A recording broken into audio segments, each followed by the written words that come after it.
But I think the development of full artificial intelligence will spell the end of the human race. It's a flying object, and we don't know what it is. I would hope somebody is checking it out. It was a rocket or whatever, but incredibly fast, opposite direction. It was too fast to be an airplane.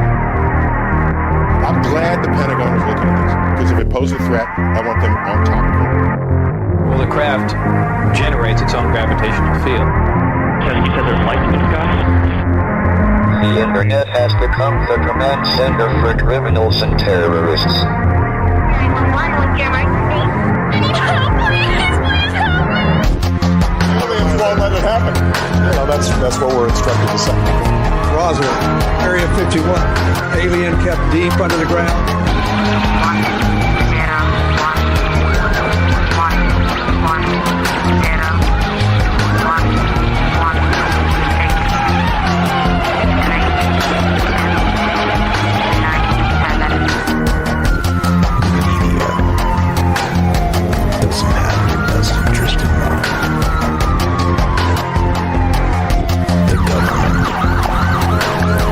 self-serving.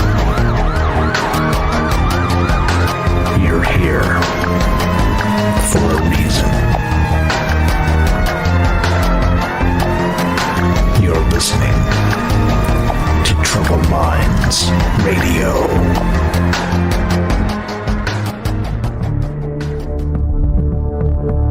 Broadcasting live from a secret bunker just off the extraterrestrial highway. Somewhere in the desert sands outside of Las Vegas. From somewhere in space-time, loosely labeled Generation X on planet Earth.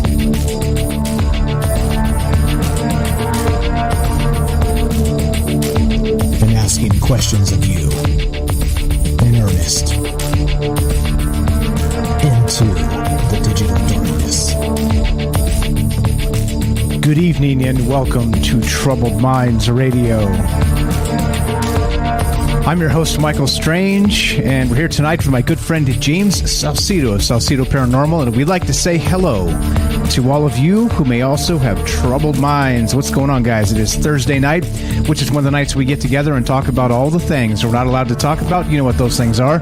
Aliens, conspiracy, the paranormal, the government, academia, the 24-hour news cycle, propaganda, and the general feeling that we live in the upside down. As usual, we're doing this show live to include you. That's the secret weapon of Troubled Minds. It's a reciprocal conversation. Looking to hear your thoughts on this tonight as we talk about doppelgangers. That's right, a doppelganger. If you've never heard of that, you probably have. You just don't know you have. And we're going to talk about that tonight. A little bit of paranormal, a little bit of maybe cloning going on, a little bit of spooky monster. It's impossible to say exactly what this is because, well, questions show and not the answers show. So we're going to get to some of that as we go tonight. But for now, let's talk about the phone number. Let's talk about how we do this live to include you. Like I said, the secret weapon of Troubled Minds has always been you.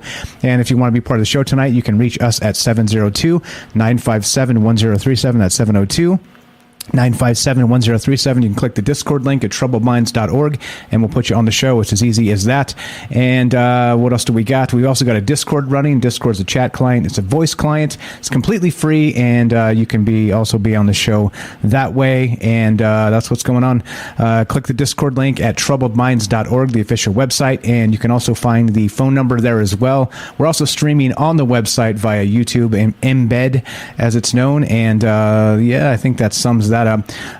What else real quick? We've got we're streaming on Rockfin, YouTube, DLive, and Twitter, and of course we're broadcasting live on the Fringe FM. So please join the Fringe Discord over there. I'm watching the chat there and in all the places, trying to get your thoughts incorporated into the shows. As you guys know, this is more of a let's keep Michael Strange on his toes type of situation, and we start with a premise and let's see where you take it. That's really what this is, and it's all again non-linear, open-ended, all the rest of that stuff. So So if you want to take it into maybe some pop culture type references, or you want to talk about the mythology or folklore, you want to talk about whatever it is, basically. If you want to take an interdimensional style, I'm ready for you. I'm ready for all that, because that's what we do on this show. So please join the Fringe Discord. I'm watching the chat over there at fringe.fm/chat. And please also join, download the Fringe app. You can find that at Apple and your Android app store. Completely free, and it's the easiest way to listen to Troubled Minds and all the rest of the great programming that happens on Fringe FM. And just smash the play button at precisely 7 p.m. Pacific time, Monday through Thursday. You get me, you get you get Troubled Minds, and of course, like I said, all the rest of the great Fringe programming. All right, so this one, by the way, this one goes out to our good friend Rivers. Rivers, if you're out there listening, this one's for you. Rivers sent some great articles, and Night Stalker with the assist, and of course James with the assist. Got a great group of people here that are always thinking in terms of amazing concepts, and that's what we're doing tonight. But before we get into all the rest of that, let's get to James of Salcedo Paranormal. What's up, brother? Are you there? Test 1 2. Do you copy? I do. Can you hear me? Yes, loud and clear. Everything's working. Everything's working. Cross your fingers. It stays that way. No coronal mass ejections, solar flares, nothing like that. Everything's working as of right this moment. Fantastic. What's going on, my friend? Ready to talk some doppelgangers? Yeah, I really love this topic because, like you said, we, especially in this topic, we have no idea what any of this is. There are so many possibilities as to what it can be. So I'm really looking forward to hearing what everyone thinks of this tonight. Fantastic. So James here, of course, you want to tell him about your podcast? He has a podcast called Salcedo Paranormal, and give us a little brief on what you do. Yeah, well, I go 5 nights a week, Monday through Friday, 8 p.m. Eastern, 5 Pacific. And I basically cover all things paranormal. I do accounts of experiences, some book reviews as they relate to the paranormal, some news once a week, and then Fridays I usually do a deep dive into a certain topic, and then once in a while we'll do like in fact tomorrow night we're going to be doing a call-in show, so just through Discord, but it should be fun. So, and and always happy to hear from you all there as well. I have my own server. You can find that through the podcast page, which is salcedoparanormal.podbean.com, and we can go from there. Okay. All right. Fantastic. Link is in the description down below. If you guys are watching on the streams or also on the podcast feed, you can find that information in the description below. All the links and the Friends of Troubled Minds are down underneath. And please give not just James a follow, but all the amazing folks who contribute to this show. All right. Let's do it. Let's get to this. Now, this is a weird one. This is one of those ones that really is, how do you describe it? I guess so again, this one goes out to Rivers for sending the articles and kicking the idea into the minds of the Troubled Minds Nation here. And I think that the doppelganger is a tough one. Because it is. In some circles, it's known as some sort of like shape-shifting, shape-changing monster sort of thing that can turn into exactly you. They could look exactly like you. There's been like X-Files episodes. I mean, this is a concept that's all over fiction and pop culture and all the rest of the stuff it's out there. It's interesting, and it's an old concept too. That's the craziest part. The mirror image of yourself may be coming across it, and there's some other sort of legends and folklore that kind of wrap itself into this. But imagine, right? Imagine you're just doing your normal thing on an everyday basis. You're, I don't know, running some errands, you're going to the grocery store, you go hop in the car or waiting at the bus stop or however it is you get around and do your thing, and you notice. You feel eyes on you, right? And you turn. You're like, who's like, you get that I'm being watched sort of situation. You turn and you look, and you notice somebody watching you that looks exactly like yourself. And if that doesn't make your heart stop for just a moment, skip a beat, stop is not a good thing. Skip a beat and then continue, of course. But if that doesn't kind of put the terror into you, I'm not sure what will, right? Like if you sort of mistaken or maybe not mistakenly see yourself in somebody else? Is it a trick of the mind? Is it a monster following you? Is it a spirit of yourself from the future? Who knows what the hell's going on here? But there's a lot in this thing, and I guess we'll start with this. The question tonight is many questions actually. What exactly is a doppelganger? We'll get to some of the definitions and some of the stories, but you get the idea. It's something that looks exactly like yourself, and beyond that, it is spooky and maybe following you or watching you, or you run into it once or twice or God forbid 3 times, because, well, there's some legends about running into your doppelganger for a 3rd time. So, well, that's what's going on tonight. What do you think a doppelganger is? And that's the first question, of course. We'll get to that, and that's going to be the basic framework of this conversation. But the other question is this.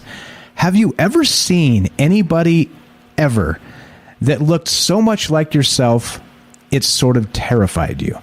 And not terrified you in that, oh, I must be dreaming, but terrified like, what in the hell is that? And how did I get myself here? How did we find ourselves here?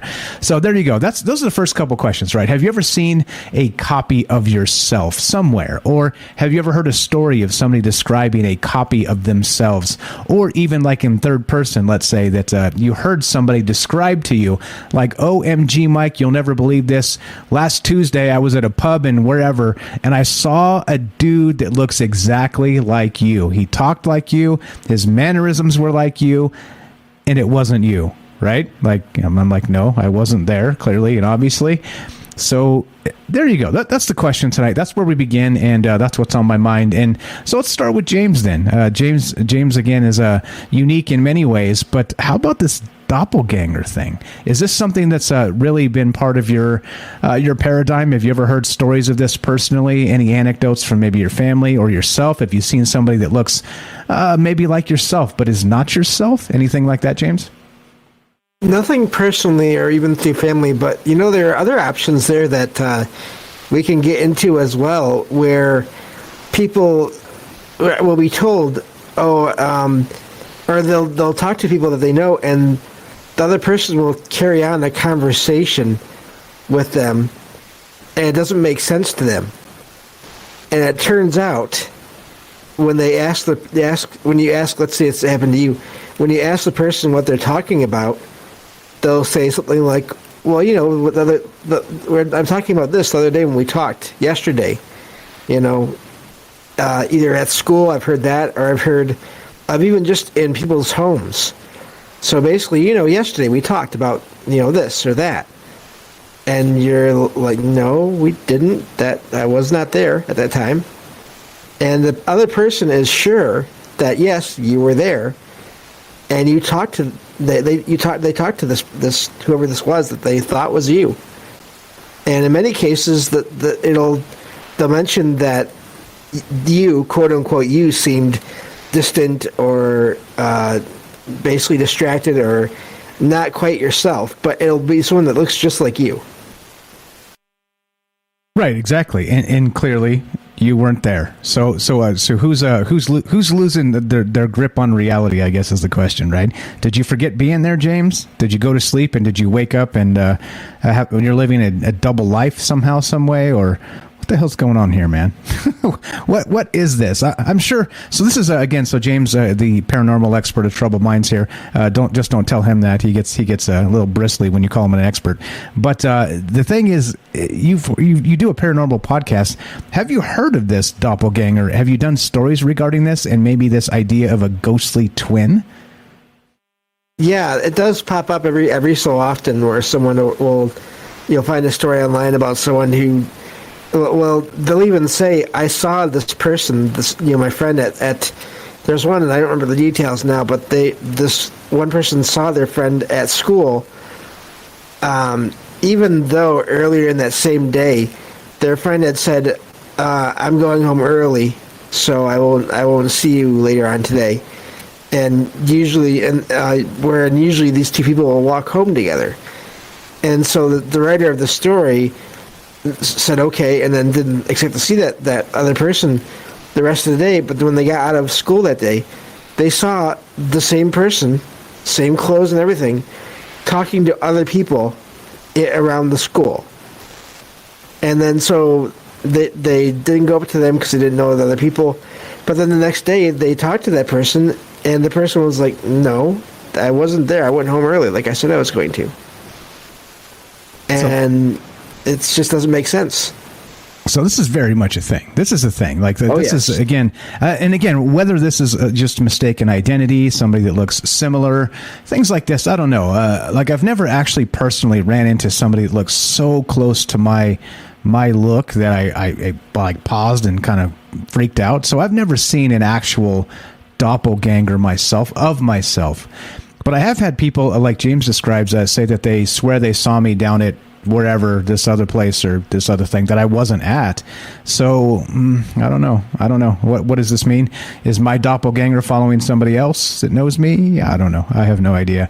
Pretty wild stuff here. So, all right. So let's get into the rest of this. A doppelganger, by definition, is, let's see, again, looking here from you. So the questions tonight are, what exactly is this doppelganger? Have you ever seen a double of yourself out there, or heard somebody in third person describe they saw somebody that was so like you in look and mannerism that it had to have been you, but you know it wasn't because you weren't there? Or is this some sort of ghostly presence or monster shapeshifter? You tell me. And what's up? There's the Night Stalker. There's the doppelganger of the Night Stalker arriving. What's going on, buddy? All right, so let's just get to the definition of this. This is from the Ministry of Truth Wikipedia, and this is what they say about a doppelganger. And of course, we're going to go way deeper than this tonight, but it starts like this. A doppelganger, literally, this is a German word actually, translated as double walker. We'll get to that. There's some etymology in this that's interesting too. But the doppelganger is biologically an unrelated look-alike, or a double of a living person. In fiction and mythology, a doppelganger is often portrayed as a ghostly or paranormal phenomenon, and usually seen as a harbinger of bad luck. Other traditions and stories equate a doppelganger with an evil twin. In modern times, the term twin stranger is occasionally used. The word doppelganger is often used in a more general and neutral sense, and in slang to describe any person who physically resembles another person. So there you go. There's the basic Ministry of Truth version of what a doppelganger is, actually. But of course, it's, as always, as we know, once you start getting into some of the stories, some of the folklore, even into Dungeons and Dragons, because that's actually why I know what a doppelganger is, because wouldn't you know it, back in the 80s, when I was an 80s kid and I was playing some Dungeons and Dragons, in the monster manual, as you would expect, there is a doppelganger. Which actually, let's do that while I'm talking about it. Let's talk about the Dungeons and Dragons version of the doppelganger, because this is amazing. And then we'll get to James, and then we'll get to your phone calls. Doppelganger, this is from D&D Beyond, and this is pretty amazing. This is exactly the reason I know what an actual doppelganger is. It's they call it a medium monstrosity and even a shape changer. It says the doppelganger can use its action to polymorph into a small or medium humanoid it has seen and back to its true form. Its statistics, other than its size, are the same in each form. Any equipment it is wearing or carrying isn't transformed. It reverts to its true form if it dies. It says it's got some special abilities here. An ambusher, the doppelganger has advantage on attack rolls against any creature it has surprised, which, no kidding. And the surprise attack, if a doppelganger surprises a creature and hits it with an attack during the first round of combat, the target takes an extra 10 or 3d6 damage from the attack. So the description is, doppelgangers are devious shapeshifters that take on the appearance of other humanoids, throwing off pursuit or luring victims to their doom with misdirection and disguise. And that's exactly why I know what a doppelganger is.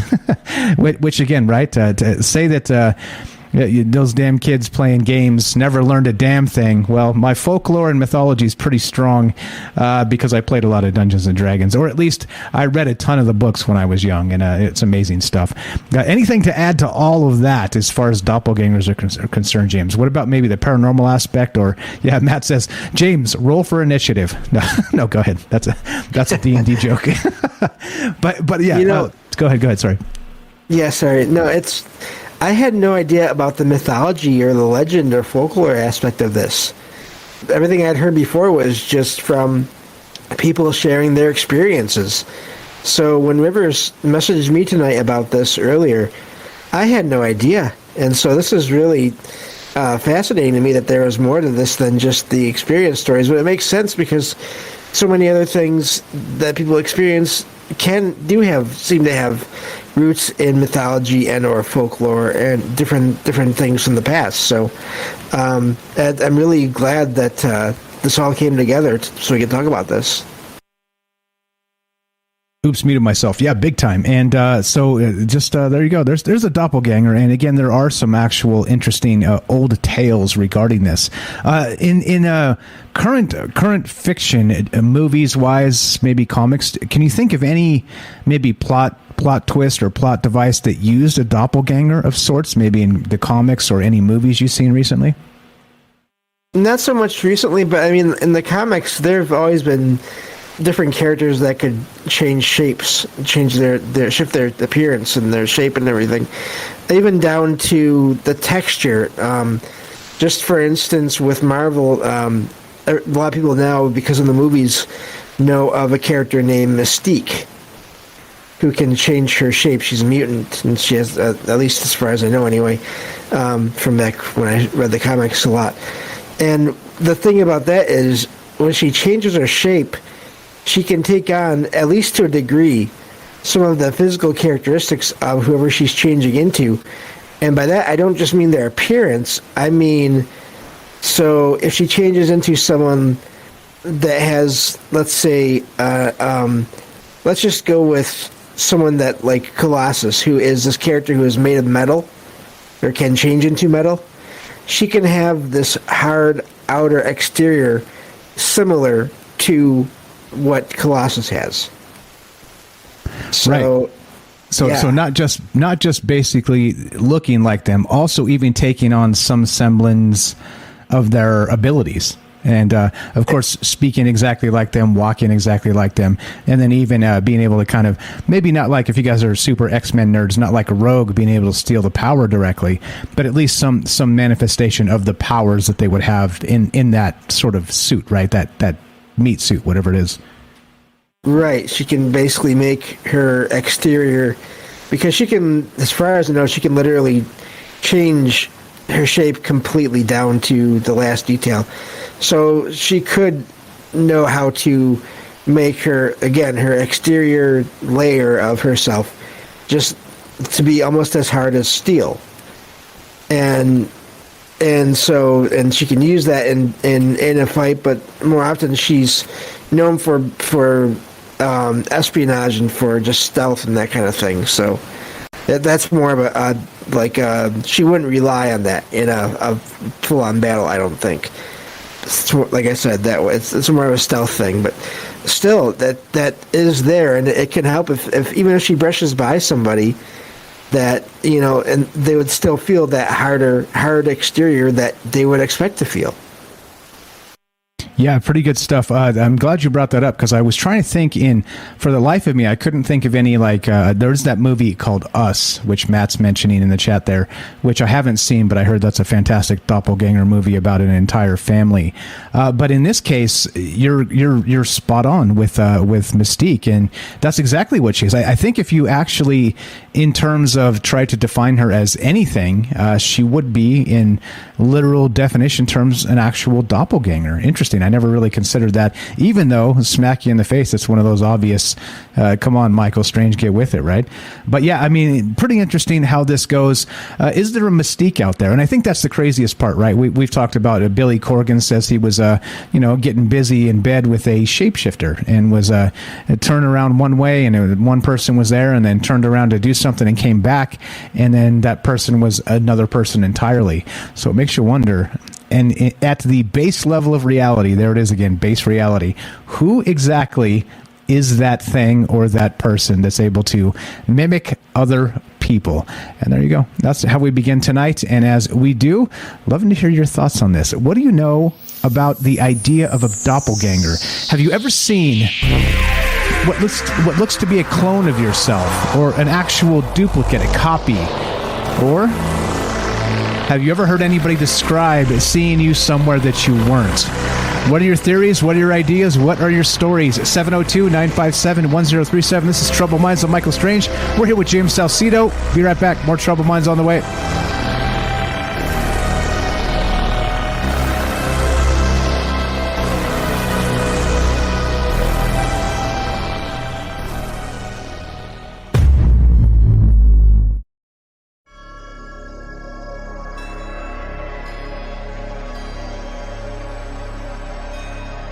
Welcome back to Troubled Minds.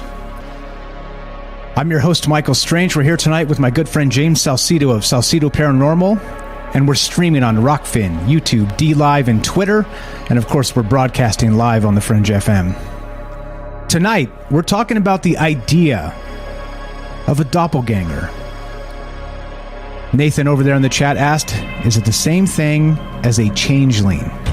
Well, maybe. Is it the same thing as a spirit that's following and haunting you? Is it the same thing as a cryptid? Maybe an entity that can change form into other things? I don't know. You tell me. What are your thoughts on this? One more time. 702-957-1037. Welcome back. James, what's going on, brother? What's the deal? I'm just glad to be here. Great topic. Right on. Blame Rivers. This is all Rivers' fault. If for all the amazing things that happened tonight, you can blame Rivers. Thank you, Rivers. All right, so that's what we're doing tonight. Have you ever had a weird encounter with somebody who looks so much like yourself, or heard from a third-person account of somebody who saw you when you know you weren't there? This happens all the time, but what do you think is actually going on? Is it just a case of mistaken identity, somebody looks similar enough, or is this something that's even more wild than that? 702-957-1037. That's 702-957-1037. We'll put you on the show, or you can click the Discord link at troubledminds.org, and just like this, we'll put you on. Let's go to Derek in Massachusetts. The Night Stalker, welcome to Troubled Minds. How are you, my friend? You're on with Mike and James. Hey, Mike. Hey, James. What's going on, you guys? Great show. Thank you. Just doing the thing we do, man. You know, weird stuff on a Thursday night. Yeah, this is awesome stuff. I'm loving the Doppelganger idea. Huge shout out to Rivers too. She's just brilliant, amazing. She has a ton of really great ideas.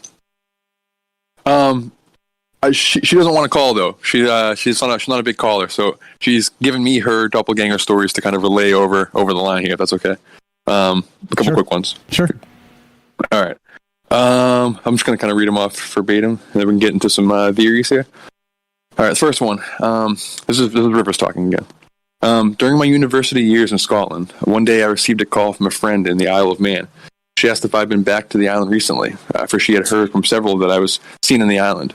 At first, she thought that they just saw a look-alike from afar, and did not give much thought to the matter. Then she received a call from my other friend asking the same question. He told her from the local bar, where she used to hang out often, mentioned I had visited the premises recently. A couple of them claimed to have sat down for a drink and a lengthy conversation with me. Another friend from boarding school said the same thing, that she too saw me and had a chat with me. I was in Scotland the whole time, never been back to Ireland. So she had multiple friends who were all calling each other, trying to figure out if Rivers was back in town. They actually had meetings with her. They actually was drinking like coffee and stuff with her, and it wasn't actually her. She wasn't even in the country. And then the second one, when living in London, a friend of mine asked if we'd like to meet in a certain coffee shop, quote, again. I've never been to that coffee shop. When I asked her for the address, she insisted that we met there for coffee just a week before, and that I had Americano and a vanilla cheesecake. I hate Americano and vanilla cheesecake, and I was still on holiday in Malaysia the week before.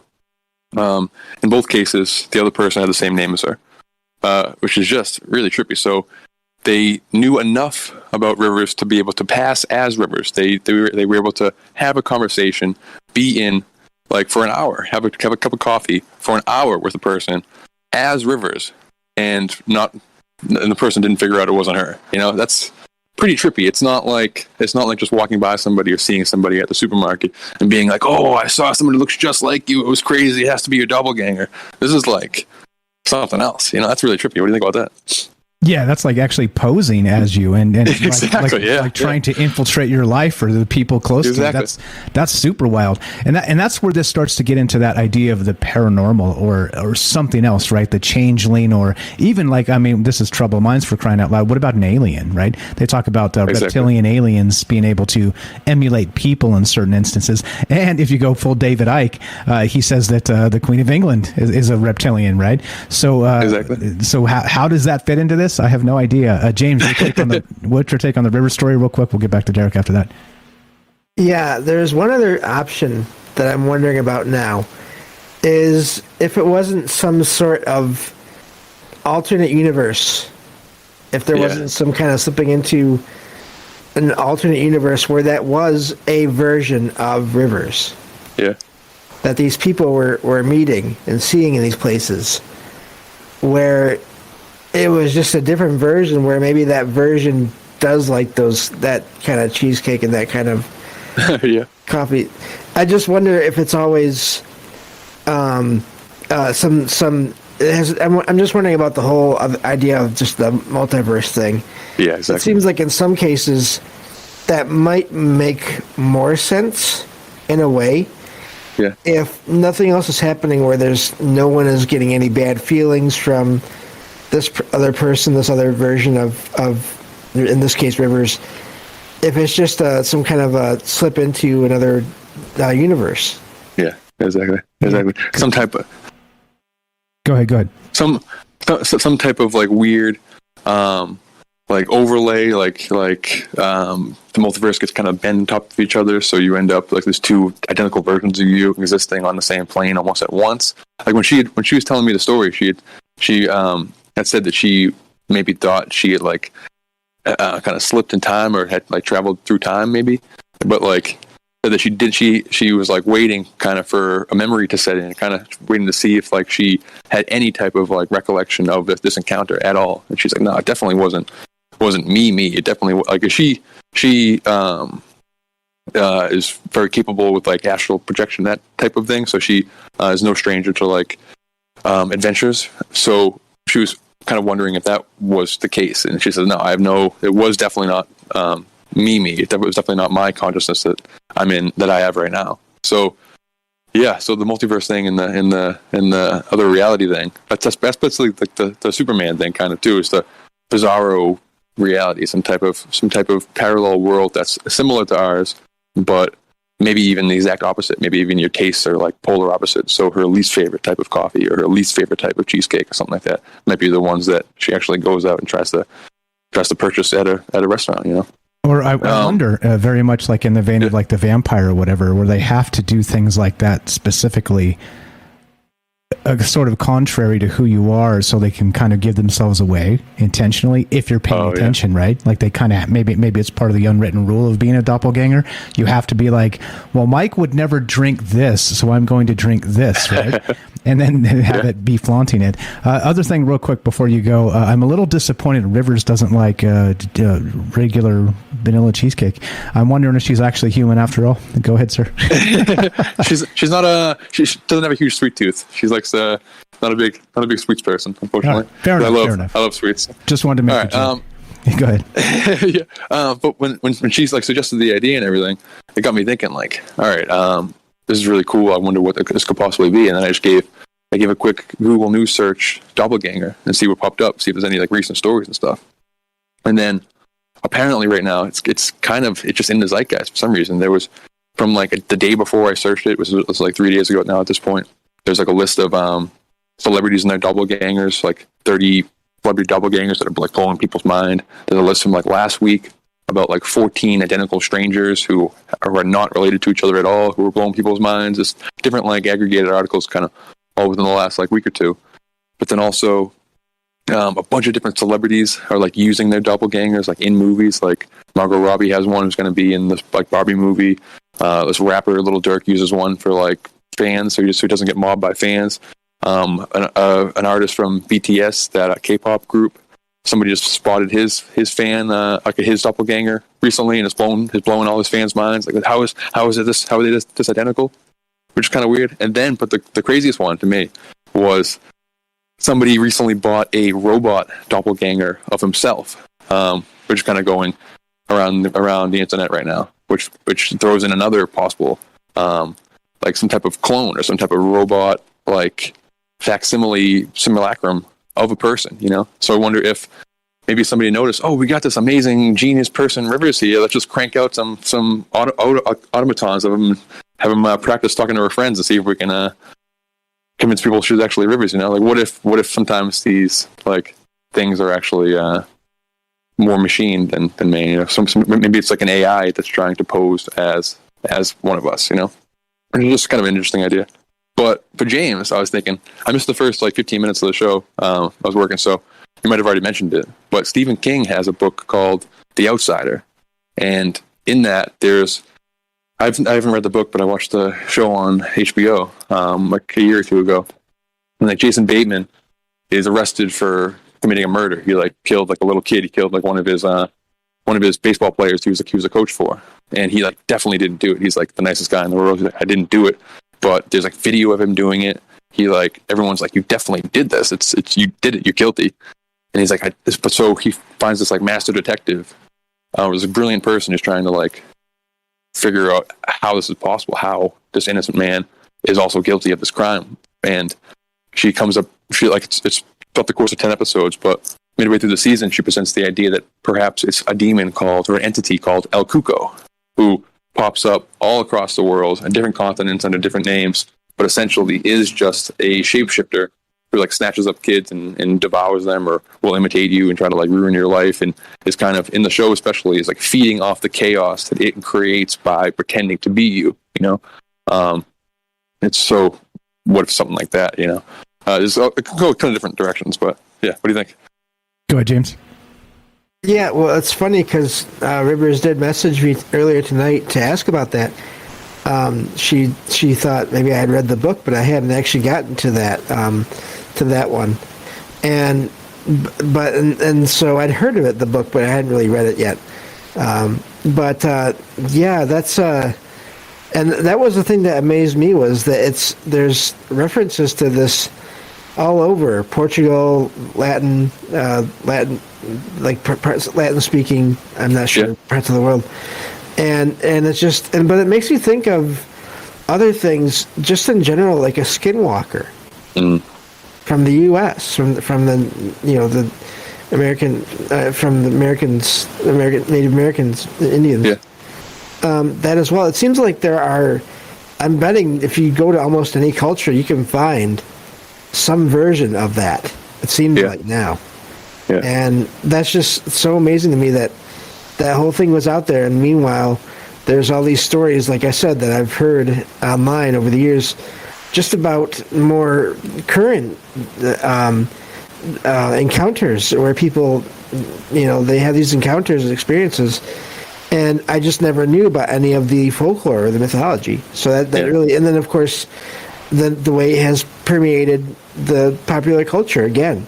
Yeah. Going into that is just, that's all really something to me. Yeah, exactly. So speaking of the committing a crime and having not be you, possibly this evil entity posing as you. This is from like a couple days ago, but a man in New York is arrested for a fatal.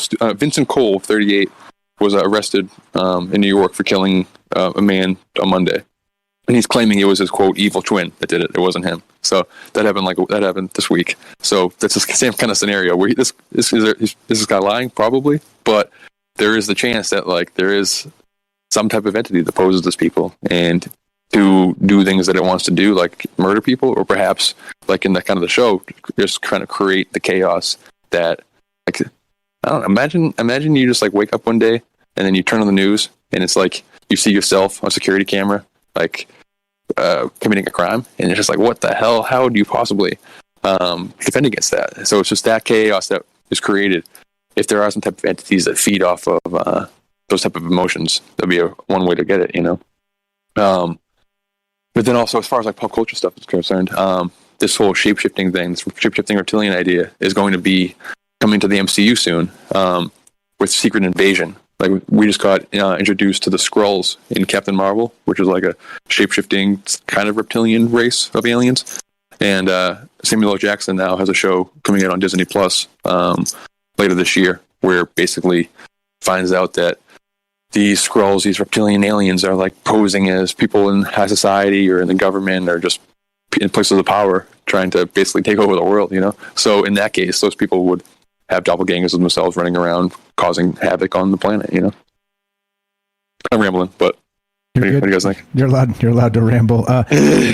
Interesting that there are some parallels, like James said, the Skinwalker, and again, this could also tie into that trickster spirit archetype, right? Because Loki's a shapeshifter, and he is sort of the embodiment of when you think of like a trickster god. The first thing that comes to people's mind is Loki. So I wonder, right? I wonder if there is maybe somehow something going on here that's not, just reptilian shapeshifter or just mistaken identity, but maybe some sort of actual, like you're describing, like a trickster that does feed off of that chaos, that ridiculous energy. I love it, man. I love it. And think about how terrifying that would be, like you said, being accused of murder or whatever, and then you're like, I literally was not there. What are you talking about? Like, I want my lawyer or whatever. Yeah. They pull out the video, and you're like, murdering somebody on video. You're like, what in the world, right? Yeah. Like wearing your clothes and everything. You're like, what is going on? There's actually a Stargate episode similar to that, which I'm not gonna spoil it. But I'm not there yet. I'll thank you. Not spoilers. Not gonna spoil it. But for instance, though, so what if something, maybe it's like a mental entity that can, there's really only one of you, but it kind of steps in, that whole walk-in sort of idea where it takes you over and you do it, but you're just like not yourself for a moment, and then it dips out, and then you're just missing time, maybe something like that. Yeah.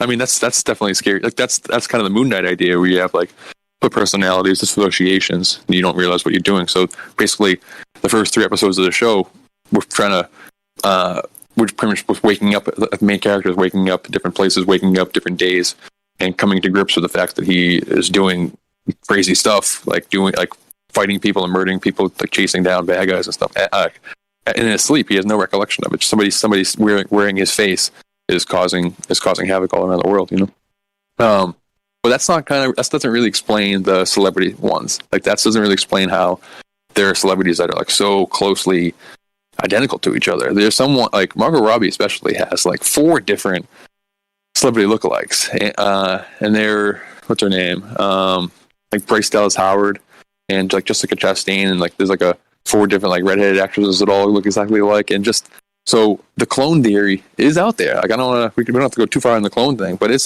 definitely a possibility. And in the clone stuff, the idea of templates is out there, that like some of these celebrities that we see that are so similar to each other is because they have like these base templates that they're using to crank out these different clone variations and stuff. So we just see the world populated by multiples, but which is a cool idea. I'm not sure if I really believe it per se, but also just the idea of somebody looking like you, like the probability of your features and just the things that make you kind of naturally, probability wise, happening somewhere else at the same time that you're living on the planet. So I'm a redhead, so I get like constant lookalikes for everyone.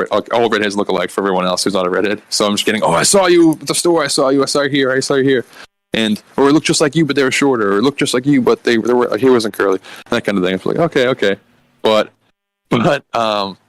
this is like it's still kind of possible that just it's almost like a Cloud Atlas type of scenario where just the particular concoction, the brew that created you, just because of the 7 billion people here, and just probability wise, it just happens again, creates something that's like eerily similar to you.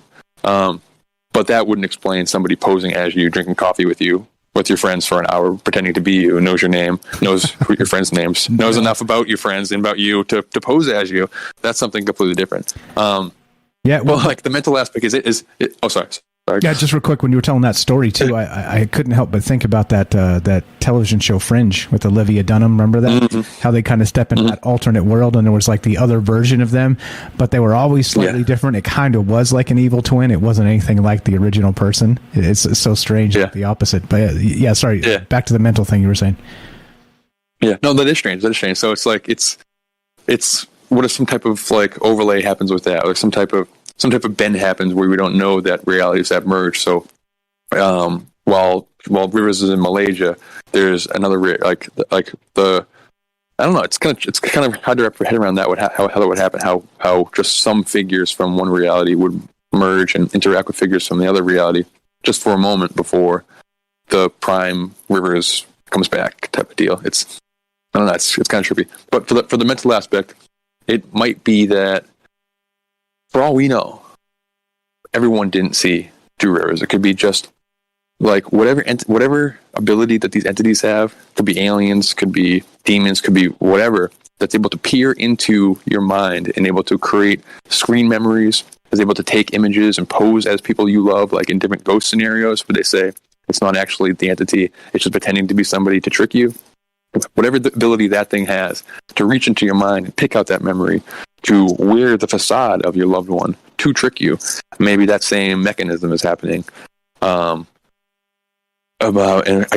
in a different context, like they're wearing your view of Rivers to sit down and have a conversation as Rivers. But for all we know, somebody walking by that table doesn't see the same thing, or I don't know. It's just a possibilities are generally kind of endless, you know. Like the new Matrix. Yeah. Remember how it was Neo and Trinity? Yes, but exactly. It wasn't them. Exactly. It was somebody else. Yeah. That's exactly it. Yeah. I'm rambling, so I'll let you guys go. But just really awesome stuff. And again, awesome. Rivers is just really, really great. Very smart, very nice, very awesome. But thank you guys. Appreciate it. Derek in Massachusetts, the Night Stalker, good friend of ours, good friend of the show. Have a great night. Thanks for popping in.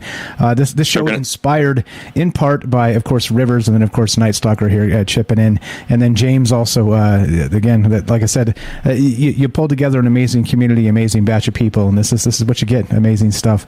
Fantastic call from Derek, as always. And again, please give him a follow. He's got a YouTube channel. Links in the description down below. He's just got a trailer on his YouTube channel, but let's make him the guy on YouTube that has one video and has all the followers. Let's do that, because that would be amazing. Let's inspire him to make some more content, because he's clearly brilliant, and we love to hear from Derek.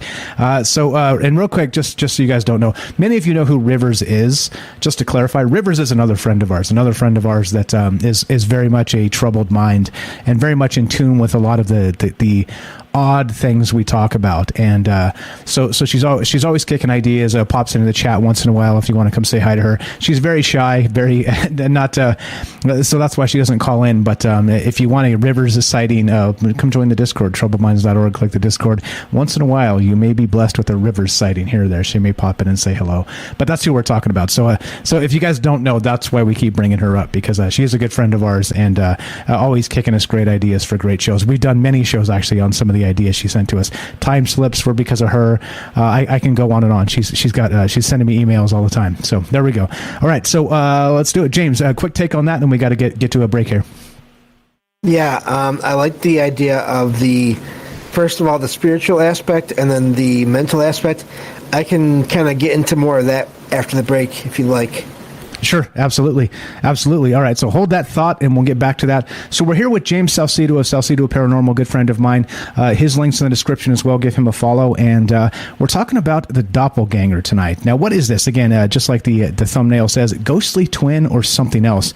We just kicked, with Night Stalker there, around maybe 10 ideas. What is your idea? Do you have a story about this? Have you ever met face-to-face your twin? We're going to get into some of the folklore and some of the other stuff that actually maybe makes this a little more terrifying, and look at where the origin story of an actual doppelganger came from. So say that 3 times fast. Doppelganger. It's like Beetlejuice. All right. So what we're going to do is we're going to take a quick break, and loving to hear your thoughts on this. The doppelganger. What is it? Is it a ghostly twin? A shapeshifter clone? Is this a skinwalker? What's going on with this? 702-957-1037. Love to hear your thoughts. Do you have a story about a doppelganger, about a double of yourself that you or somebody else saw? We're here again with James Salcedo of Salcedo Paranormal. This is Troubled Minds. I'm Michael Strange. Don't go anywhere. More doppelgangers, ghostly twins, your stories, and more when we return. Be right back.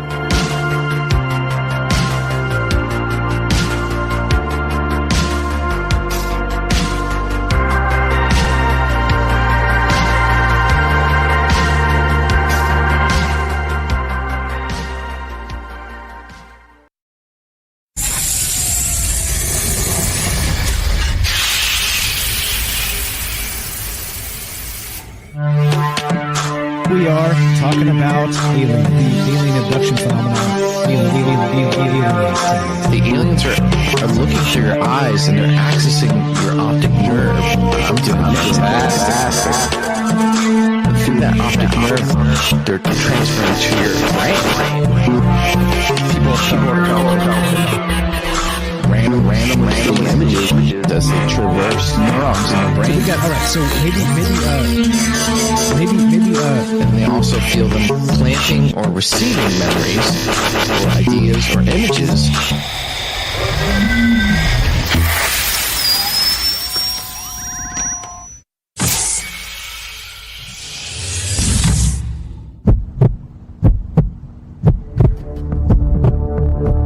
Broadcasting live from a secret bunker just off the extraterrestrial highway. Somewhere in the desert sands outside of Las Vegas. From somewhere in space-time, loosely labeled Generation X on planet Earth.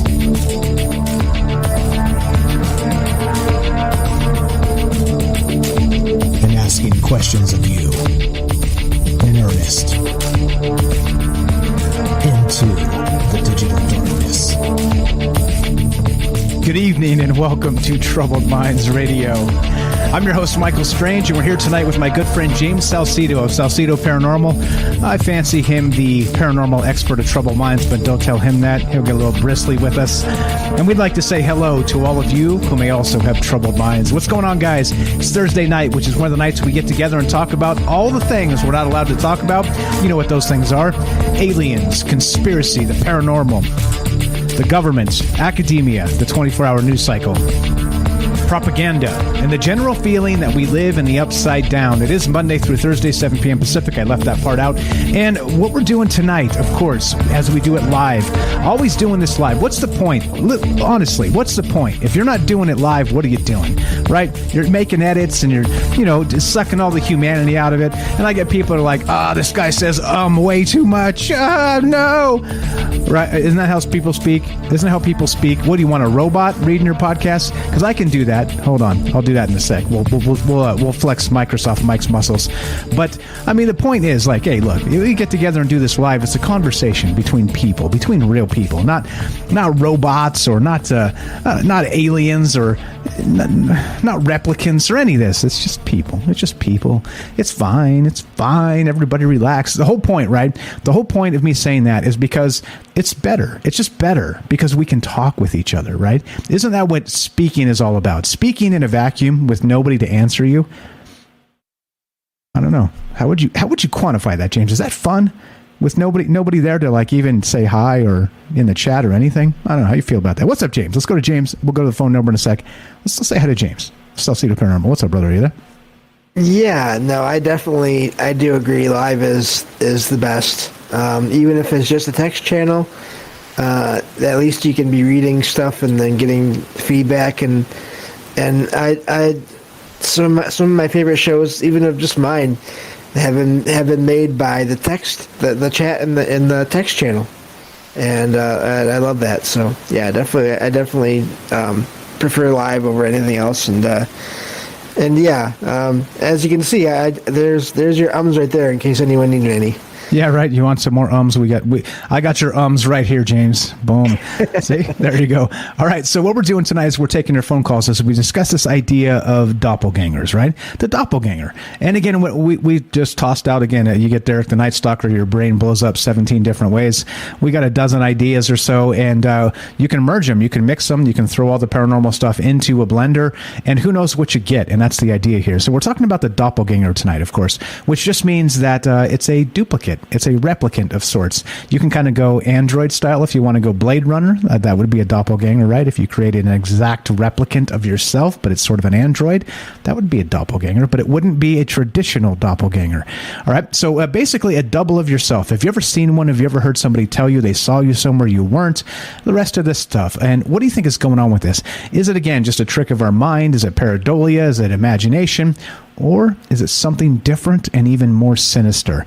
You tell me. Love to hear your thoughts. We're taking your phone calls on this. 702-957-1037. That's 702-957-1037. We'll put you on the show. And it's as simple as that. We're streaming on Rockfan, YouTube, DLive, and Twitter, reading all the chat in all the places and trying to keep up with your thoughts and ideas and incorporate them into the show as we go. Another unique idea about this show that people read the chat, but like the chat in some cases can literally take this show and just veer it further off the rails and off the cliff in a good way. So I'm reading the chat in all those places. So please keep the great ideas coming. And I'm trying to read as much as I can, as much as you can multitask with only 2 eyes and 2 arms and all the rest of that. 1 mouth. Boy, I wish I had 2 mouths. You know how great that would be, James, if I had 2 mouths. Oh, jeez. I don't know. That may be a bit much. That may be. Shut up, Mike. I'm a which mouth. Which mouth. All right. So one more time. 702-957-1037. Let's go to Joseph in Iowa. Welcome to Troubled Minds, my friend. How are you tonight? I'm all right. I was thinking, they do this kind of with pigs. They kind of, they have these pigs in America that they grow, and they grow super fast. And I wonder, if they could get, some of your DNA and splice it with whatever they're doing with these pigs, if they could grow you in 6 months, they're growing these pigs to full size in 6 months. Not even 3 months. And these things are full size. It's ridiculous. So yeah. I was thinking that. Yeah, that's pretty wild. And that's the idea of The Island. Have you seen the one with Scarlett Johansson and Ewan McGregor, right? Where they have they've created these alternate people that are actual doppelgangers of a genetic sort, and they keep them for when the real person that lives in the real world needs a kidney or a heart or something. Then they butcher those people. Keep, the TV series going or something. Yeah, something like you're that, talking right? About for parts. Yeah, parts like car parts, except we're people. yeah, I like the idea. That would be ideal. You wouldn't want to. Well, but then I was thinking, okay, legitimately, I have a lot of people that tell me I look like a lot of different people, and especially since I started live streaming, I noticed it, and it kind of deja vu's me back to the past, where people, I'll run into people, they'll be like, hey, you look like this person or this person. But I think it's I don't know, looking back, I was really able, body when I was, I don't know if I can say, I was really good at stuff, and observing stuff. So maybe it's you see, I don't like to talk about race and stuff, but let's say fish, you take a pond and you remove all the murkiness in the pond, you make it completely clear so all the fish can see each other. What's going to happen? There's going to be some fish that are going to immediately go extinct. They're going to be wiped out, and it's just a fact. And to not compare yourself to an animal is just ridiculous, because we are, No, I dig the idea. I think that's fantastic. And adding it to, actually, interestingly, right, we've been at this over an hour now, and it's an idea we haven't even talked about yet. I like where your brain's going with this. So you have seen or had people actually tell you that you resemble other people, right? So what do you think? Do you think it is just pareidolia, mistaken identity, things like this, or do you think there's something more to it? I think some people, there's literally a lot. There's a lot of, there's always someone that's going to look like you, but some people have more of them, meaning that they could actually have someone identical to them to a T. It could be random, but there could be so many, I don't know. And it makes me think of my grandpa. Before he passed, he told me a story that he was in Korea. And he said, if Korea ever goes against us, there's going to be 20 or 40 kids that look just like you that are going to be fighting against us, or something like that. He said something like that because he supposedly impregnated a bunch of Korean girls or something that he was telling me. Wait, what? Oh, okay. I was going to say, wait, how do we just go from boom to boom? Anyway, it's okay. All right. So wait, so meaning like a bunch of kids that look just like you, meaning, so was it tongue in cheek, or was it like actually like sort of a hint at a clone type of army future? I don't know. He was, I think he was just like a regular sniper. I don't know. He really didn't tell me much, but he said they're going to be like me, is what he said. Kind of like, not like look like me. They're going to be like me. Okay. All right. And I mean, I was pretty able, like when I was 2 years old, like I was riding a dirt bike. Like, I think just, I don't know, something in civilization too affects everything. We have like a very spectrum. We have a spectrum in America, that's for sure. And other countries don't have that because it can't happen. Like, it's just not feasible, or whatever the word is for it. Yeah, just demographically not going to, at least not anytime soon. I mean, eventually, that stuff is definitely going to be a thing, but for like an East Asian country that has 95% Asians, you're not going to have like a ton of mixed race people at all. I don't know how we got here, but okay. So anyway, so your idea on doppelgangers. So what do you think this is? What's your hot take on this? Is there, you think there is something to this that's maybe more like clones, or maybe, like we said, a spirit in your mind that maybe takes over your real body for just a moment and turns you into something else for a second? Or what's your idea here? What's your idea? I do think it's weird how your mind can like shape shift people, and I think they're like, you can like see people and like, that they're there, like you recognize them as like a person of like your reality in your mind. And that's pretty trippy. And what was I going with that? You tell me. That's your, hey, I didn't doppelgang your mind here. This is your mind. You tell me, brother. Yeah, I don't even know. Sometimes that happens. From my brain to my mouth. That's why sometimes you got an or an aw. Oh, like I got your right here. I went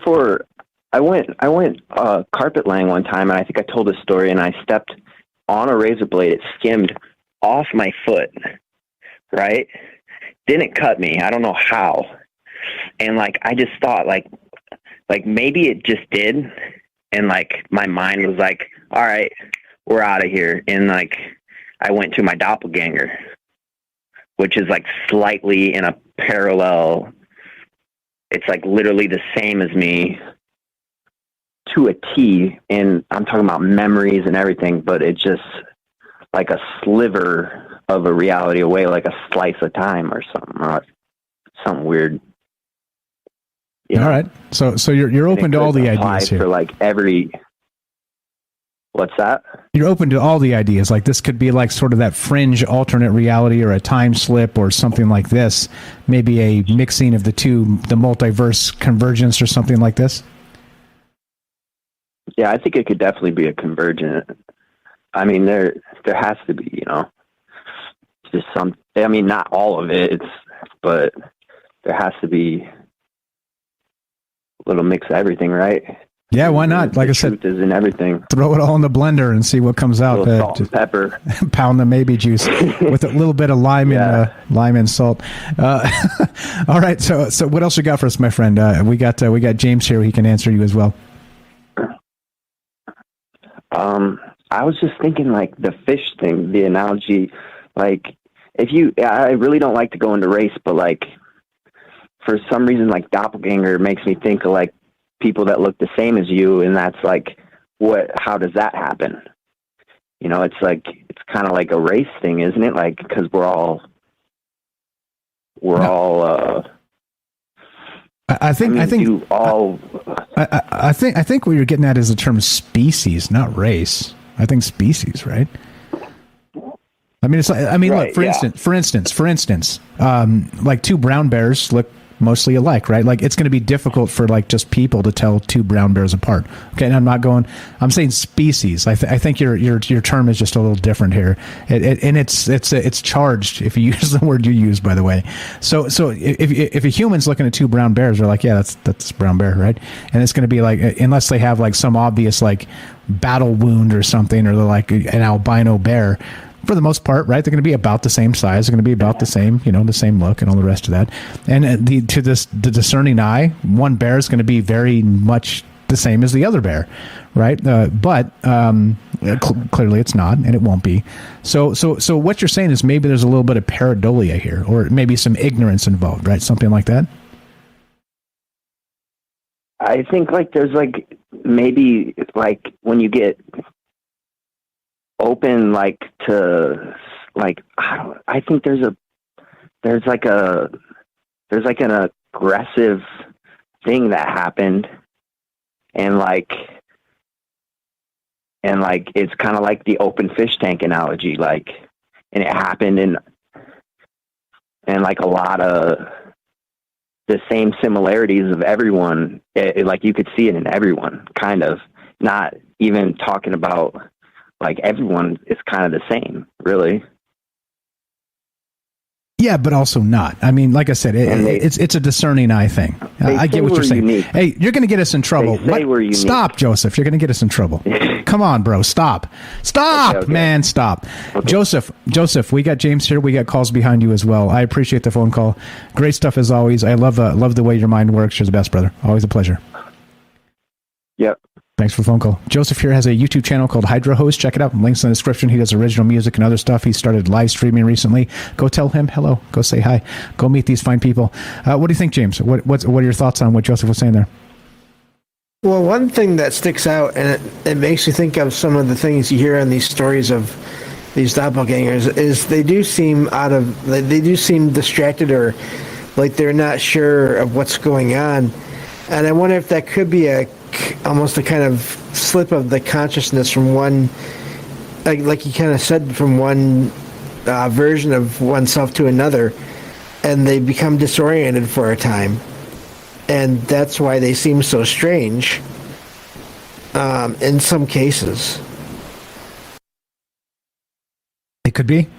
As usual, we're kind of trying to chase down all the things here and just get some ideas of what a doppelganger actually might be. So if you're just joining us, we are talking about this idea of a doppelganger. And again, from the Ministry of Truth Wikipedia, fiction and mythology, a doppelganger is often portrayed as a ghostly or paranormal phenomenon and usually seen as a harbinger of bad luck. It is a biologically unrelated look-alike or a double of a living person. Just a quick example of what we're talking about here. And so love to hear your thoughts. 702-957-1037. You're good, Joseph. You didn't trigger me. I just don't want, because when you call in to the show, you don't really have a ton of time.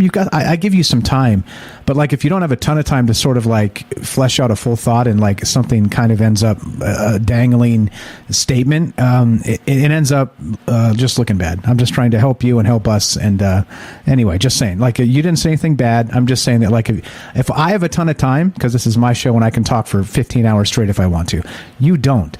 So I want to help you with some of those situations. That's all. Nobody triggered. I promise you're good to go. So 702-957-1037. I can explain myself all day and all night if I have to. And here we go. Let's go to Daryl in New York. Welcome to Troubled Minds. You're on with James and Mike. Go right ahead. Test 1, 2. Daryl in New York. Are you there? Daryl in New York. More Discord issues. Can you hear me now? I can hear you, but I can also hear me. Can you? Oh, you can? Yes. How do I not make you hear you? Mute the stream. Oh, the stream? Yes, please. Or I should disable it? I don't know, because the stream shouldn't be in real time. Okay. Do me a favor. Call on the phone. This is not going to work. Okay. All right. Thank you. Yeah, that's not going to work. I don't know what's happening with your sound setup there, because that was like immediate feedback, and it doesn't happen that way because the stream has a delay. So there's something going on with your audio. I don't. Anyway, let's go to Mike in Colorado. Algorithm, welcome to Troubled Minds. Are you there, brother? Test 1 2. Test. Hello, sir. Good evening. Good evening, sir. Good evening. Hi, James. Evening. What's up? How are you? Well, I just wanted to call in briefly because of your last caller, Joseph. Sure. Literally, my entire adult life, probably from the age of about 27 up until even recently last year, 2 or 3 or 4 times every single year, strangers think they know me. You know what? Now that you say that, that does happen to me. It's not often, but once in a while, I get somebody that comes up and just talks to me like they swear they know me. Interesting. I never even considered it, but I think you're right. Like, what is it? What is it, Mike? What are we? Are we doppelgangers? Well, what's going on with this? I tell you, back in the day when it first started to happen, I would go ahead and contact somebody and say, or we would have the conversation. Well, I went to this school, I had this job, I know these people, and none of it ever lined up. And I did that for probably until I was in my 30s, mid-30s. And then the past 10 or so years, it's just like, yeah, I have that kind of face. I guess it's kind of generic. But my job has always been, I've always been in public, either in retail or currently I work at a big racetrack venue. And they'll see that and they'll be like, God, I know you from somewhere. And it may be that I have blue eyes. It may be that I look. You cut out. You look like a... Whatever. Oh, I'm sorry. Yeah, I saw that cut out. Tenter hooks, bro. We're waiting. I look like a brown bear. I think I just have a generic look. Okay. I think that's part of it. And then my mom, for the past 10 years, she's like, no, everybody watches TV and all the people on TV are blue-eyed. So they always think that you are somebody they know because they're brainwashed to watch all these blue-eyed people on TV. And I said, you're right about that. Most of the actors are blue-eyed. And so I don't know what it is, but when he was mentioning that, I thought, that's kind of a weird thing. I don't know if it has anything to do with doppelgangers, but I wanted to join and say hi and say great show. And I muted myself. I'm laughing over here. I appreciate it very much. I'm sorry to hear about your YouTube channel being smacked down for a minute for having a sense of humor. How dare you? Hopefully, very soon, Elon Musk will also buy Google, and we'll be done with this. Oh, if he bought Alphabet, that'd be funny, wouldn't it? Well, once he goes to Mars and starts mining the asteroid belt, he can buy anything he wants, can't he? Hey, buddy, thank you so much for taking my call. You're the best, Algo. Appreciate it very much. Always a pleasure. You're welcome anytime. Algorithm here, a good friend of mine, Mike in Colorado. Check him out. He's got a YouTube channel called Algorithm, just like it sounds. Links in the description down below. Give him a follow. He is in 2 weeks of a YouTube jail, so, there we go. James, we got about 10 seconds for you. Sorry, man. No problem. Great to hear from him again as well. Definitely. Thanks, James, for being flexible here. All right, we're talking about the doppelganger, the ghostly twin, something else. Have you ever seen somebody that looked exactly like yourself, or had somebody tell you third person, "Hey, I swear I saw you down at the farmer's market," and you weren't there at all? Love to hear your thoughts, your theories, your ideas. 702-957-1037. That's 702-957-1037. This is Troubled Minds. I'm Michael Strange. We're here with James Salcedo of Salcedo Paranormal. Give him a follow. Links in the description. Don't go anywhere. More when we return. Be right back.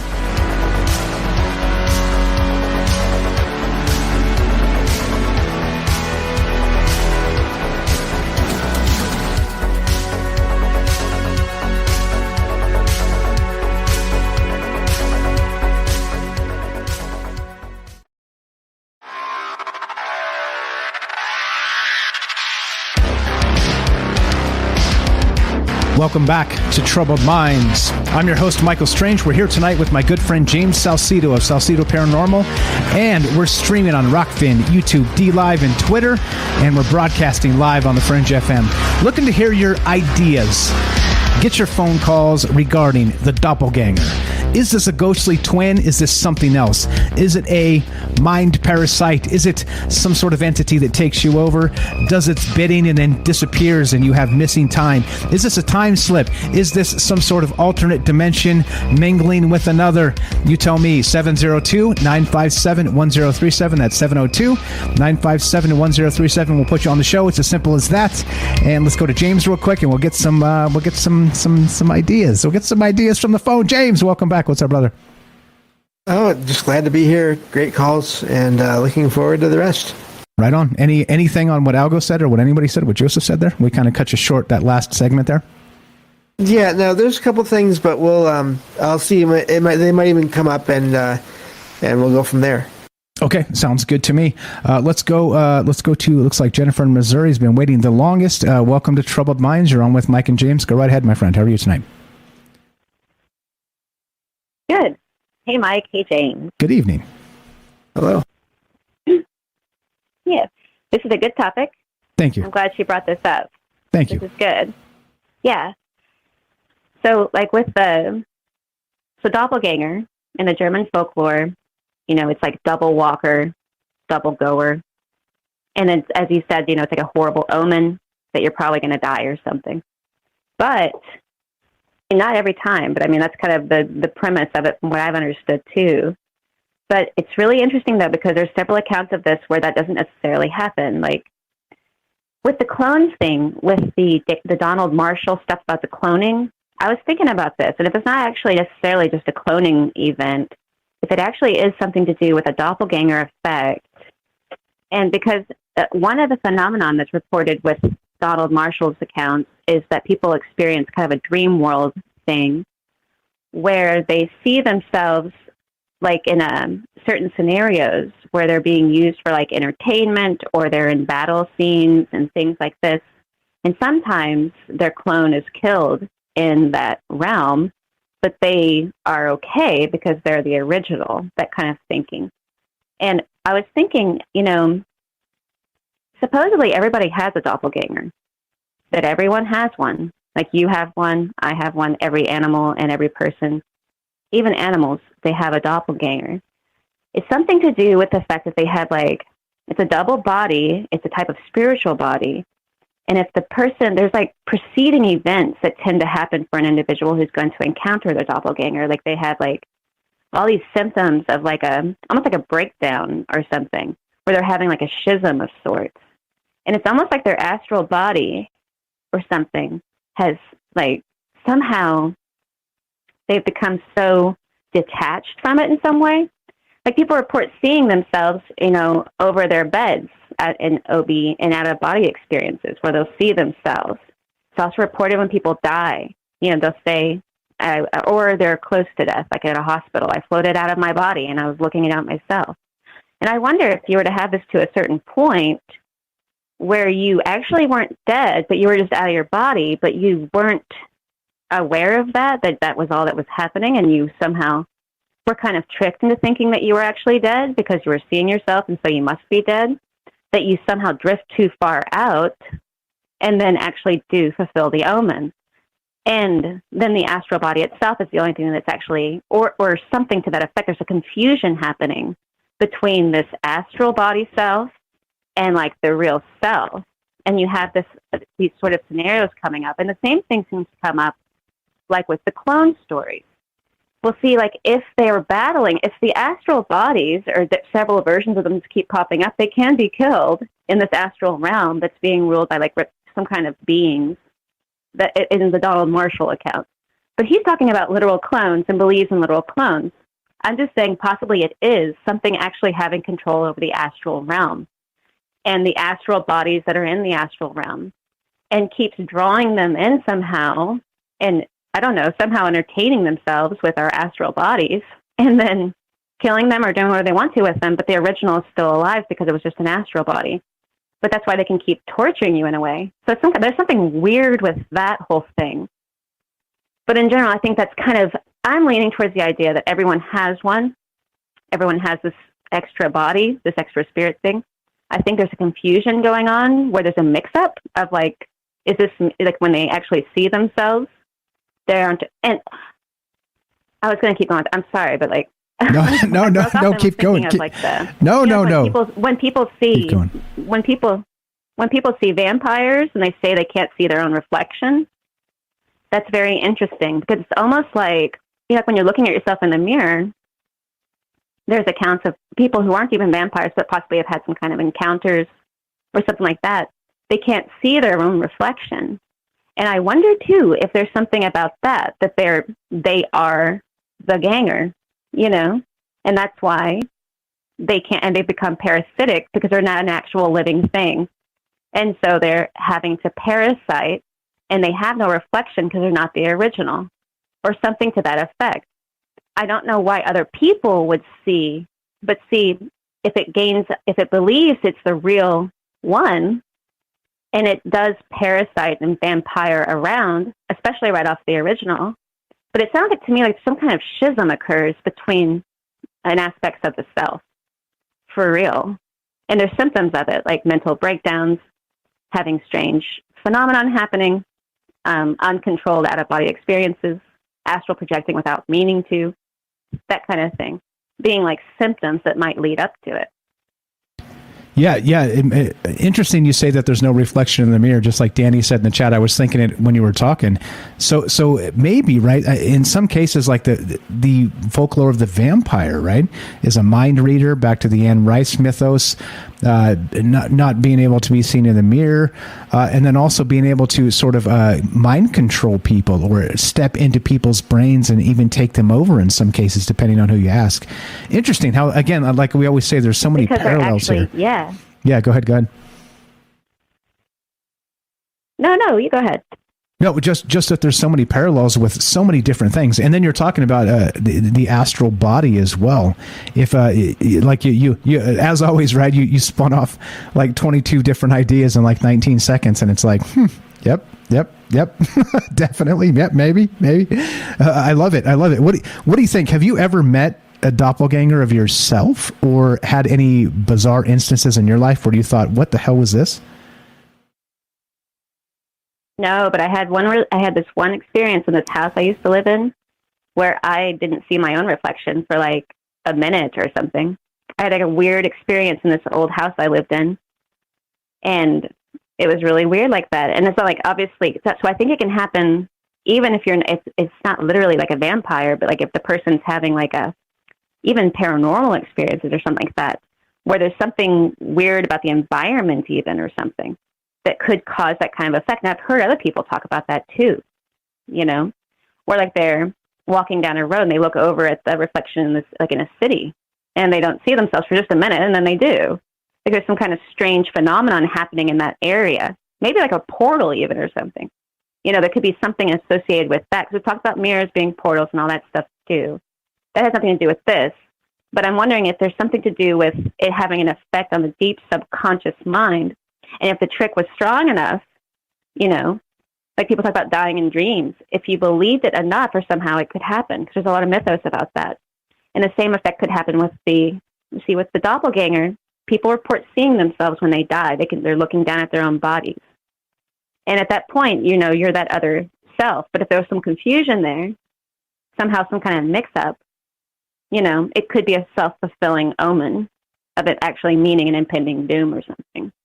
Because people talk about that stuff, about seeing themselves, looking at themselves when they've died, or, but they're saying before that happened, it was preceded by seeing themselves. Yeah, so there's something going on there. Exactly. I don't know, it's very strange. It is very strange. Here's the crazy part about this too, is that in the doppelganger mythology, I was reading, as you know, I'm reading a ton about this stuff just to know a little bit of what I'm talking about, and it is part of the mythos that if you see yourself 3 times, it means death is coming. Right? And so it's part of that whole idea that you see yourself once, it's one thing. A second time, you're being stalked by something like maybe you described it, an otherworldly or out-of-body something that's coming for you. But the third time, right, that sacred number 3 means it's the end. I don't know if you stumbled upon that, but yeah, pretty crazy that you brought it up in that term, because it's actually part of the doppelganger mythology. I didn't come across that, but it makes me think that, maybe that third time it's becoming so convincing that you're getting confused about which one's the real you, you know? And if it becomes too realistic, if it starts to become, it didn't just happen once, it didn't just happen twice, that happened 3 times, you know? So maybe psychologically you're just like, that's one too many, and you have like some kind of break or something, and you actually do, or something like that. There's also a phenomenon called like, it's a form of hallucination that can happen for people who have some kind of something wrong with their brain, and it causes it too. But I don't think that's really associated with this, because there's a whole huge folklore thing about it, you know, and it actually fulfills itself. But I don't know. I think it's very interesting. It's a great topic. I'm glad that Rivers brought it up, and it's a good show. I'm enjoying it. Right on. Real quick before you go, you're not climbing into an attic? Is everything okay these days? Yeah, all's well. It's a completely different town. Okay. It's all right. It's like this little bitty, like 10,000 people town, and I just do my normal thing. Okay, just checking. I'm asking. It's dramatically different. I'm asking. I do not want to go into it at all. Okay, that's fine. That's fine. At first, I hated it, but now I'm just like, this is fine. I guess this will work. This is fine. This is fine. It's growing on me. Okay, cool. This so, is good. Meaning, can you do more shows with us in the future? That's what I'm asking. Is your internet a little bit better? Are you able to not climb into the attic and have to do all that? Oh yeah. No, I'm going to get fiber. I got fiber internet coming. Nice. So okay. It's kind of cool. It's some kind of rural development thing they've got. All right. Yeah. All right. You let me know. Kind of cool. You let me know. I feel like I've been leaving you out, and you've been contributing so many great things to us. So let me know when you got some time. I'd love to have you on the show. Okay. You haven't at all. Not at all. Right on. Just saying. But just saying. Have a great night. I appreciate it. Thanks for the phone call. You're the best. Jennifer in Missouri. She's got a YouTube channel. Check it out. Link in the description down below. And the reason I say that for those of you that don't know, she used to climb. Her Wi-Fi was so bad. She used to climb up in the attic and sit with the spiders in the dark to call into troubled minds. And now she moved. So that's why I'm asking those bizarre questions. If there's no context, you think there's bizarre questions, but they're totally not. James, quick take on that. We'll go to Daryl, and we'll go to looks like APOC and Vicky as well.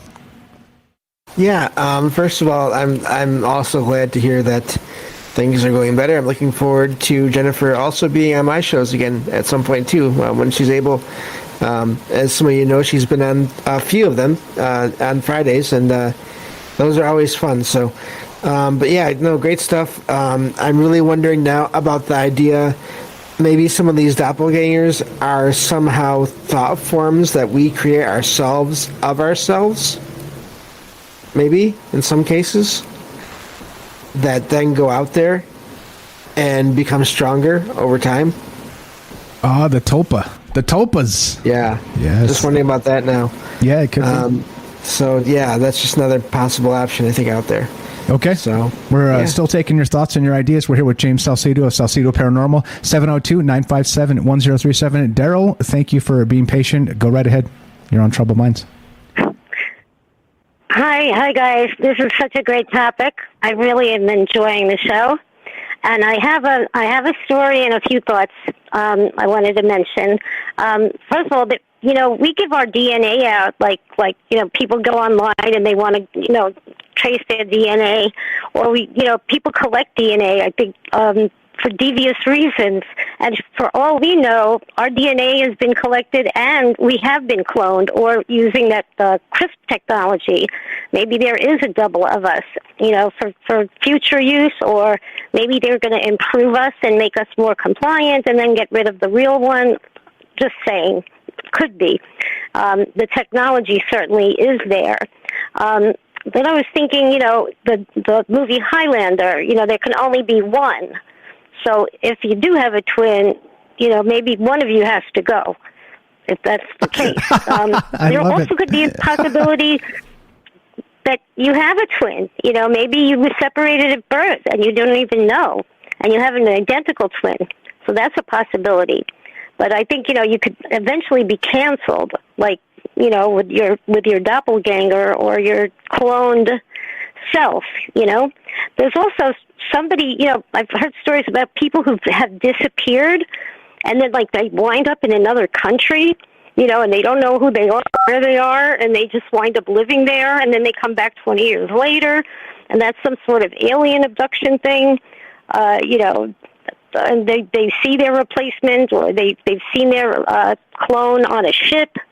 I've heard stories like that. And then I have a story, if you want to hear it. When I was 19 years old, I was in a show in Philadelphia, and there was always it was a nightclub that, we did a real theater show with dinner, and then after our show, there was like a rock and roll band that would play all night. And there was this lead singer that had come to see my show, and then I stayed to watch her show. And we really looked like the same people. Like, we couldn't take our eyes off of each other. And I'll finish that story on the Discord later. How's that? Okay, wait. Is it too hot for TV, or or you think you're out of time? Because we got time. Yeah, I think it is. Okay, all right. I think I'll save it for later. Okay, hot for TV. Yeah, I have a doppelganger. And, okay. Yeah, that sounds amazing. All right, so what do you if you got to pick one point here, one idea, and say, look, this is probably the most likely thing happening. I love how you're like, hey, maybe separated at birth. We've talked about clones tonight. We've talked about maybe the astral world. We've talked about with the Night Stalker stuff, all kinds of things there, with including maybe these thought ideas of this thing comes into you and maybe vacates your entire consciousness for a moment. You turn into a zombie and do something, and then your brain comes back in because it left. And then what do you think? What's your idea here regarding what an actual doppelganger is? And not just let's say, we can say in normie terms, but also what about esoteric terms? What are your thoughts? Well, I'm going to go for the normie first, because there obviously is identical. Your DNA is so similar. The chances of you looking the same are so rare, but it's possible. You have a very similar DNA. For some reason, your family lines must have crossed in the past somehow, and the combination of somehow the parents just wound up making something so similar because of their DNA. So I think that's why you look so much the same. You have that gene that makes your eyes brown. You have this gene that makes your hair red.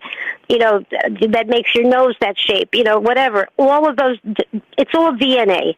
I really think that's pretty much really what it all is.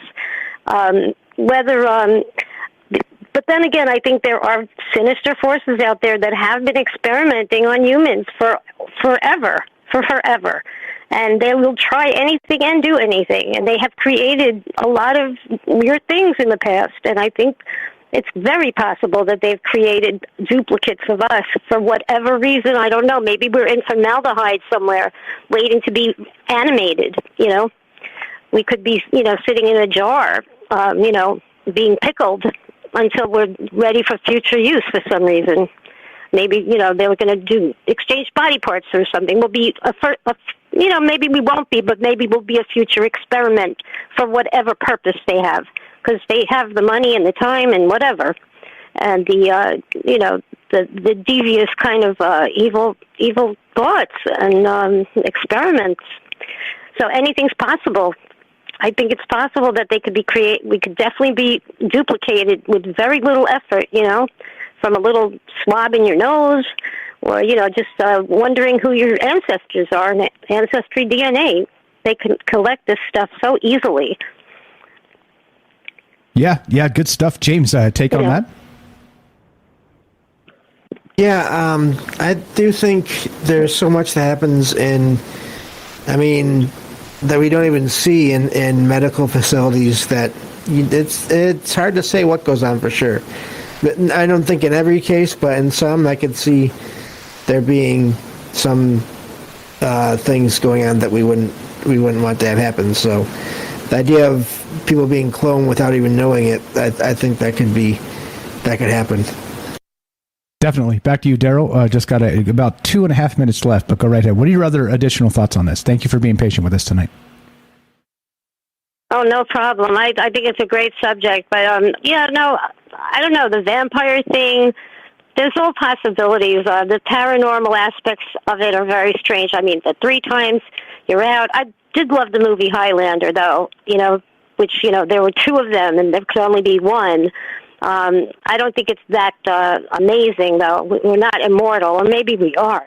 Maybe that's our immortality, and it's just to continue our destiny or our genitors.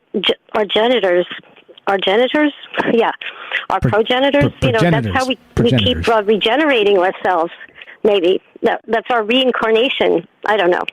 But that's about it. I'm done. Right on. I appreciate it. I definitely met mine. Okay, I'm looking forward to that story. If you guys want the Too Hot for TV version of things, join the Discord, troubledminds.org. It's not just Daryl. We're just kind of shooting the crap. See, I can't say it on the radio. We're just shooting the crap afterward, and you get a lot more uncensored thoughts. And it's not like we're Nazis. Please don't be stupid like that. It's just that you can say some things and kind of elaborate ideas together without the world prying ears listening. And it's a good thing. We learn from each other. We spend time with each other, and we most importantly, it's a non-judgmental place, and we just get together and talk, and it's good stuff. You're the best, Daryl. I appreciate it. Thanks for the phone call. I'm looking forward to the Too Hot for TV version a little bit later. Thanks a lot. Have a fantastic night. Also, by the way, Daryl in New York has a YouTube channel. Check it out. You can find that on link is in the description down below. She sings in English and French. And again, she's been very, very kind to the show and kind to us with all of her amazing ideas. James, got about a minute and a half. Go right ahead. Yeah, the one thing I wanted to say about the possibility of mind powers, the idea, and I mean that could be either from a spirit or from some kind of altered biological person or being, or even alien. That does make sense in a way of basically a form of telepathy or mind control, to where the only the people that need to see like a copy of someone actually see that, but not everyone else does. And then as far as the spiritual thing, yeah, it could be any number of things, altering perceptions and or taking on forms. It's hard to say. Hard to say, and that's why we talk about this, because this stuff isn't easy. I had actually a bunch of stories and all kinds of stuff to get to tonight, but as you guys know, right, I prepare it all just in case nobody calls. We got a ton of calls tonight, and I appreciate that so much. James popped in here and was like, hey, yeah, let's do this, and so thank you, James, for being part of this as well. So many great people. You get a great community, and like I said, you throw these ideas into the blender, and you get an amazing output, and greater than the sum of its parts for sure. Thank you so much for being part of this show and part of this community, part of my life, part of our lives. And I appreciate each and every one of you. Thanks for hanging out. Thanks for listening. As always, please give James a follow. Salcedo Paranormal. Links in the description down below. He's doing good work over there. The paranormal expert of troubled minds. So don't tell him that or he'll get mad. He doesn't really get mad. He doesn't really get mad. It's more of a joke. It's more of a joke. He doesn't really get mad. All right. So as we finish, it goes a little something like this. If you're listening to us on the Fringe FM, stay tuned for Joe Roop and Lighting the Void, and then Ryan Gable, The Secret Teachings after that. If you're listening to us on any other platform, including the podcast feed, stay tuned for a third hour of Troubled Minds. And, well, yeah, I don't know. No answers here. Like I said, this is more the question show. I'm not trying to tell you it was this or that or the other thing.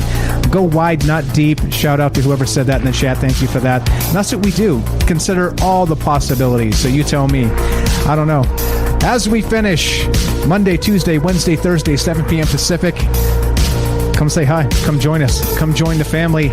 And as it ends, be sure, be strong, be true. Thank you for listening. From our troubled minds to yours, have a great night.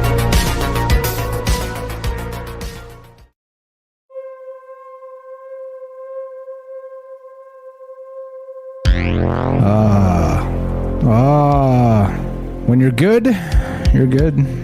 James, what's up? What's up?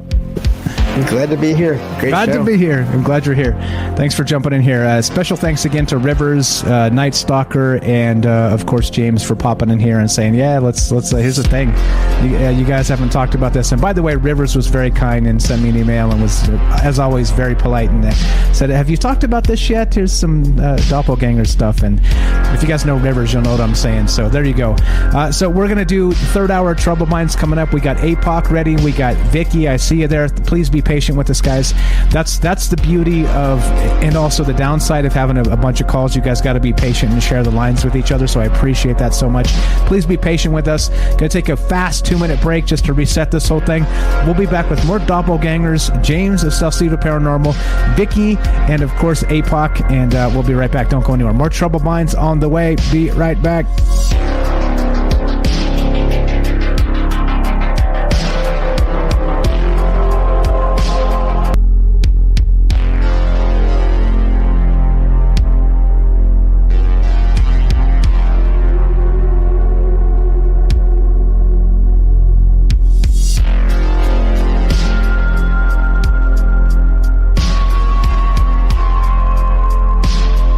All right, good enough. I don't know if that's 2 minutes, but fuck it. We're in the third hour, and let's just do it. We got people waiting, so let's go to APOC in Oklahoma. Welcome to Troubled Minds. Are you there?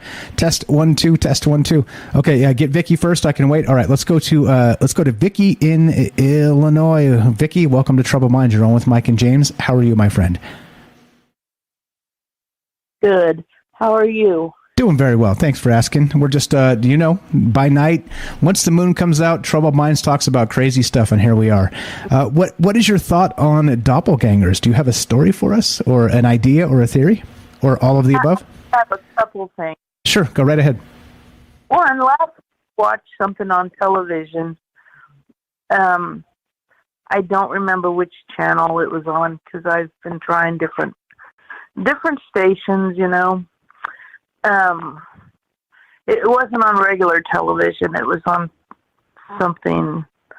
Well, anyhow, there was a program that actually they had I think it was 14 different sets of non-related twins, doppelgangers, and they said that for each person, there's 4 people who are basically like their twins in the world.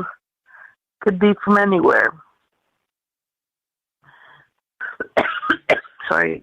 That's okay. I thought that was interesting that there's 4 of them. Yeah, I think they've said too, in terms of the universe, right? That given infinite possibilities, anything can happen, meaning that there's an exact version of you exactly somewhere in the universe as well. It's just, where is that, right? So it makes sense that, like Derek was saying earlier, there's so many billions of people on the planet, that it makes sense that there's maybe not your identical, let's say genetically identical, twin, non-genetic twin. How would that be? Non-genetic, genetic twin, right? But in that it's close, very, very close, and that, at least... I think the thing we kind of missed tonight as well is sort of that human perception of things, sort of that pareidolia aspect. And just because, you see somebody that looks similar, right? Have you ever had this happen too, by the way? I've had people say to me, Mike, you look just like that person. And I'm like, and I look at that person, it's like a celebrity or something. I'm told I look like the Jackass guy, right? And I'm like, really? And I'm like, so I look at the Jackass guy, the guy, he's not a jackass. He does a movie and a show called Jackass. But he's also a jackass. But I look at the guy and I'm like, that doesn't look anything like me. You guys tell me, do you think I look like the Jackass guy? I don't know what his actual name is, but you see me on the camera. Anyway, so whatever, blah, blah, blah. So my point is that I think there's a human fallacy involved as well in some of these cases where we're mistaken, right? Where it looks close, but not close enough. You know what I mean? Well, when I was growing up, me and my brother was 1 year apart, and we basically was Irish twins. We were 1 year apart.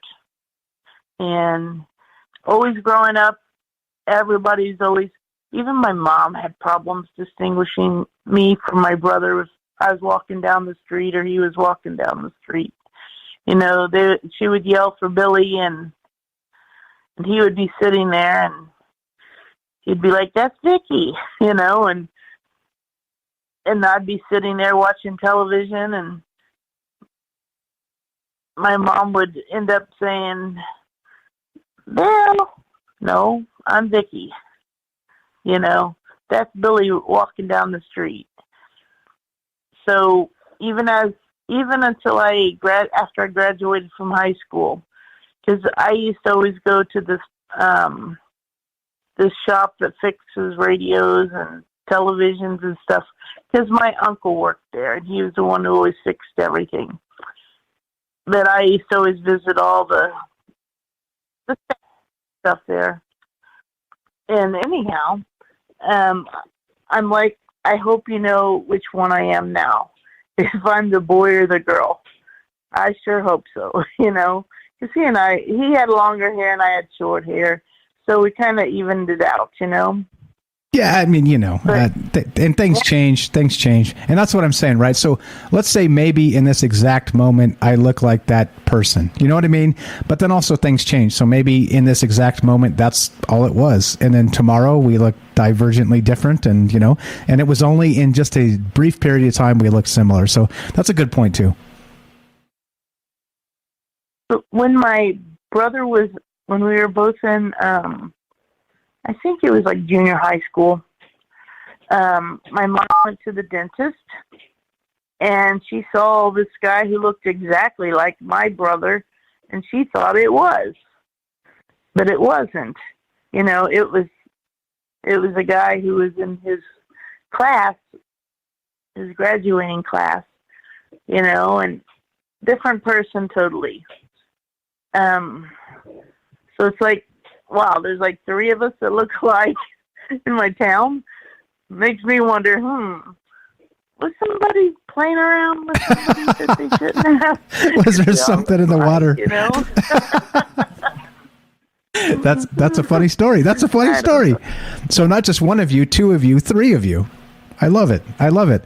So did it stick though? Are you still able to maybe look these people up on Facebook and say that maybe this is still a thing, or was it just a brief thing? Well, he is a lawyer now, and I really don't associate with him. He was in a higher class in the graduating class, you know, and so I was the younger one. So I really didn't socialize with him or anything. But my brother did. Gotcha. My brother was friends with him. Fair enough. Fair enough. Yeah. I was just curious if you had followed up on it since then. You don't have to, of course. It was just one of those things, you know. Sometimes we're like, I wonder if this is still a thing, right? It's all good. It's all good. So what do you think beyond just like similarities? Do you think there's like a more paranormal or otherwise aspect to this, something more esoteric to the idea of doppelgangers? There could be. I would not rule that out. But personally, I haven't seen somebody who's a real doppelganger. Fair enough. Even though all of us cousins, we all look alike. Like I said, you can't say that too much, or they're going to call you a racist. Be very careful, Vicky. What else you got for us tonight? Why? That should do it. That's about it. I just wanted to point out the thing about that show about the twins who are not related. I don't remember what it's called. It's something like that. Gotcha. It's okay. not doppelgangers. All right. I will be on the lookout for your doppelganger, and I will be very kind when I meet her. You're the best, Vicky. Oh, and my sister Adana, she had somebody who she always looked like Blondie, Debbie Harry. Oh yeah. Okay. Yeah. All right. She looked just like Debbie. Yeah, there's something weird about the celebrity lookalikes. Yeah, okay. Well, you never told me Adana looked like Blondie. Well, now I know. Shout out to Adana. Vicky and Adana are sisters. Both of them, always over on Rockfin. Very consistent here, hanging out, and good friends of mine, good friends of the show. Thank you so much for the phone call. Adana, shout out to you. Too shy to call in, but that's okay. One day it will be your day, and when you call, I will be nice to you. She's too shy. She's definitely too shy to do it. All good, so all good. I figured I better call and say that. Right on. I appreciate it. Hey, James, I just wanted to say, hey, I hadn't talked to you lately. Hello, good to hear from you again. Yeah, it's nice to hear you. I'm glad you're helping Mike. Oh yeah, always happy to be here. But you always do. He always does. He always does. I appreciate it. Well, you guys are doing great. Thanks a lot. You're the best. I like the program. Appreciate it, Vicky. All right, have a good night. You too. That's Vicky. Bye-bye. Vicky in Illinois, a good friend of ours, good friend of the show. Like I said, her and her sister Adana are very consistent over on Rockfin, listening to us every night. Thank you so much for the phone call. Thanks for being part of this. We're looking to hear from you tonight. 702-957-1037. We got APOC next. Let's go to James first. We've got the mystery caller on deck. I see you there. Hang tight. We'll get to you after APOC. What's your thought on what Vicky was saying there, James? I think it's interesting that she's describing, right, like I was trying to articulate, but it's difficult for me sometimes because, as I say, words are hard sometimes. That maybe in a moment we look very similar, but maybe in 6 months previous and 6 months after, maybe those same two people don't look similar at all anymore. So there's a weird sort of maybe time aspect to this as well. You think? Yeah, I think there's definitely. Not everything is paranormal. I think anything is possible, including some of the more mundane, as they say, stuff where some of it is pareidolia, some of it is just as you described, how we look at one point versus another point. I think all of that plays in as well. So yeah, I think that's important to point out to you. 100%. Let's go to APOC. APOC in Oklahoma. Welcome to Troubled Minds. How are you? Good evening. Hey. You're on with Mike and James. Go right ahead. What's on your mind tonight? Yay. Some of my favorite people. Thank you. So yeah, words are hard. Indeed. Now it's your turn. Words are hard. I know, right? I figured I'd say that first. It would sort of ease the tension I have here. All good. You got us. We got your back. Go ahead. But I do have a story from high school. I had a lot of people who would say, "Hey, I saw you on this side of town last week or the other night or the other day." And I waved, but you didn't wave back. What's up? And I'm like, no, no, I wasn't there. So I was told by several people that they're like, well, you have a doppelganger then, you've got a twin. I'm like, okay, that's kind of weird. But a couple years later, after high school, I was at a gas station and I got summoned by a police officer that was parked in the parking lot. And I walked over to him and he said, would you mind me checking out your ID? And I said, sure. I gave it to him and he asked me my name and asked me all these questions. And I said, what did I do, officer? And he's like, well, just a minute. And I said, okay. And he got me into the car and he got into the car and, he looked at me, looked at my ID, and he just had this weird look on his face and he flipped his visor down and he had a picture of this girl that was wanted that was not me, but looked exactly like me. Nice. Nice. And hey, come on. And I'm come on. like, if you're going to have a situation like this, it may as well be something with a cop. Go ahead. Sorry, go ahead. Yeah. Right. And that was just a couple years after everybody was telling me, hey, and it was the side of town that everybody was talking about having seen her as well, where I was summoned by the cop. And I guess that's where they were looking for her, which was probably the same girl, I'm assuming. So I'm glad I wasn't her and she wasn't me, but she really looked like me. I also have a friend who I helped him. He actually became a Prince lookalike, and he was a good friend of mine. Still is a good friend of mine. He had the same birthday as Prince. He looked like Prince. I mean, very similar. You would have a hard time earlier in Prince's life, you would have had a hard time, knowing the difference. It's just, kind of funny because he ended up, doing a Prince lookalike thing. And I actually went and I helped him do the video. I was Wendy or Lisa, I can't remember which one, but we did it. We did like a stage show to prove to these people that he could be a Prince lookalike, and it was kind of fun. But then he ended up being on what's her name's video as the Prince lookalike. Oh, what is her name? Somebody just mentioned it in chat like a few nights ago, actually. Apollonia. Is that her? No. Apollonia was one of the no. This was more recently. I see. Not the old school.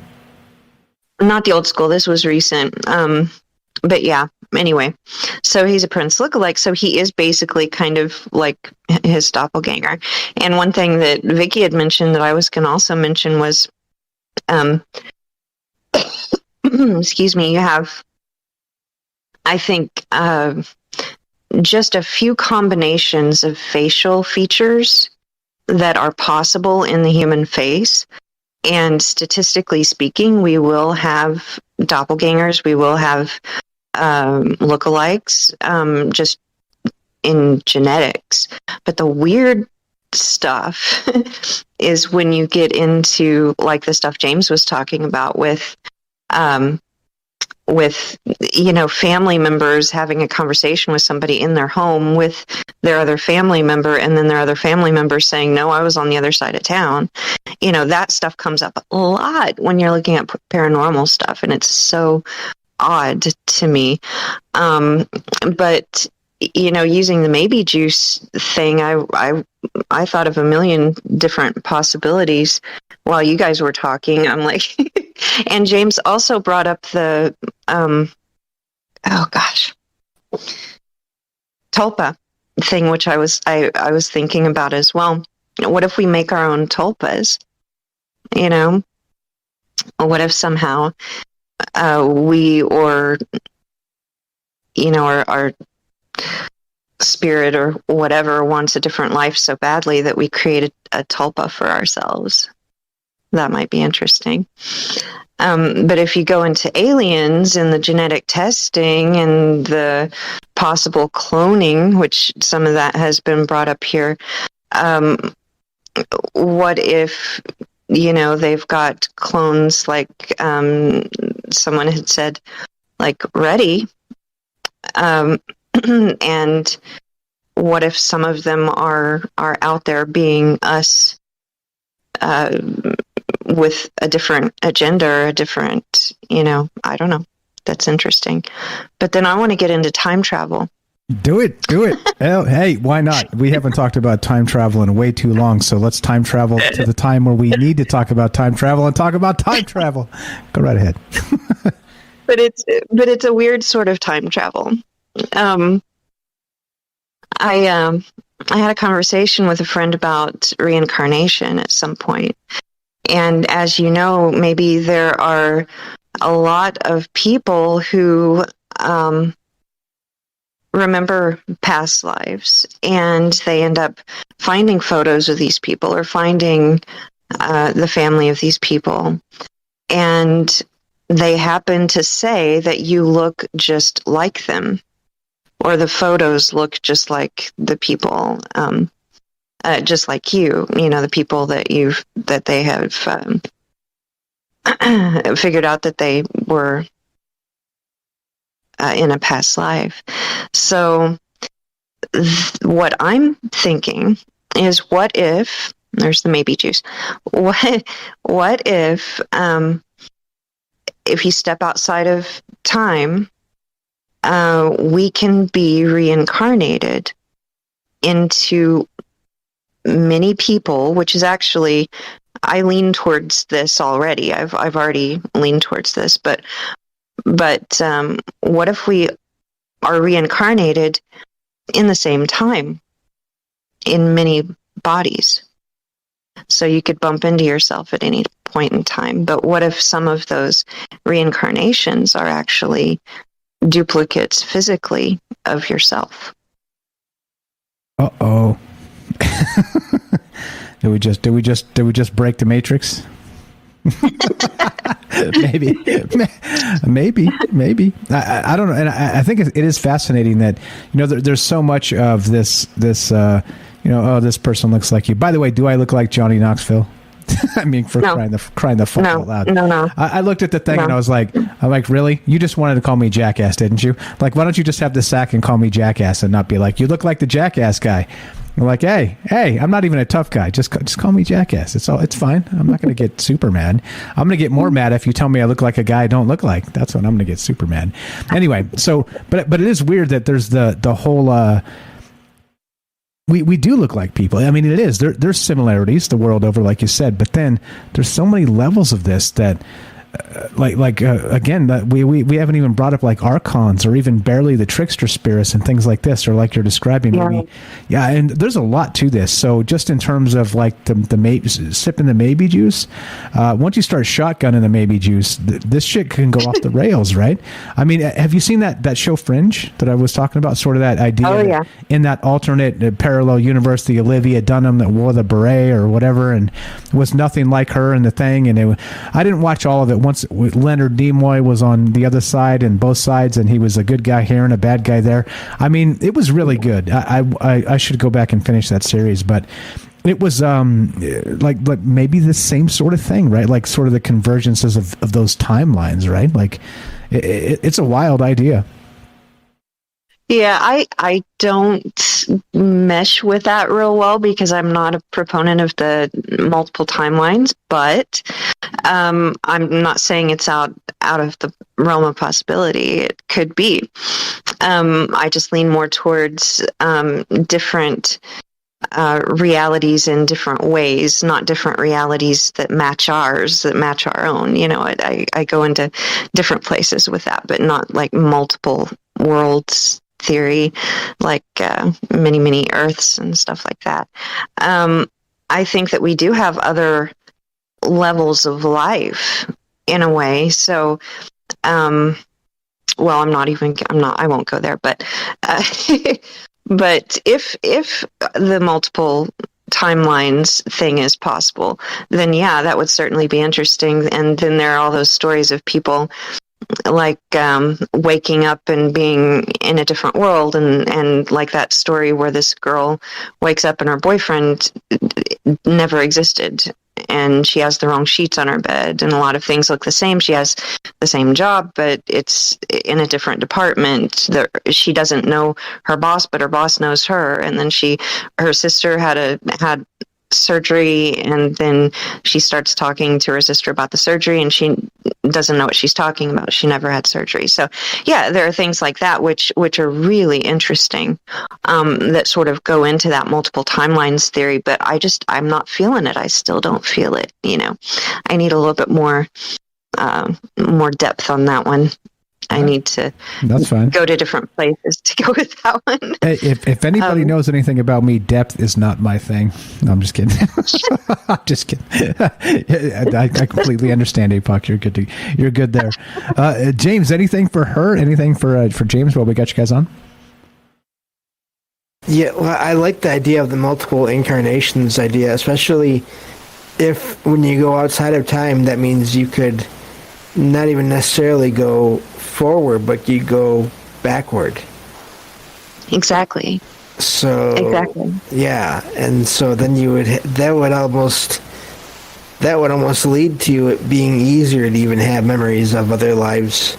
This is off topic in a way, but still have memories of other lives because you did have other lives, and you do have other lives before and after, or even memories of current day events that didn't happen to you, the individual you, let's say, they happen to other versions of you that are out there somewhere. Yes, yeah, for sure.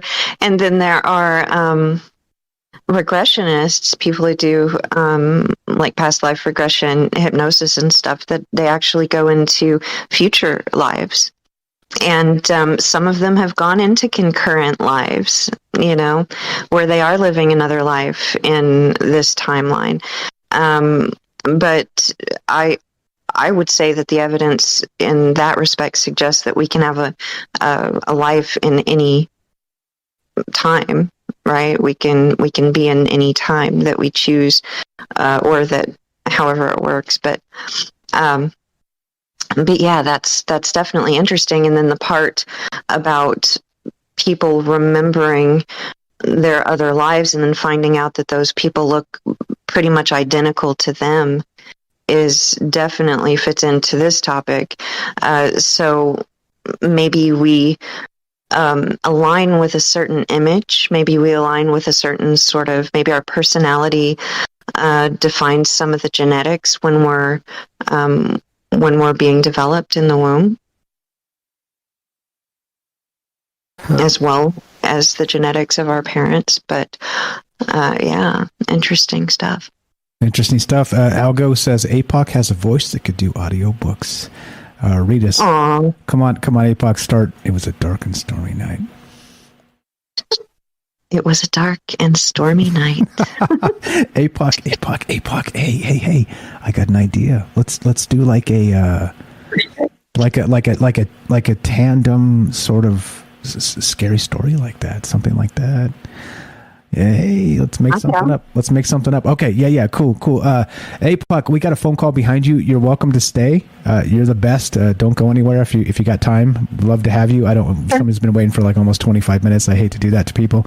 So APOC here has a podcast. Please check her out. Again, it's not only does she have a voice that could do audiobooks, maybe coming soon is an audio drama brought to you by Mike and APOC. And also give her a follow. Links in the description down below. She's got a podcast, and please go check that out. And APOC, stay right there if you can. Let me know if you're going to stay. I'm going to go to Sandra over here on the phone line. You going to hang out with us? Yeah, I'll stay. Okay, stay right there. Be right back with you. Let's go to Sandra on YouTube. Thanks for being patient. You're on Troubled Minds with Mike, James, and APOC. Go right ahead. What are your thoughts on the Doppelganger? Hey, it's Cassandra. So no, it's kind of a weird thing, more like a dream. So kind of what she was talking about as well, like on the basis of having different lives and time traveling. So basically, when I was like around turning 18, I went on vacation, and 2 days before I got on a cruise, I had a dream of this guy, and my dream was kind of present time. And I see him the day I get on the cruise. I avoid him, though, because I'm freaked out. I'm like, this is weird. I'm not going to talk to him and tell him that weird story. So pass on, like, 2 days later. We go into, like, the little club area in the cruise and stuff like that. And he walks right towards me, and I'm sitting alone. And he calls me by another name. And he ends up telling me, like, he's been dreaming of me for the past 4 years. And what the hell? It was just a weird thing. Yeah. It was just a weird thing. His dream basically takes place in another timeline, probably like I'd say Renaissance era, something like that. And we meet, and it's just a weird story. Let's just say it resembles the whole Snow White thing. So basically, when he saw me, he called me Snow. I don't look like Snow White, so it's weird. And he just tells me the story is basically he finds me somewhere, kisses me, wakes me up, and we start walking through these woods, and there's a separation, a fork in the road. And I end up going on the other end, and it's snowing. But then there's this big mirror on a tree, a random mirror, and he looks at himself, and he sees himself dressed up in kind of a red suit with gold. And then these dark entities start coming at us, something kind of like in Harry Potter, kind of like that. And he says that I get angry and I turn on him basically, and I join them, but then we kind of get better, and then we just keep going through the road, but that's about it as far as his dream goes. But ever since that, we've been together. So it's just kind of a weird story. Nice. I do like that it has a happy ending. I was waiting for the human twist of like, well, then things didn't work out. Bravo. No, it was terrible. It was terrible, though, because he actually lived 2 hours from me. So he lived in another city and I lived in another state. And it was just insane how we even met. I'd never thought the chances of meeting someone you dream of would happen. That's pretty wild. For a couple of years, we had a long-distance relationship. Yeah, a lot has happened, but somehow, some way, we didn't let go. So that's amazing. I still try to make sense of it, though. Yeah, so okay, the question for you then is, so what do you think was happening in these dream states? Like, what led you guys to recognizing each other in the real world? How do you think this actually worked sort of in a metaphysical sense? I really don't know. I know that probably before I went on the cruise, I had an incident happen to me, and I was really depressed because I was still in high school. It was my last year. And I know during that time, I kind of cut off, like, social media and television and all that stuff. And I kind of began to more reflect on myself and my wants. And in a way, I started, like, writing down what I wanted, I don't know, I guess my future to look like, you know, like the guy. And I made this list, and I even made a list of how I wanted to meet him. And, of course, it exceeded my expectations, but I kind of just put it out there in my head. But as far as his goes, he has a lot of stuff he hasn't told me yet. He says he's just still waiting to tell me some stuff he's not ready for. Oh. But yeah, like I said, I still try to make sense of it, and I kind of like telling my story to see maybe if somebody else might have a different opinion or perspective on it. I want to know what he knows. What if he's got like some super wild story that like takes us to another level that he knew when he was born that he was going to meet you someday type of thing. You know what I mean? Like not to put pressure for happily ever after and all that stuff. Like I said, it's a good story right now. Time is a long time and all the rest of that. I'm not trying to do any of that to anybody. But what's interesting is if he says he does know more and he's reluctant to tell you of all people, I wonder what he does know. Interesting. Like this is an amazing story. I agree. Yeah, good stuff. So what do you have? Where did you find the show, by the way? The first time caller. Thank you for having the guts to call in. A lot of people don't. I appreciate that very much. Where did you find the show? Oh, I was on this the conspiracy on Reddit. Someone posted it, and so I just clicked on it. Nice. I thought it was live, so. Nice. Right on. You're welcome anytime. Thank you so much for the story. What are your other ideas while we got you on? If you don't have any others, that's okay. Regarding doppelgangers and this idea that maybe there's a double of you or somebody else out there. What's your theory? I really don't know. I don't really have any kind of opinion on it other than I do sometimes think, like, I think you mentioned something about celebrities.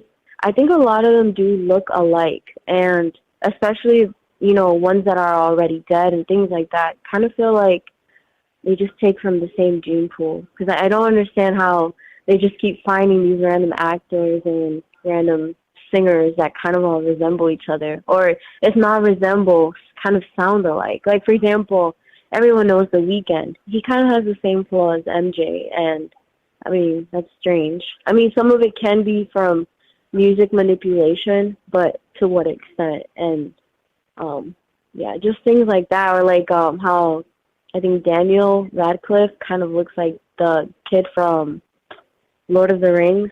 I just find that so weird. They kind of do. I never thought about it, but you kind of do. Frodo was in Harry Potter. Frodo was Harry Potter. Amazing stuff. Amazing stuff. I appreciate the phone call. What else you got for us tonight? I like to give people as much time as they need, and thank you so much for having like I said, the guts to call us. What else you got for us? No, that's about it. That's like the weirdest thing in my life that I don't really have anything else other than that. That's strange enough for me, and you're definitely in the right place. Like I said, my name is Mike. It's a pleasure to meet you. Thanks we love all the callers, especially the first time callers, because you have a home here. When you're ready to call back, you're always welcome. Okay. All right. Thank you so much for having me. Thank you, guys. Thanks, Sandra. Have a fantastic night. Thanks for the phone call. There we go. Easy as that. See? Easy. Look at that. Easy. Not only that, first-time caller, and amazing call, and wow, what a story. What a story. James, let's get your take on that. We'll go to APOC and then keep on trucking. Looking to hear from you guys. 702-957-1037. Click the Discord link, troubleminds.org. Get your ass in here. We're talking about doppelgangers. What about these dream states? What about these, like APOC was saying, maybe this sort of interdimensional something or other? I don't know. I don't even know what to make of any of this, because everything sort of blends together. Go ahead, James. Yeah, I wonder, just kind of connecting everything to get together, if sometimes when we have dreams about where we see ourselves, if that really is ourself, or if it is another version of us. What if in some cases we're a doppelganger for someone else?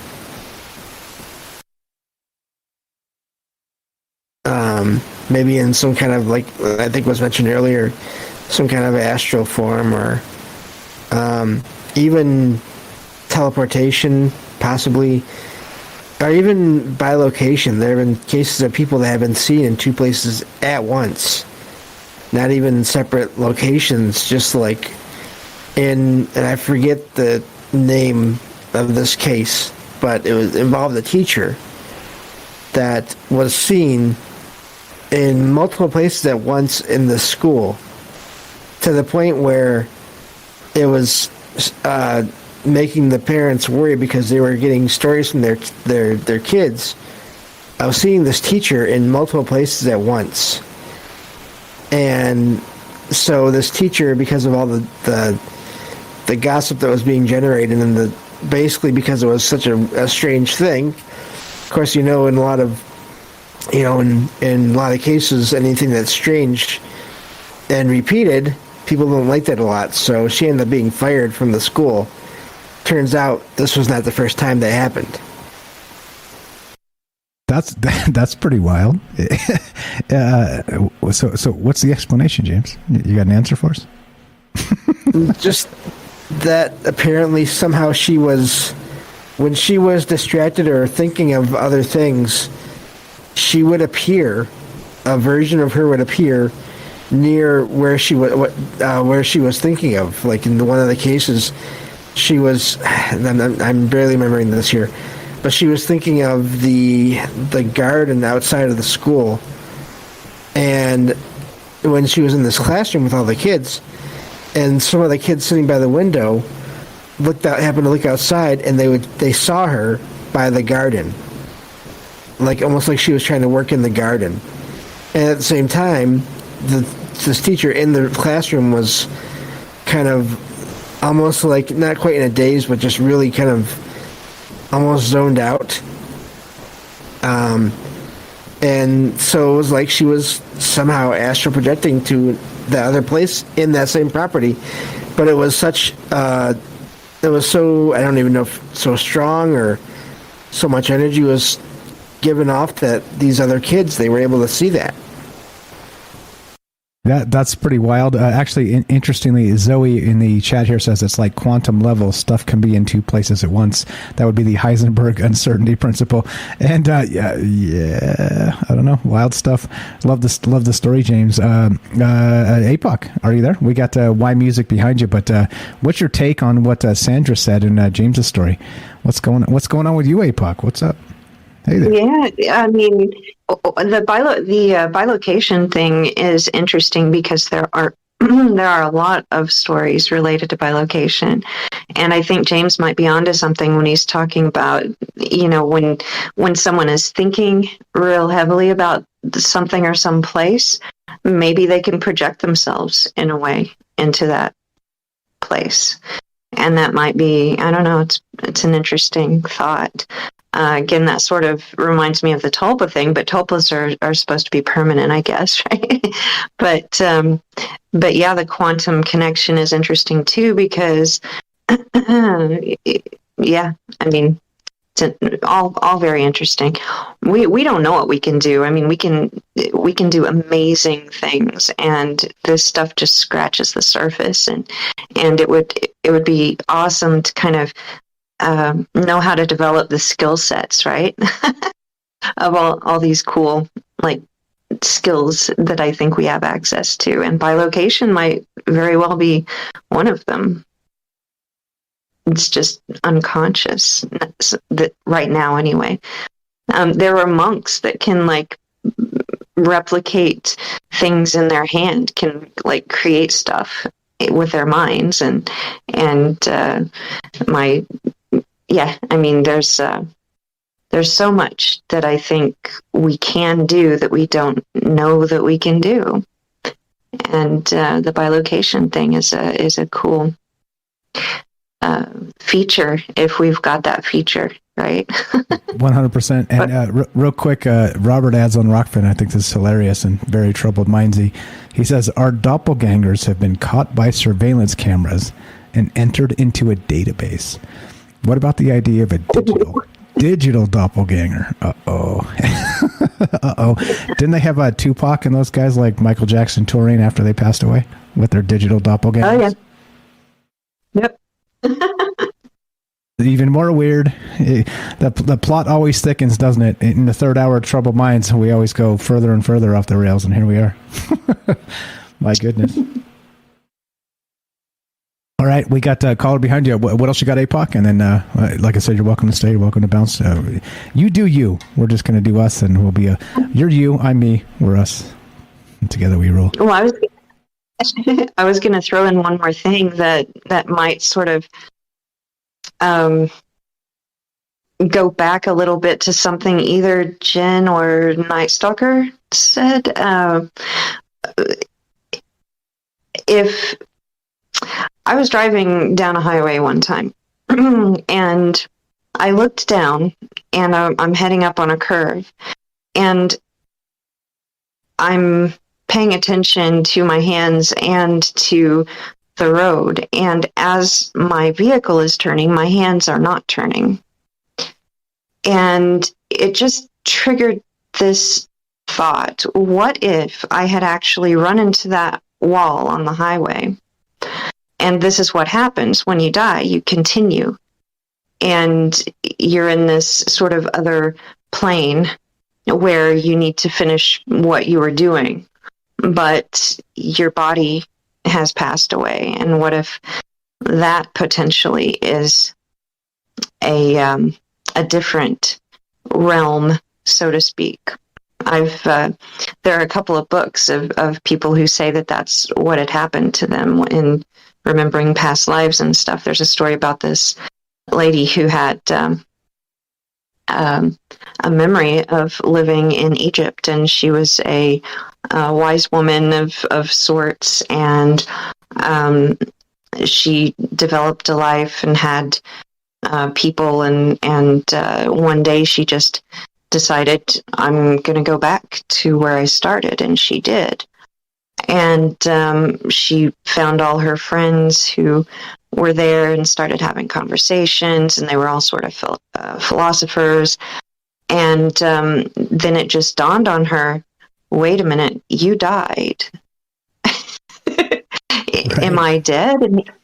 Am I dead? And he said, I was just waiting for you to realize it. But yes, this is the place where we realize we've died. And so she had no idea when she had died, but apparently in living her life, she had lived a good portion of it being dead.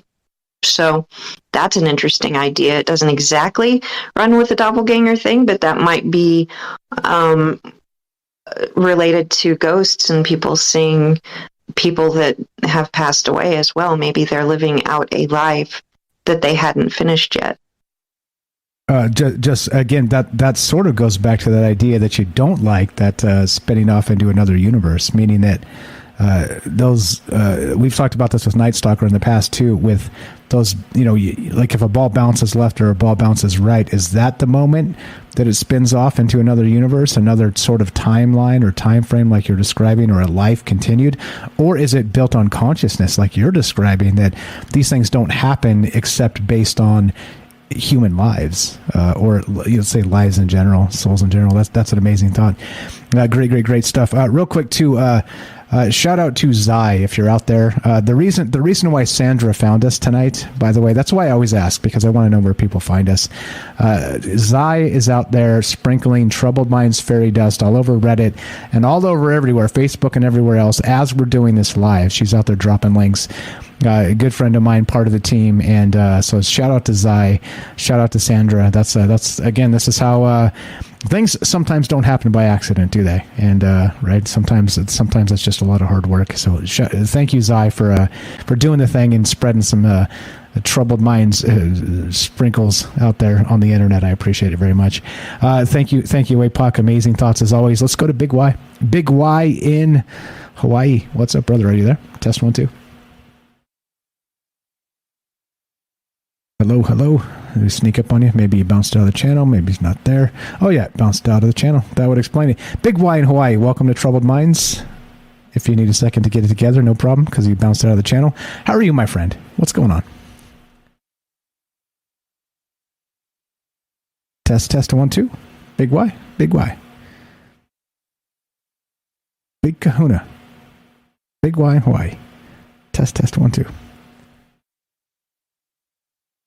Not hearing you. If you hear me, I do not hear you. We do not hear you. All right. Hey, guys, I'm gonna bounce into the caller queue to go talk to this individual. Please follow. I'll see you there. All right. We're having issues here, so let's do it right in the caller queue. Big Y can hear me. Test 1 2. Big Y. Test 1 2. Yeah, I can hear you. Can you hear me? Yeah, now you're good. Go right ahead. All right, cool. What's up, man? Jeez, man, sorry about that. No, you're fine. Hey, it's awesome. It's windy. Nice. It's windy here too. Yeah, the trade winds have come in. So you must be sharing it then, maybe. Yeah. I got the east side. You got the west side. It's all good. We got it on lock. Thanks for being patient with us. What are your thoughts? Yeah, man. Sorry about that. I'm not still new with Discord trying to talk on here. No, you're cool, man. You're cool. That's part of the beauty and the amazingness of a live show, right? You never know what you're going to get. Live is like a box of chocolates. Go right ahead. What are your thoughts on the Doppelganger and then all the rest of this? Well, to be honest, I kind of think this stuff is related to the Matrix and, the archetypes and people. Maybe the Matrix only being able to create so many specific types of people. And, maybe with personality types and even when, maybe connecting to our dreams and, to throw another wrench into Indra's web and those crystal nexus points, the way I look at them, maybe there are certain people who are nexus points who are, almost anchors of reality and everything else around is a manifestation. So it's like, if these are the main archetypes and possibly the main people, like people that maybe tune into this show that actually, do call in and have theories, and maybe a lot of the other people you see throughout the Jim or the Jeff you see walking his dog every day, but you never really know about him and never see anything further than him walking his dog out of his apartment, or so-and-so, the teller, the cashier person. Maybe it's all just manifestations, archetypes, and the same thing with our dreams, how our mind can only make up faces and people depending on people we've known and met and had interactions with. So if our mind is a copy of the universe, maybe it's something along those lines.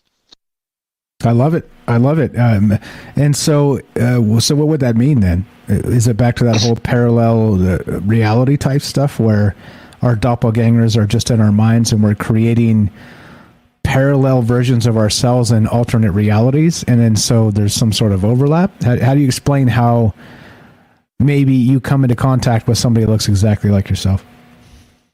Well, it's actually happened to me a couple times. I've come into contact with people who generally look. I mean, I'm a pretty average looking white guy. I am taller. Like I'm 6'5", so that's kind of hard to mimic consistently. But I do meet white guys that have that, pompadour, James Dean, just comb back kind of haircut with a medium-sized beard, especially in the service industry. It happened in Nashville a lot and Colorado a lot. But since coming out here in Hawaii, not so much. So maybe it's a generalization, where you are, you have a majority of these type of people. You notice it like, hey, I like Mustangs, so you notice Mustangs more. Maybe it has something to do with that. But also, I think as people wake up, maybe we're all just kind of, the way the Matrix describes it visually, kind of these shells walking around, with everything we touch. I know you have one caller that talked about harrowing objects, and you touch objects other people have touched, you take that energy. Maybe that has something to do with, like literally everything you touch, everything you say, everything you through this life takes that little piece of your soul, a little piece of that mana, that chi that you have. And, as it does that, people become shells. They become, restless. Like you say, Mondays don't suck, your job just does. And people become just caught in this routine that's just over broke until they wake up and maybe realize truth that ignites their fire again, And once that happens, maybe they become nexus points and they become something that's manifested more throughout reality. Now people start to recognize, oh, hey, you look like so-and-so. Because since I've woken up and gotten out of the military, I've got people ask me, oh, you look like Clay Matthews. Oh, you look like so-and-so baseball player. Like, how many baseball players every November? Oh, you look like such and such. Yeah, right. Yeah. So, you put on a baseball hat, you look like every baseball player. Exactly. Yeah. So, but yeah, maybe it's something to do with that. As we wake up, as we become, more of recognizing our own divinity in the life that we are given and the life we have, the life maybe we chose, like APOC was saying with the story about that woman in her past life. There's that one guy, Mateus De Stefano, I think. I sent you the link on that stuff. If you're able to ever actually watch that stuff, he talks about his past life. He believes he was in Atlantis, and he believes, that he was a part of trying to build the next generation of humanity because they weren't originally from here, stuff like that. So, maybe there's something to it. And if we wake up, we start becoming these nexus point of reality, and we start seeing more of ourselves manifested in the reality around us. Yeah, I love it, and I think that's the thing too. Just like APOC was saying as well, and I think just a shout out too. Like if you guys think I don't listen, you know better. But the one who called in and talked about sort of putting your energy into objects, sort of by woodworking or building things, or no matter what you do, you're sort of transferring your essence into something else with your time and your energy. That was Matt in California. He's the guy that was talking about that. Matt in California, yeah, and so I mean, it's an amazing thought, and like APOC was saying, we're capable of incredible things, but what is that skill set? What does that look like? I don't think, maybe the ancients knew a little better, maybe they didn't, but what's up? There's Zai in the chat. What's up? See, I told you, I was talking about you. Thanks for dropping those Troubled Minds fairy dust out there. It is a good thing. It helps us a lot. The show's growing hugely, bigly. And again, it's by no accident. It's by a lot of hard work. So thank you for that. But yeah. So sorry to interrupt you. She just popped in the chat. I wanted to. No, it's all good. It's all good, bro. Yeah. Okay. So then, what do you think though? So you have seen. So what about when people says you look like that person? Do you like me? They're like Johnny Knoxville. I look at Johnny Knoxville. I'm like, what the fuck? Like I don't look anything like that dude. But okay, fine. Like if you maybe there's a parallel. I'll see that. But maybe it's my movements, or maybe it's the way I speak. I don't fucking know. But like I've heard it more than once in my life, and I'm just like, if you just want to call me a jackass, call me a jackass. You know what I mean? It's right. It's just get to the point, brother. Yeah, exactly. Like, cut to the chase. If you want to punch me, just fucking punch me. Like, you know what I mean? The next step happens and we fight, and that's just the way it is, right? Like, you don't got to start with like saying, "Yeah, I look like the guy from Jackass." Fuck's sakes. Anyway, I'm joking, but I'm also kind of not. It's like I don't think I look like the dude. Well, we need a poll. Put the poll up. Do I look like Johnny Knoxville? Yes or no in the chat. Do I look like Johnny Knoxville? Anyway, it's a sore subject of mine because I look at the dude and I'm just like, fucking no. Was that? Sorry, brother. My kiddo, I guess, got hurt, so he's trying to come cry to me. I told him to go see his mom real quick. No, you're good. If you got to handle it, go handle it. You okay? No, No, he's good. No, yeah, it's all good. It's after dinner. Everybody's ready. Let's like get in that hour, you know. Okay. Rub some dirt on it. Go get him. Right. That's what I tried to tell him. I said, man, you didn't fall that far. Yeah. Exactly. Rub some dirt on it. Go get him. Right on. So what are your thoughts here? Yeah, no sweat. Glad he's okay. So what's the next bit regarding? What else do you have regarding the doppelgangers? Do you think it is a coincidence? Is it part of that human pareidolia? Us being, let's say, not tuned into exacts. You know, interestingly, like Robert said over on Rockfin, like digital exacts, like facial recognition and things like this. Right? Would for instance your doppelganger actually look the same through facial recognition software? That's a good way to actually look at this, huh? Well, yeah, imagine, I think of a doppelganger. I'm kind of a nerd, so I think of like Naruto too, and like doppelganger jutsu, and how that was just making complete hundreds of exact copies of himself. And like a ninja power, if you will, for those who aren't in Nerdland. But yeah, it's so I think of almost an exact copy, or like Supernatural when they had what do they call them? They didn't call them skinwalkers, but the shapeshifters, and how they tear their skin off, and like they can be like the last person they saw. So I definitely think I take, when I think of doppelgangers or copies, I definitely think more demonic, which obviously people have said AI could be that next thing we have to worry about in that category. But I think more malevolent, and more on the darker side of vibration, trying to fool you for some reason.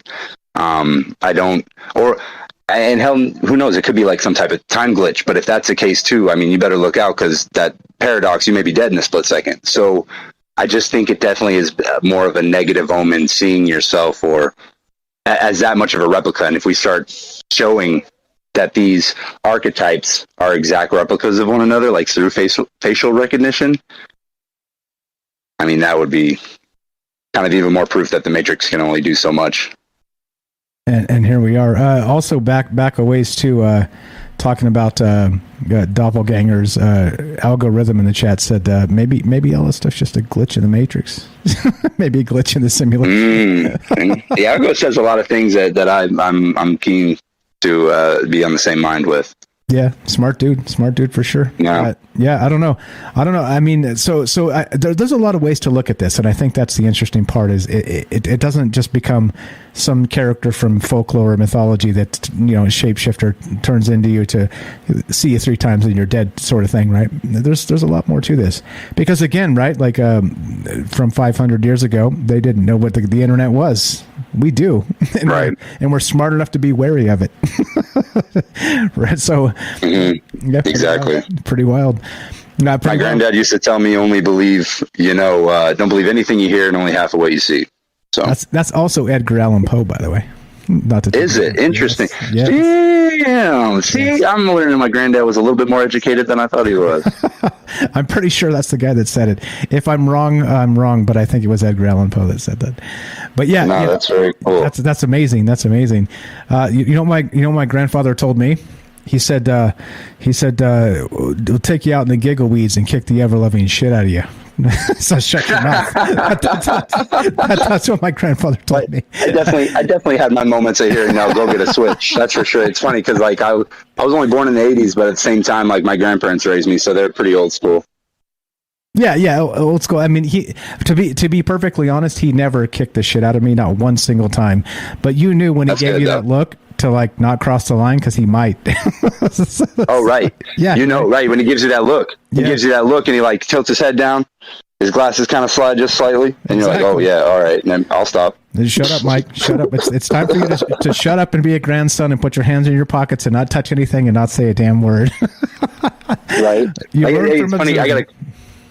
Right, exactly. I got a quick funny story about my granddad before I get off here. Sure. My granddad used to say, like, when they were around their parents, when, like, a lot of times at dinner, is, hey, we don't talk unless you're talked to, but they could get away with talking in pig Latin to each other around the dinner table. So every time they were around their parents, they would always just talk in pig Latin, I guess he used to say. So the parents would never know what they were talking about. So that's the type of old school my granddad was, I guess. He used to always try to say. Nice. I love it.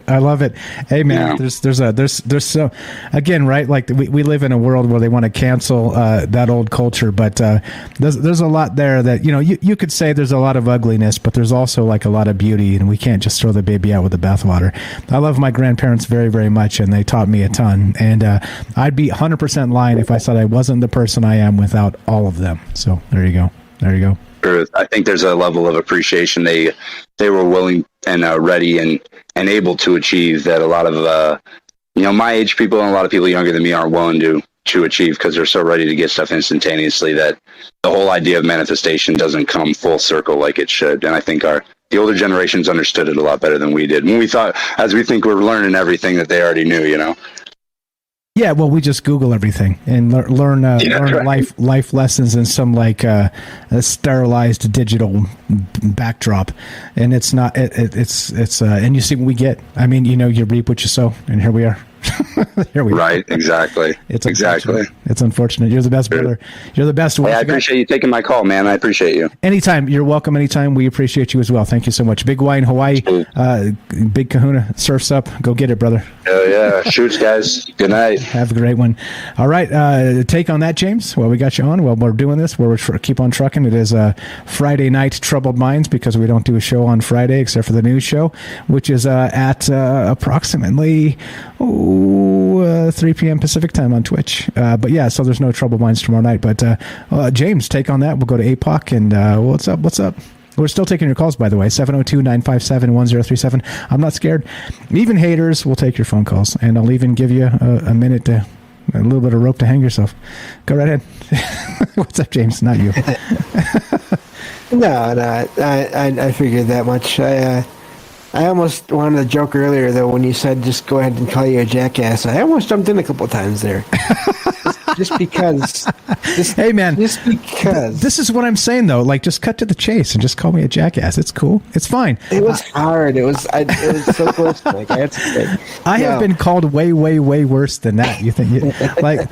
It's the subtle thing where you're like, so what are you trying to say, right? What are you trying to say? just fucking spit it out, right? Just spit it out. Yeah, I know. We're all friends here. It's all good. What's up? We got a Rivers sighting in the chat. There's a Rivers. What's up, Rivers? Shout out, thanking us for all the kind words and appreciation. So thanks for all the great ideas and sending them our way. By the way, also, if you any of you out there have ideas for shows, send them over. TroubledMindsRadio@gmail. You can reach me there. Join the Discord, troubledminds.org.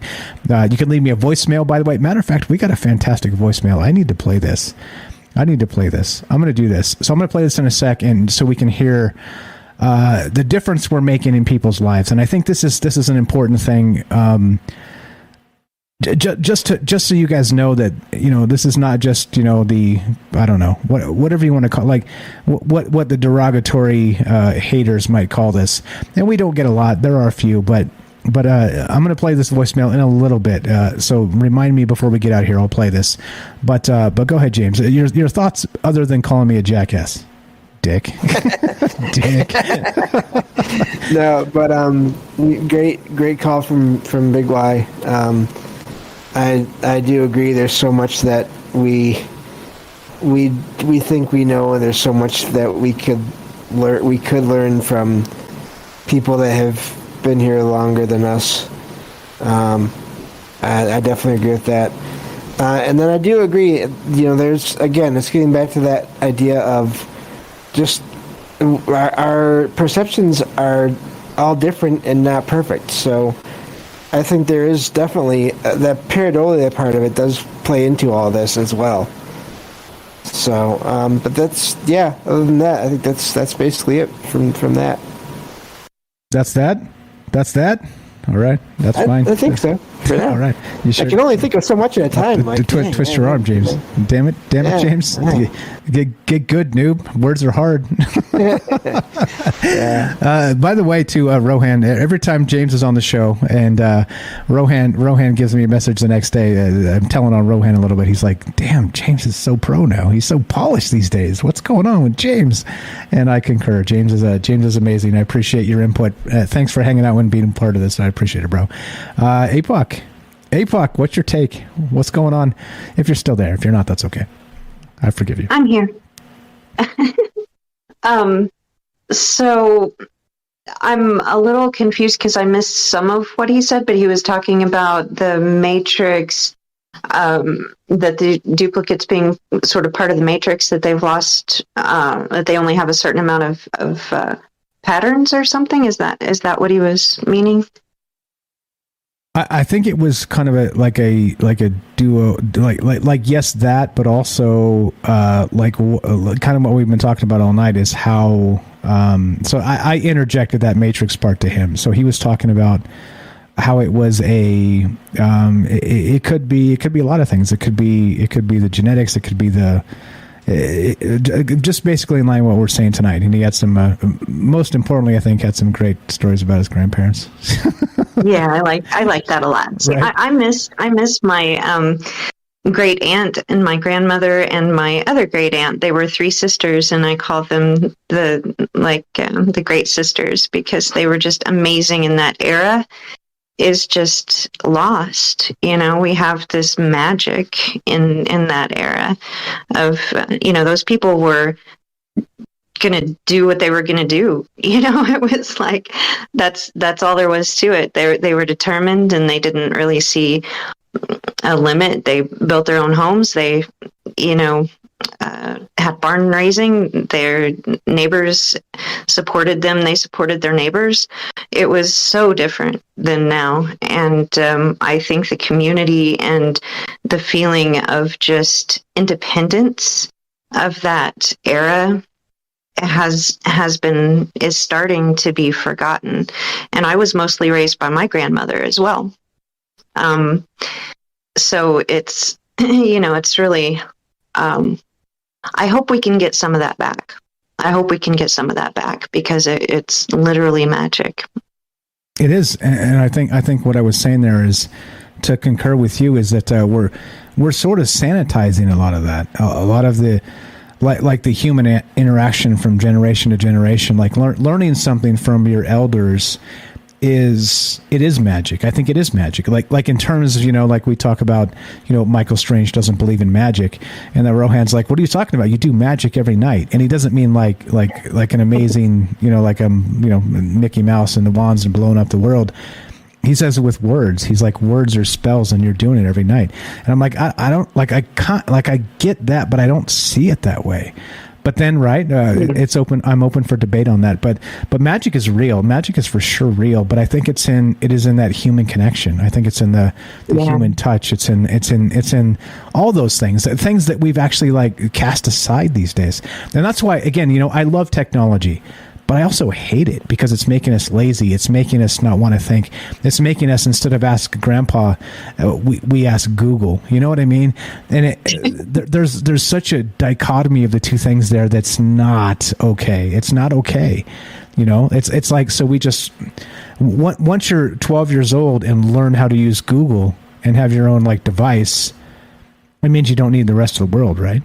I mean, think about how disgusting that notion is, because of course we know how not just Google but all the rest of the technocracy has really been just bending thought, and like trying to trim out a lot of the concepts we talk about a lot.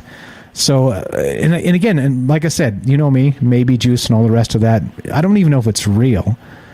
But I don't think it has to be real to have a discussion about it. And that's the important part here, right? It's like, hey, look, we still have the right to be wrong. We still have the right to guess and speculate and put our minds together and have human contact. And it seems like, right, the censorship bit is like, if you're not part of the party, lefty, righty, and all the rest of the trash they tell you have to believe, which is all trash, by the way.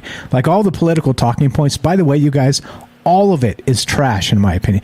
100% of it, left, right, and in between, is trash because they frame it politically. And framing it politically means you're not framing it in a human term. And what we're doing here, in my opinion, is talking about things in human terms. And it's different. It makes things different. And you feel it. You do feel it. This is a different environment, is it not? Absolutely. Absolutely. And I mean, if you think about our educational system and training button pushers and Pavlov's dogging everybody, getting them to think what they think, and it's all black and white and left and right, and you got to pick a side, and if you don't, you got to fight. You got to be in the middle of a fight, right? But it's like I go back and I'm looking for stuff that I found that was amazing in 2011 and 12, and it's gone. It is gone, and it's like, how is this stuff being wiped? It's just there's such a sanitization going on right now, and I'm so glad that what is it? Dave is collecting all that stuff, that he's finding, and saving a literal archive of this stuff that is now disappearing.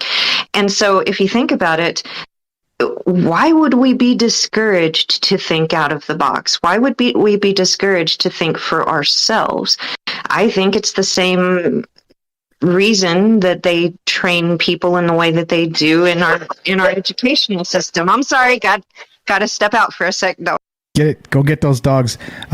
Quick shout out to Cuckoo for Cocoa Puffs, Scooby Snack, Space Trucking. This is fantastic. I see it in the chat. Sorry I didn't say hi earlier. A squirrel, rabbit, and robin were standing side by side. The end. There you go. There you go. You don't need all the rest of that bullshit. That's just the way the world works. Fantastic. What's up? I'm gonna just call you Cuckoo from now on. So a great name on YouTube. Robert over on Rockfin says, and says this, spot on APOC, sometimes in an otherwise abrupt but fatal accident, going back to what her first call there, instead of being pulled to the land of the dead, you were spun into a parallel earth and into the body of your parallel self, where your soul has simultaneously been embedded along with the body lost to further use. And the transferred soul continues to the life not finished, but having to adjust to the slight difference in the parallel world, the true source of the Mandela effect. And there you go. Right there it is. That hot stuff as usual. The Robert bringing the fire per usual.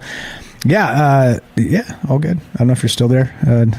APOC, if you got to wrangle dogs, wrangling dogs is the way it goes. They're the bosses anyway. We're just we live in their world, so I understand. I understand. Yeah, I don't know. I got this thing to play real quick too. Again, we got time for you. It's Friday night for Troubled Minds. If you guys have thoughts here, 702-957-1037. Nobody tells us when to stop. Nobody tells us. Well, we're told when to start because we have a radio schedule. But beyond that, nobody tells us what to talk about. Nobody tells us when to stop, and we can say whatever the fuck we want whenever we want it. And the only reason I'll stop you is just so you don't ban the YouTube channel. That's all. I'm like, wait.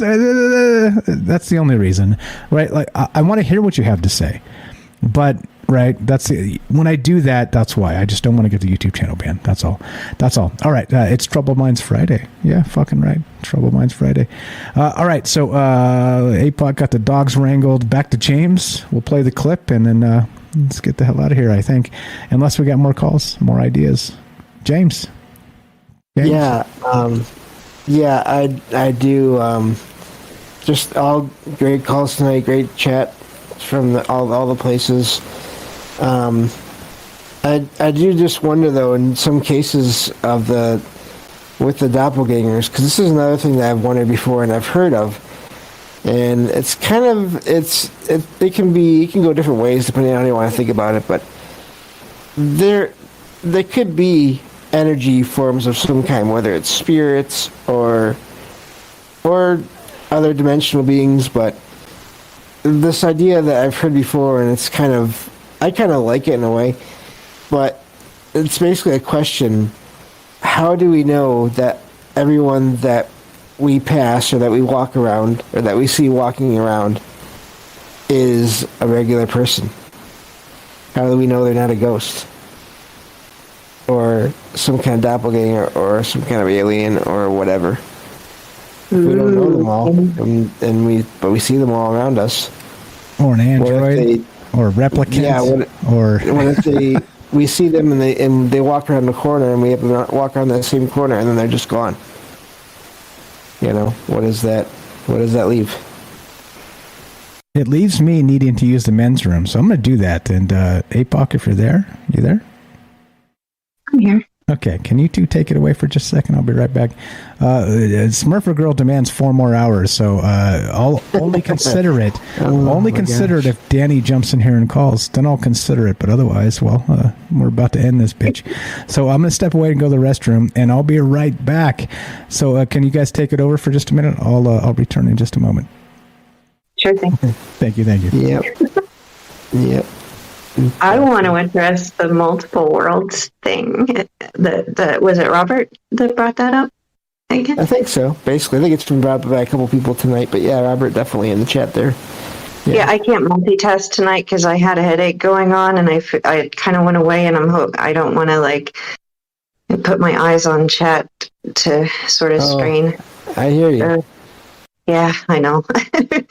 But yeah, that could definitely be a possibility.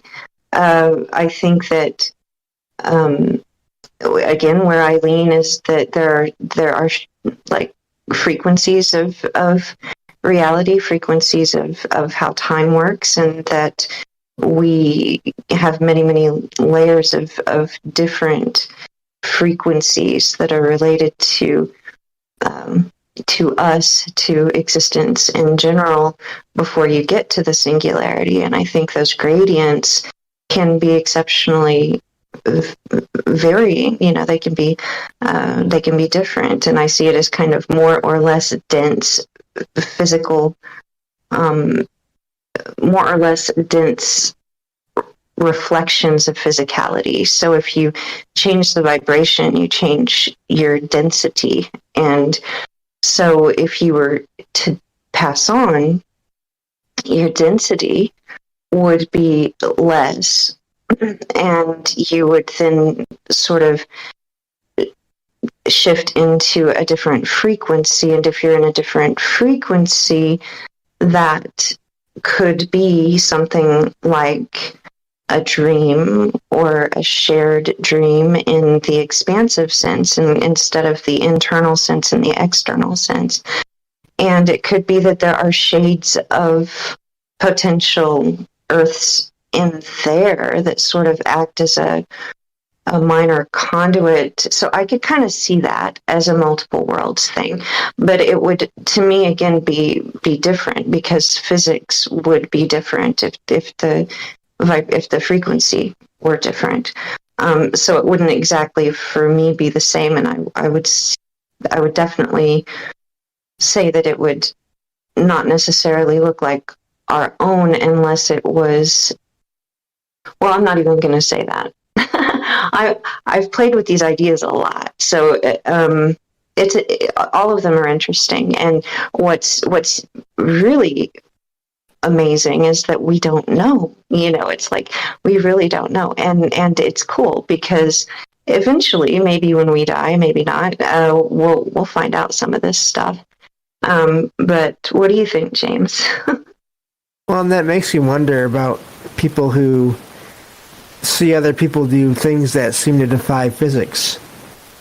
Well, if they're not in that same, as you call it, that same density, then they're not defying physics in the same way that the others would think they are.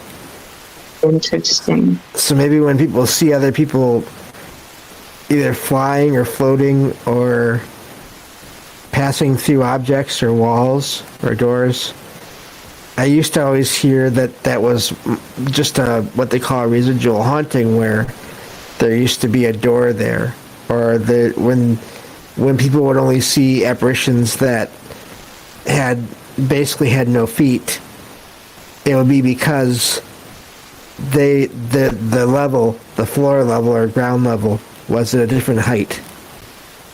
And so the apparition is complete, you just can't see it because the feet are beneath the current floor level.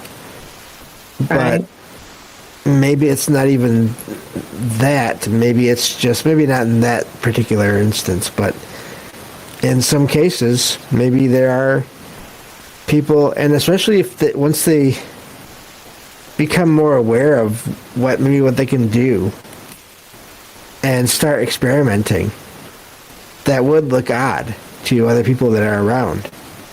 For sure. Yeah. So that's a very. I'm here just listening. You guys are doing great. I'm shut my mouth. No, I'm just considering sometimes when people report seeing these, other people do things that don't make sense at all. Maybe that's what it is. Yeah, it could be, because frequency, vibration. If you shift the vibration, if you shift the frequency of physicality, it changes. There's no question that we all vibrate and have a frequency that is in sympathetic resonance with this reality right here. And so if we shift that, not only could it take us to different timelines, like we were talking about before with the pocket portals and stuff like that, and gravity and electromagnetism working in a different way, which is basically time working in a different way in different pockets of the planet or different pockets of the world. And then David Anderson suggesting that, yes, we as humans, he believes we can shift that and be able to time travel, quote unquote. So I don't think it's just a matter of shifting into different, realities, but we can shift into different times, into different spaces, right? So if we're astral projecting, you're almost dividing into a place where your essence is resonating at a different frequency, and therefore different physics exists within that space. So you, out of body, can do things that you can't do within your body. And my dad used to do that. He used to be able to go out of body, and he proved it to my mom back when there weren't cell phones, and being able to tell her what she was doing while he was on the phone, which was, of course, a landline. Tell her what she was doing in her house and where her mother was and all this other stuff in real time, right? So yeah. But how did he get there? He got there immediately. He got there by just having a thought, and he was there.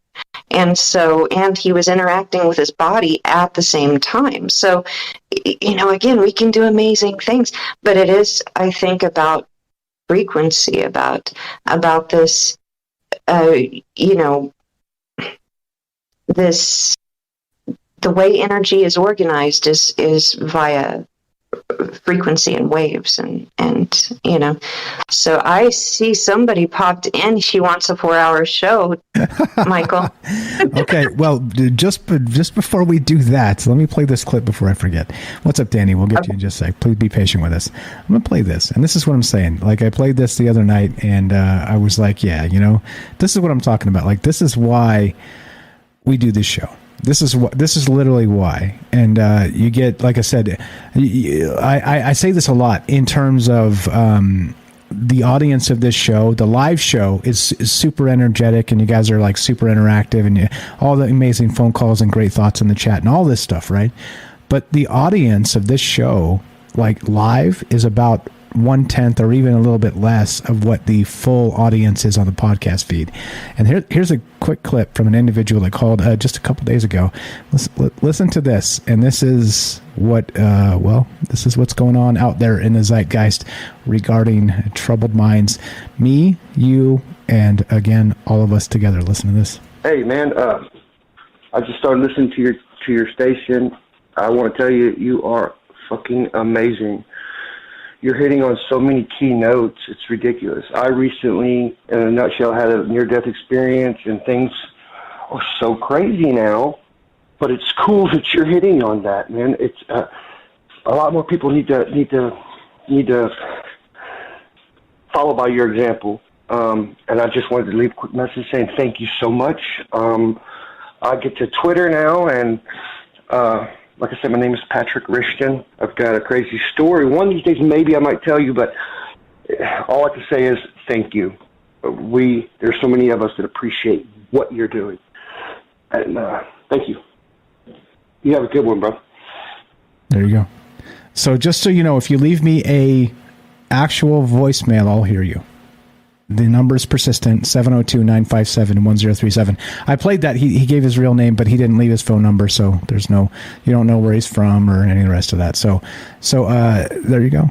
There you go. I mean, you hear stuff like that, it tickles my heart, because this is about more than just people. And as important as people are, they're the most important thing, but there's a sort of a higher level of, I don't know, like people alone are people, but then people together can become magic.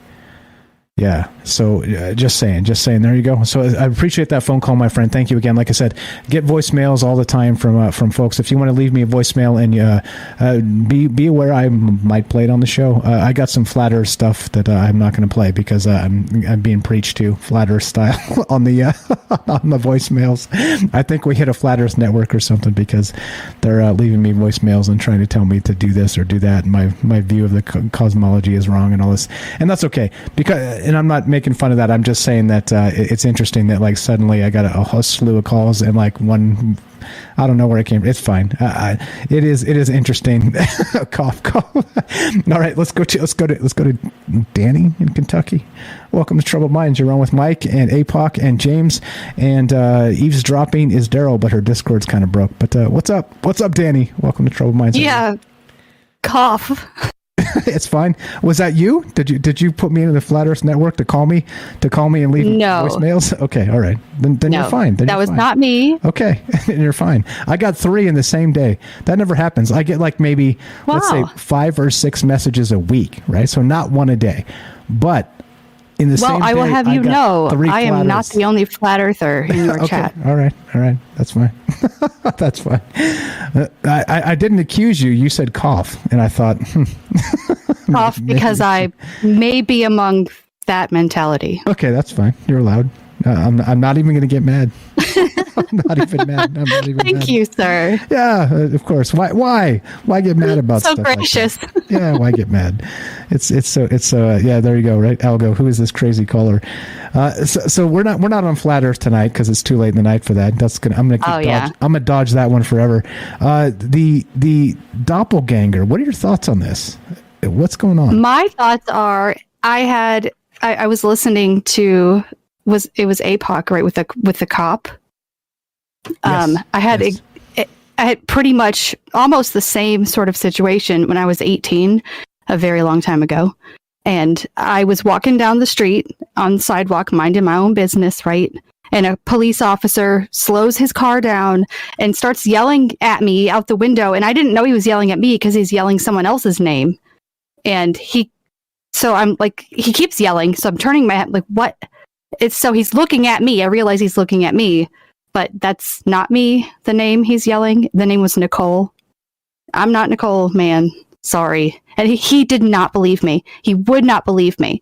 And apparently there was a teenage girl that had run away, and I was 18 at the time. So, I mean, it didn't matter what I said to him. He did not believe I was not her. He thought I was lying. Like I didn't want to be sent home or something. That's super weird. So did he try and like this is where this gets super fucking weird. Did he try and abduct you to take you back home? Well, fortunately, that's what it would have been, right? He may have to air quote take me back home. Right. Have me over for dinner. Right, exactly. You see what I'm getting with this? Yeah, I picked up what you were laying down there. Yeah, no, I was on my way home from work and I had my ID in my pocket. So I'm like, dude, come on. He's like, whoa. Okay, you weren't lying. So you clearly you look like this chick, right? What's up? Apparently. Whoa. So your doppelganger was in the same town for a minute? Yeah. That's in wild. The craziest town too. Like there's the craziest energy there. It's like a total like full on Freemason town. It's Holland, Michigan. I mean, talk about propaganda. And so everything there's like crazy, wacky energy anyway. Yeah. Yeah. That happened. Well, that's okay. So did you ever come face to face with your doppelganger? Did you ever like follow up and try and find out if they found this girl or? No, I was like, the goth kid, and I just wanted to not have that happen again. Yeah, buzz off, bro. Yeah, I feel you. Yeah. There's the same that chat. That's don't tase me, bro. That's how you get tased. Don't tase me, bro. Don't tase me, bro. That's terrible. Well, I mean, I recommend you carry a taser at least. Oh, I'm packing, but it's not a taser. Everybody, because you never know, right? Like you never know. Hey, if you weigh 90 pounds. You kind of don't stand a chance, you just don't. And I'm not like making accusations about anybody like the size, height, or the rest. I'm saying like if you're small and somebody else is big, you are a target. So why not carry a taser that'll knock down a cow and you're good to go. You're good to go. Some bear mace. Yeah, something exactly. Yeah, it's something. Yeah. I don't know. Okay, so then the doppelganger, you never fall again. If I was 18, by the way, I wouldn't have either. I'd been like, "Fuck you, bro. Get out of here. Don't leave me alone." And I might today because I'm old and I'm like, get off my lawn. So I may actually be like, the individual is missing. Let's take a look, see if they found this person. Right? What happened with this?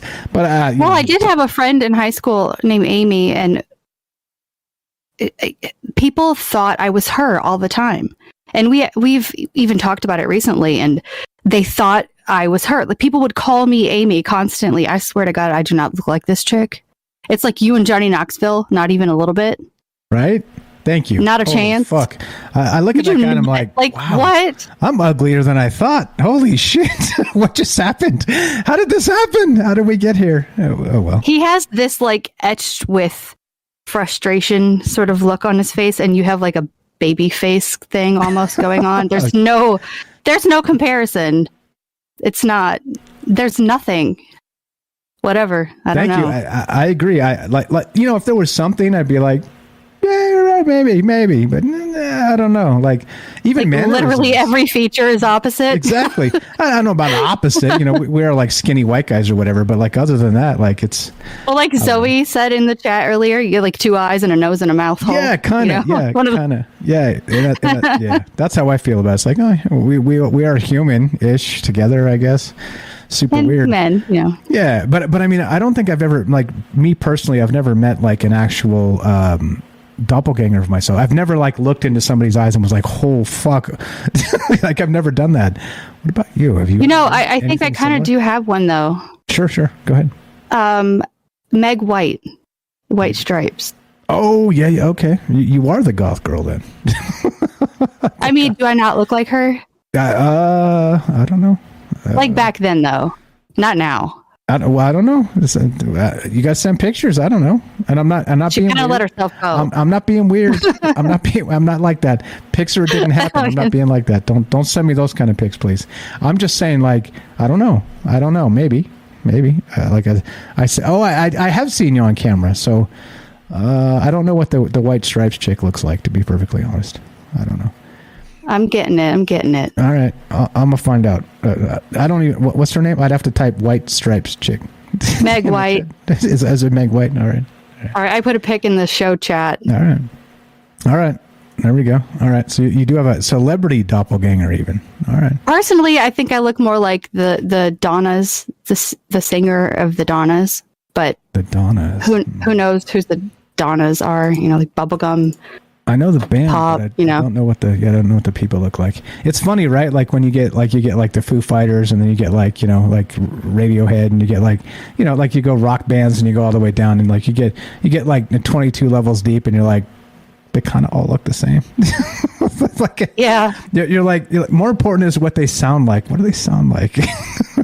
Let's hear those seventh inversions. Let's hear that stuff. Right.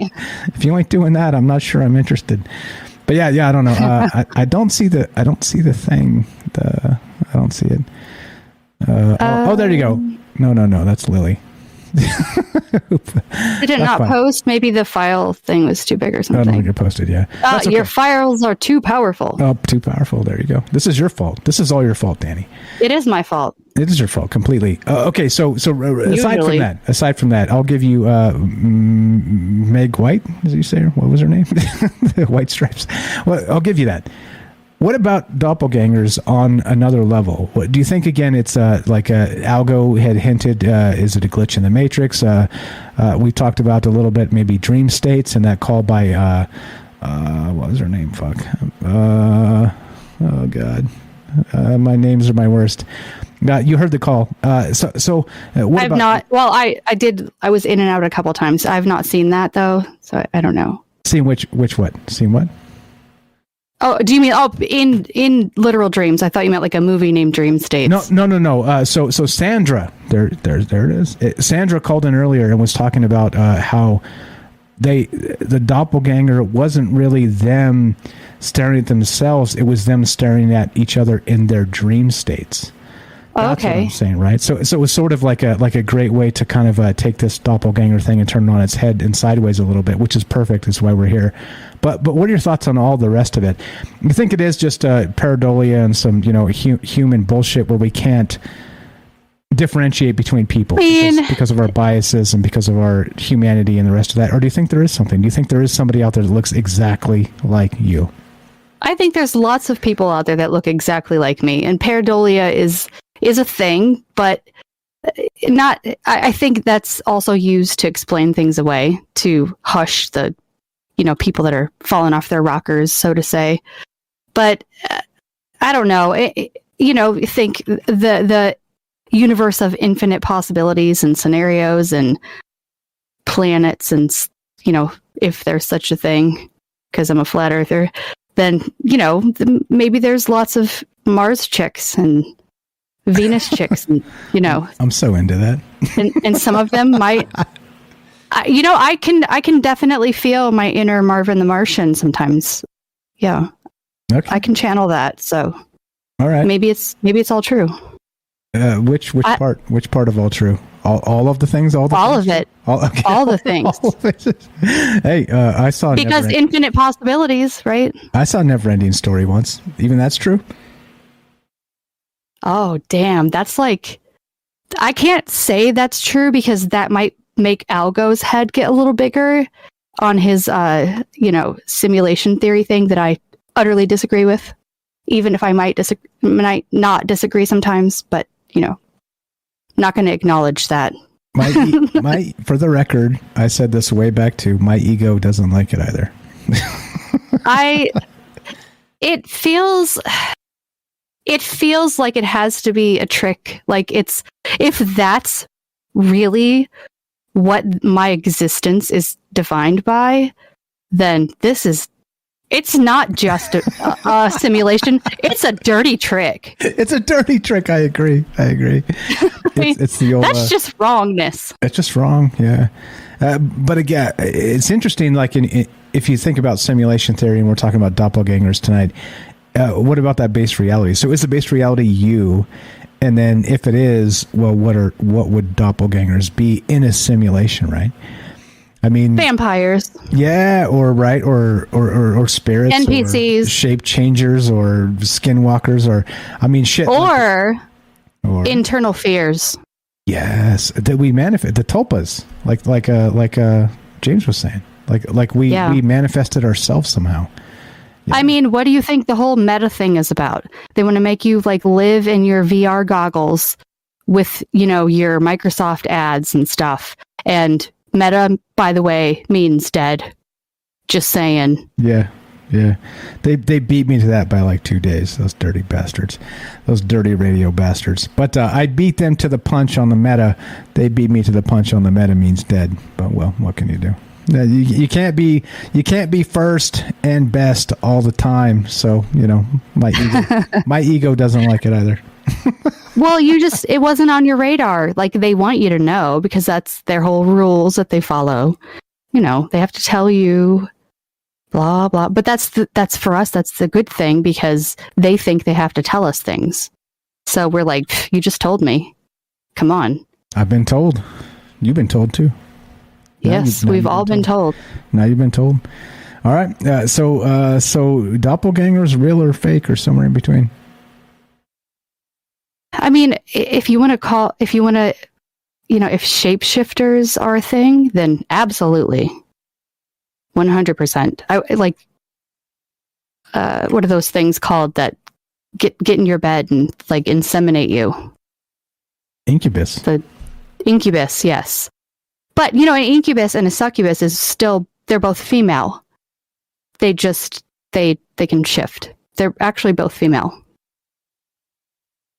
I'll have you know. Okay, all right. I don't know why I know that. I've been told, because apparently you had some time with some incubus, and that's okay with If only. If only.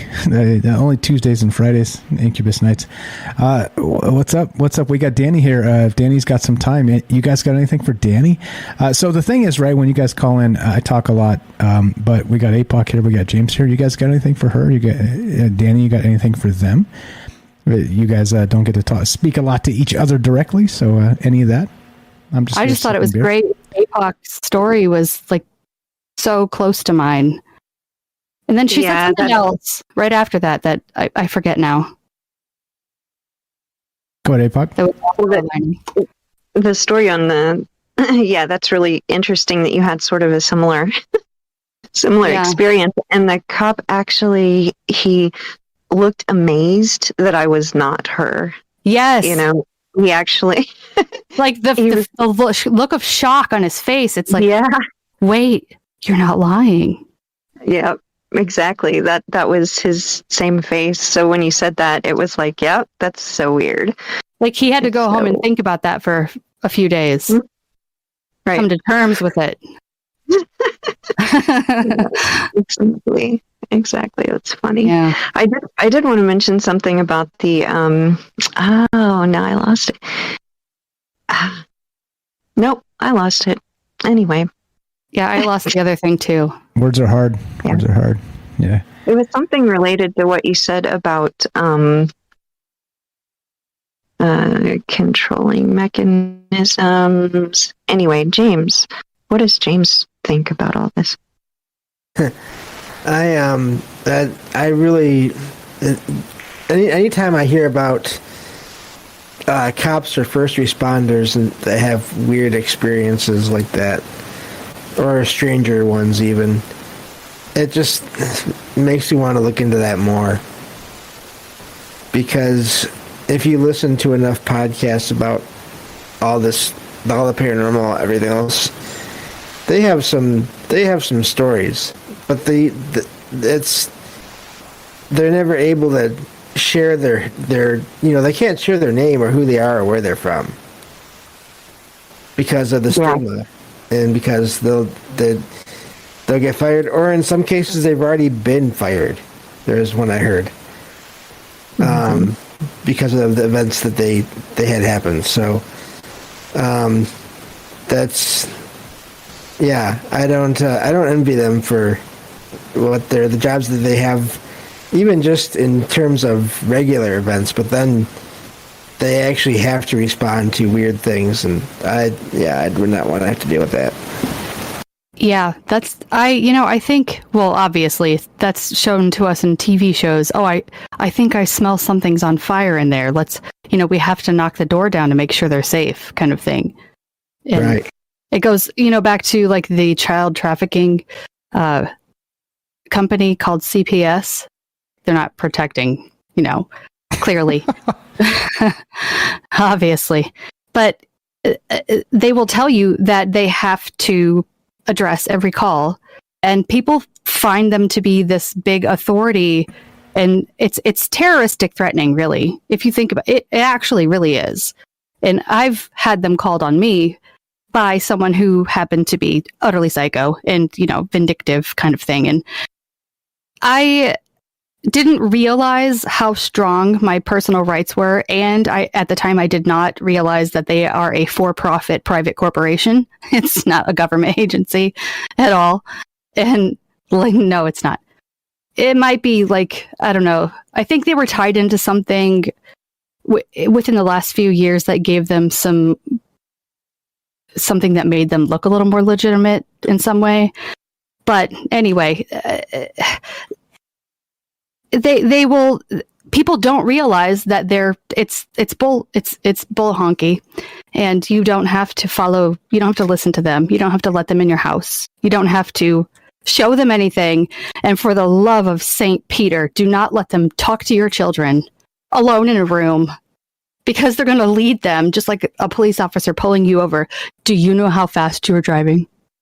Or do you know why I'm pulling you over? Like, come on. Yes, sir. I was going the speed limit, and I'm confused as to why you're pulling me over. I just, am I free to go? If I'm free to go. There you go. That's actually where that conversation leads. You just cut to the chase. Hey, am I being detained? Or can I just fuck off? Because fuck you, I got better things to do. Right. Do you know what time it is? I'm late to work. Fuck you, bro. Yeah. And that's the thing, right? And I think exactly to that point, interestingly, as all of these things we talk about, it comes down to the basic fundamental human rights that we don't even realize we still have, because of course they're fungible depending on who you ask. If you understand them and demand them, you get a semblance of them. Don't get me wrong. Don't get me wrong. But if you don't and you're ignorant, then you're like, no, we'll see what happened was, and the whole time they're taking notes, right? Like, just shut your fucking mouth. Am I being detained or am I not? And if you are, shut your fucking mouth. That's it. It's literally it's an easy formula. You don't have to tell them a damn thing. And even if they like take you and whatever else, you start taking mental notes about this time. This is what happened. I didn't say anything. They detained me. Then they arrested me. You start taking the mental notes. The second you can, write all that shit down. And I'm telling you, right? It sticks. It flies. Well, they won't even detain you if you demand that their supervisor comes to the scene. Because if you say, am I free to go? They, if they're newer, if they're most of them are so brainwashed. They believe what they're pushing. They don't realize that they're in this scheme to get, funding off of tickets and prison sentences and stuff like, the free labor kind of system. And some of them clearly do, and it's a power trip and they love it. But and they want I don't know if it's like some sort of like notoriety thing they're going to feel like they're going to get. I don't know. But they don't know what they're doing. And so when they ask you these questions and you say, am I free to go? And they start to get all like chest puffed kind of thing. You say, I need to speak to your supervisor. There's nothing they can do. They cannot do anything else. They have to walk away and get their supervisor. And the supervisor knows you know what you're talking about. And that's where the stuff ends properly. Yep. Bottom line, the question you asked is... I saw that. Thank you. I'm going to go to him in just a sec. Thank you. No, thank you, because a lot of times I miss people. The bottom line is, when you're dealing with officials, are you being detained is the most pertinent question. If the answer is no, shut up and walk away. Drive away. It's simple. It's literally as simple as that. And if they say yes, you are, then you shut your fucking mouth. It's literally like a simple flow chart. And if it escalates, don't fight. Right? You're gonna Well, if they say yes, you are. Say on what suspicion? Of course, and then take the mental note, approximately what time that happened, exactly who said it, what they said, and then just shut your mouth and don't fight back. Even if they take you to jail, right?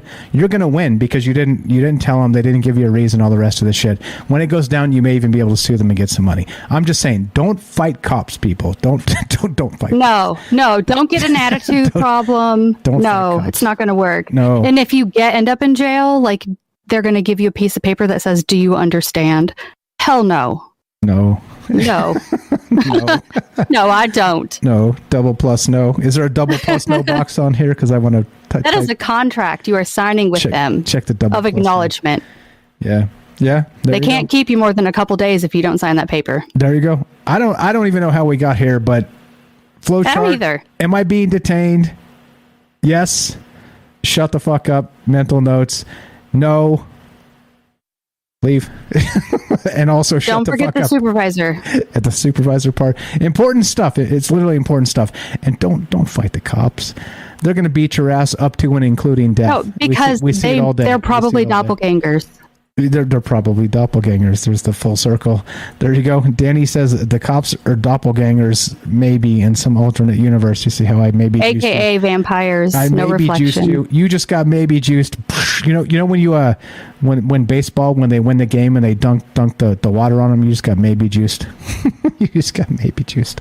All right, well, let's go. Let's go to. What's up, Danny? You're welcome to stay. All you guys are welcome to stay. It's Trouble Minds Friday night. We're way over time, but I don't give a fuck. Let's go to Rob. Rob, I don't know where you're from. You're on Trouble Minds. Moon Monk, Leapuck, Danny, James, Daryl's here. Eavesdropping. And what's up, Moon Monk? Are you there? Rob, test 1 2 1 2 1 2.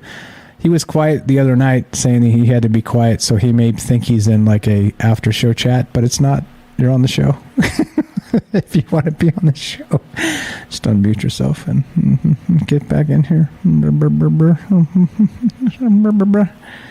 Moon Monk, you're being detained. The charges jumping into the live show chat and not speaking. You're being detained. No? What's up, Rob? All right, everybody. Test 1 2. You're unmuted. Step 1. Step 1's a good step. Does he know why you pulled him over? I don't think he knows why I pulled him over.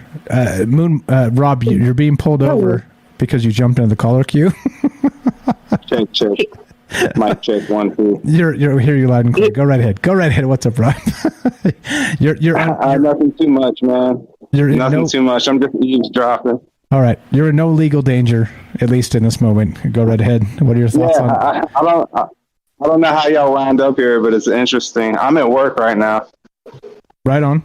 Well, let's get it back to doppelgangers. Man. What's your thought on doppelgangers, man? Man, I had a thought earlier, and it was like there were so many thoughts going back and forth between y'all. I was just like, damn, man, this is a lot of shit to take in. And I had one, and it was like so from a different angle, and I lost it. And I've been trying this whole time to like figure out who said something to spark it, but I fucking lost it, man. But it was good too. Like, man, I'm gonna try to remember though. That's okay. We do a good thing now and then on Troubled Minds together. we do a good once in a while. Something good comes out of this. That's for sure. Yeah, somebody started off like 20 things in a row. I was like, holy shit, man. and then you're like, okay, I got some ideas. And then the next person came off and rattled off 20 more things in a row. And you're like, fuck, now I'm buried. Yeah. What do I do now? It was like a vortex, man. It was crazy. I was like, damn, man. Fuck. Dude, like, I got to write this shit down, man. I'm glad you're recording this. yeah, exactly, right? So real quick then, what do you believe about doppelgangers? The idea that you have a double out there somewhere. Do you think it is just pareidolia, weird genetic fluke, or do you think there's something more to that? That's the conversation. No, I think it's a whole like mesh of that, man. I think there's, of course, clones. They got that like on tap. The holographic people, like the Tupac thing you were talking about. And, I think that was it, actually. You know how they have those holograms of, like, Tupac and different artists? Like, did they just quit doing that? Like, I heard about it when the Tupac thing happened, and then, like, they never talked about it again, or I didn't keep up with it. Do y'all hear about that anymore? No, for a while, you're right. It was a thing. I wonder if it was like poor ticket sales or something. So like the Tupac, like, basically they play like a track and have a hologram, right? So is that would you count that as a live show? Would you be like, yeah, Tupac, woo? You know what I mean? It's completely different, isn't it? Yeah, it's true. But at the same time, in the back of my mind, I was like, oh shit, is this like technology they didn't really want us to like be getting into right now? And they were like, hey, you know what, fucking let's hold this back for a while or some shit, because we got to do other like weird shit with it, and we don't want them putting 2 and 2 together or something. I don't know, man. That's why we talk about this stuff together, because I don't know. And by the way, I'm willing to be backed off the maybe juice cliff, so I'm just waiting. Just waiting for the moment when somebody says, Mike, get it together. No, but I do believe it's a combination, man. Like, it's a combination of like clones and like, genetics and like flukes and shit, but also like, like robots, man. Like maybe there's like robotic versions of people, and the whole there's clone like android doubles of people and shit. I don't know, man. Reptilians and all that. It's like the rabbit hole goes so deep with that. I just don't. There's no like. It's not so cut and dry, man. It's just crazy. So I don't know. I'm just. Did y'all see Us, the movie Us by Jordan Peele? Yeah, exactly. I'm glad you brought that up. That was part of the conversation tonight. I never got to, but yeah, go ahead. That's exactly about a doppelganger of an entire family. Go ahead. Yeah, man. So that's well, I don't want to like spoil it or anything, but he took a different take on it with like this. Yeah, I don't want to say anything. Does anybody care? Like, oh shit, people are listening. Wait, no, people listening. So just give a spoiler alert. Spoiler alert coming up. We'll give it like spoiler alert. Like this is about to be spoiler alert. I'm gonna count to five. I'm gonna count to 5, and then you can give the spoiler, all right? So everybody can pause and go, "Oh God, I got it, skipping it! Go jump off a burning cliff or whatever." 1, 2, 3, 4, 5. Spoilers. Go right ahead. Yeah. I was listening earlier, and somebody started talking about like the new Moon Knight episode, and I had to take my headphones off. I was like, "Oh fuck!" But yeah, man. So in Us, it's like this family, like these doppelgangers show up and shit, man, and it's like this whole like civilization of doppelgangers live underground, and they're like, man, it's kind of hard to explain, but they're like man, like outcasts, and they like replace us, like kind of like the changeling thing. Man, I can't do it justice, man. I'm just gonna stop right here because I can't really remember exactly what happens. But like the little girl gets changed. Like she's at a carnival and she's very young, and she gets swapped out. Like she sees her doppelganger like at the carnival, and you think like the whole movie, like it's the regular girl and shit, and she had that traumatic experience, but the doppelganger came from underground and made the swap, and so she's been underground with all them this whole time, and it's just like she tried to replace her and shit, and yeah, it's crazy as fuck, man, because there's a movie called like The Changeling too, where like this baby swapped out, and I don't know, that whole like that premise and the idea is like really scary because that shit could really happen. Yeah, for real. Hey, you were on the Discord a couple nights ago and you were talking about how Michael Strange had brass balls. You want to make that public? Michael Strange balls are like brass, and they'll knock you out if you run into them. Rob here was on the Discord a couple nights ago, and he was just gushing poetic about how great I was and how great the show was, and I appreciate that a lot. And I had to defer a lot of it because it's one of those things where you're like, you get a lot of people saying nice things about you, your ego starts to inflate, and I was like, of all those nice things you said, I'll take the one thing. I'll take the brass balls, and I'll put that in my back pocket. So I got brass balls in the front and brass balls in the back. And your point was, Rob, and the reason I'm saying this is because that we end up in this situation where people are afraid to speak.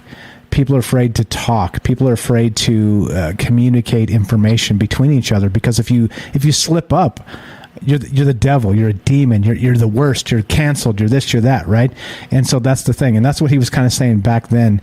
A couple of days back, he was like, it's not scripted. You just go, right? You talk, and you talk to people, and when you talk to people, things aren't always exactly perfectly PC, and as a result of that, right, you're putting yourself out there, and it's true. I've had nightmares, to be perfectly honest, about haters on this show, right? I'm not going to tell you who they are because, well, they'll be emboldened and come back, and I'll have to ban them again. But there's people that are just like, you don't get it. Like you're the devil, and all these terrible things they say, and you're like, look, if you heard me for 10 minutes and clip me out of context, I could see how you could ever say that.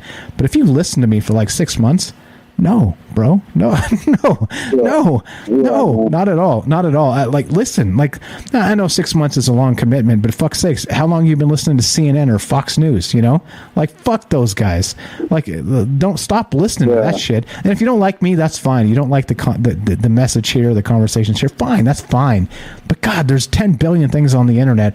Why are you going to spend your time hating here when you could go find your people in your echo chamber? This isn't. Don't feed the monkeys too much, though. Don't feed the monkeys. Don't feed the monkeys. Yeah, I'm just saying. Yeah, and the thing is with that too, man. If you just run across this oasis that I call it, but this place that you've made, and you're just like a random, you're gonna get haters because I talk about this shit to coworkers and people I know and friends, and they'll just, cock their head at me and be like, what the fuck planet are you from? You know what I'm saying? So it's like these people just feed off of that negativity, and they're like, oh my God, these people are batshit crazy. I'm just going to hate on it just to hate on it, just because they don't understand it, and they don't look at the bigger picture, man, because everybody is with their heads in the ground. A lot of people, not everybody, but yeah, man. All I can say is that voicemail of that guy earlier really brings it into focus, because what he was saying is yeah, this is a good place. And it's just a good place to help people. It helps because fucking, yeah, your normies, man, they're just, they don't get it, man. That's all good. It's all good. Like I said, I wasn't trying to turn this into a Michael Strange Gudge Fest. I just want to say, you said that a couple nights ago, I think it's important to point out that there's a human element, right? And I am human, and if you show up and you just shit on everything I do and you try and be contrarian and all the rest of that, call me. I don't hide, and I'm not going to hide from you. I won't. I don't give a fuck if you're the Satan himself. You call me. But if you're going to lie to me and you're going to misrepresent things, I'm going to call you out on it, and I'm going to hang up, and we're going to move on, right? If you literally have legitimate concerns, I'm here. I don't hide. I'm not going to hide. I will never hide. And it may get so big at some point, right, because you're doing things right enough that you have to start trimming out haters. And that's the way it goes. Right? That's the way it is. That's just the way it is, right? You get a trusted circle and you go. And look, you've been listening for a little bit now, and listen to the amazing people that call into this show. I don't have to tell you their names. You know who they are. You know who they are. I'm telling you. It's all good. All right. So I don't know. Let's get the fuck out of here. You're the best, bro. Take a deep breath. Take it. I'm happy. I'm not even worried about it. Really.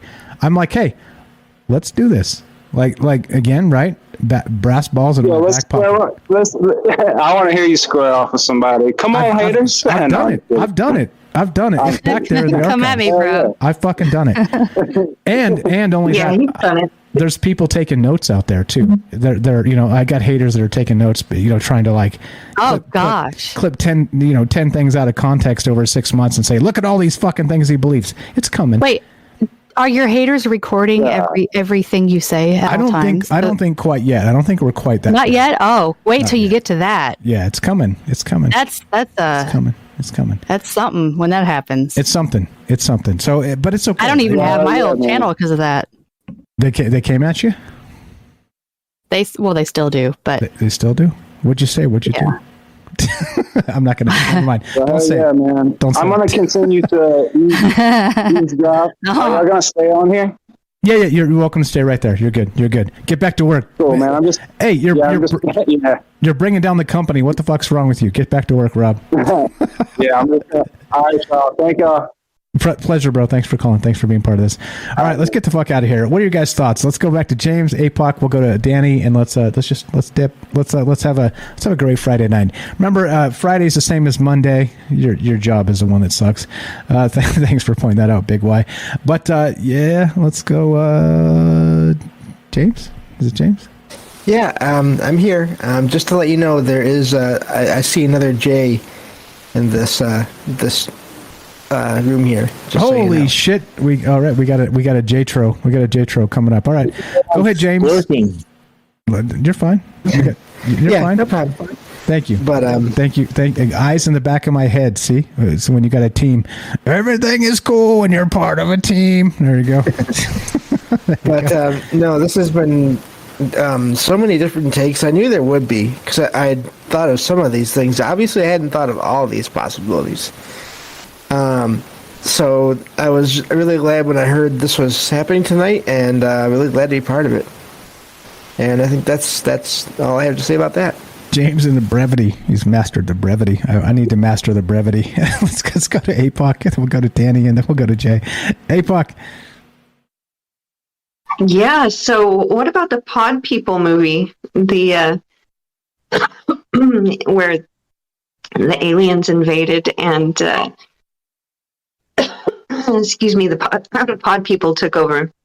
They made clones of everyone, and the people sort of infused into the pods, and so that's what something Rob said reminded me of in that movie. You know, what if it's the aliens, right? And it's the pod people trying to take over. The pod was that the body snatchers? Yeah. Invasion of the body snatchers. Yeah. All right. Now, don't forget War of the Worlds, the cylinders that came from Mars, and the aliens came out, sort of like just incinerating everything around them, including people. Yeah, that's hot. I'm into that. I'm super into that. Don't forget Killer Clowns from Outer Space. Oh, yeah. Obviously. I mean, obviously. Tail got taken out by a simple virus. Exactly. I got brass balls in my back pocket. In the other pocket, I've got Killer Clowns from Outer Space. My mom actually calls us the pod people. She's like, "How are your pod people doing today?" So I just... That's super funny. Thought I'd bring that up. Can I say APOC's mom, and is she listening? Can I tell her? Can I tell her something? Yeah, I'll make her listen later. Okay, all right. Well, the pod people, APOC's mom, we're a certain group of individuals that just sort of want to see the world in a different way, and it's not illegal, and at least it's still not illegal, but it is interesting, and interesting is certainly what makes the spice of life. And so there you go. Thank you for listening. Thanks for supporting your daughter. Thanks for being human, because we need more humanity in this world, and that's what this is all about. There you go. I'm gonna try and be brief like James. All right, go ahead, APOC. Sorry. I just said amen. Amen. I agree. Amen. All right. What else you got? And then we'll go to Danny. I'm good. I think this was a fun show.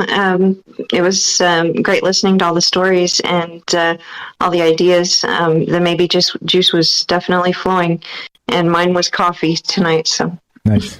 Love it. Some nights mine is coffee also, and I'm a little more stern on those nights. All right, let's go to Danny. Wow, how do you follow that? The pod people. Well, I have not seen that movie, but it's bringing so many things to mind other than Killer Clowns from Outer Space. That's more of like not a chrysalis, but like a spider wrapping its meal, you know. But Zoe read my mind like two peas in a pod. Like, you're not going to say that without thinking about it in a different way, right? But look at the Matrix. Aren't they kind of in a pod before they follow the White Rabbit? Really? That's exactly what it is. That's exactly what it is. Yes, indeed. Yeah. Except they're covered in Jell-O, like in Poltergeist. it's a Jell-O pod. That's cushy. I'm sorry. No, cushy and warm, and that's it. I was just going to say something about the Chinese are actually developing external wombs. Did you guys read about that? Oh my God, no. Yes, they're developing external wombs for underdeveloped fetuses. They say it's for underdeveloped fetuses, but they're developing external wombs where they're going to have the babies develop in an external pod. And there you go, more pod people. The pod people just keep coming. You can't fight off the pod people the best you do until Google buys up the podcast situation. Then we have a different story, don't we? A different story. What was that movie in the 80s? With the dude that was like was growing the fetus in a jar, and it was his wife he lost, I think. And then there was this really hot blonde chick on the beach that was, I don't know, a student or something. He was a professor. I know the damn movie, but I don't remember the name of it. You had me really hot. Somebody knows. So, yeah, the hot blonde chick on the beach. We need to find out what this movie is now because you had me. At the like tall blonde hair, flowing hair in the wind. Hot for teacher, you know. All right, fine. Yeah, I rode my bicycle to the shopping mall to see that movie back in the 80s. They were all hot blonde chicks. It's funny. Me and all my buddies, we like pooled our money together. We got enough money for popcorn and 2 sodas. And Just to see the hot blonde chicks, right? I tell you what, it was few and far between back then, and I don't mean hot. There were hot women everywhere, but please don't take me wrong. But like now you just fire up whatever you want to fire up, and you get whatever you want, right? So, point being, back in the 80s, you had to like, I don't know. I've got like these memories of like 5th grade of like these guys pulling these porno mags out of like a dumpster or I'm just like, there you go. Wow. There's the way the world used to be, and everybody's like, sticky dumpster. And bringing them to school, exactly. And they're like, where did you get those? They're like, I found them in the dumpster. It was like, we didn't know any better. We didn't know any better. Old man so-and-so paid us a lot of money to clean out his garage. Exactly. Throw all that crap in the dumpster. Look what we found. I'm just saying. It was a different time. We were 30 such years garbage ago. pickers. We were so much garbage pickers back then. I'm just telling you. The world has changed quite a lot in the last 30 years. That's for fucking sure. Wait, but aren't we still? Yeah. Oh, yeah. In the next 30 years, it's going to be even more terrifying. More terrifying. Yeah. That's why we're talking about it. Look, if we're not talking about it, who's talking about it? That's algorithms talking about it, right? It's totally cool. No, it's. Can you imagine if your great grandfather was born today with the knowings that he had when he was born, and had to deal with that kind of cars and jobs and computers and all that stuff? I mean, just imagine in a single generation if he started over. Reminds me of some old stories, Jay. Yeah, he'd be off the board. It'd be like, holy crap, what happened? Their brains. I still have a great grandfather. Their brains would be different. Yeah, exactly. What's up, Sandra? Thanks for hanging out with us. Thanks for the phone call tonight. Sleep well. Also, algorithms. Sleep well. You guys are the best. Thanks for hanging out with us. Thanks for the phone call tonight. Yeah, I don't know. I think that's the thing, right? It's imagine rewinding. That's a whole thought exercise there that kind of fits into nearly everything we talk about. Rewind the world 100 years and give 1920 the internet, right? You think we're even in the same place now? we're probably we're probably in the Matrix pods right now. That's where we're at right now. I could swear you just said flat Earth exercise. But we were probably in that. We were probably in the pod back then. Ooh, now see, now we just went Inception levels deep. Yeah, all right. We're gonna get to. Sorry. You're good. Let's get to Jay in a sec. Danny, anything else? And we'll get to Jay, and let's wrap this MF up. Wherever you go, there you are. Wherever you go, there you are. I'm me, you're you. Together we're us. Jay in New York. Go right ahead. What's up, man? How are you? How you been? I'm fantastic. Absolutely fantastic. Life is good. It's always good. Right side of the daisies, as one might say. That's fine. Just I'll take that. I just one of the reasons I was having streaming issues, so I jumped into the caller queue so I could hear what was going on. Apocalypse is probably the one with quote today, because she wrote something yesterday that was absolutely beautiful. I hope I'm not putting her on the spot. I don't have it though, Jay. You'll have to do it. The whole point that I wanted to hear you do it. I did say that. I missed that. Dang it. I'll see if I can find it before we I can send it to you in a message really quick. Okay, do that. Do that. Probably. All right, so I either got all the cool kids join the Discord. I got to end this instantly. You guys gotta give me like 10 minutes or more. I got to go put. Oh no, I'll talk. No. Go ahead. You do. I'm right here. I'm listening. I have to put on somebody's radio show. Go right ahead. Be right back. I was looking at the whole conversation tonight, and then what Apocalypse wrote the other day was absolutely beautiful. Well, thank you. Yeah, and just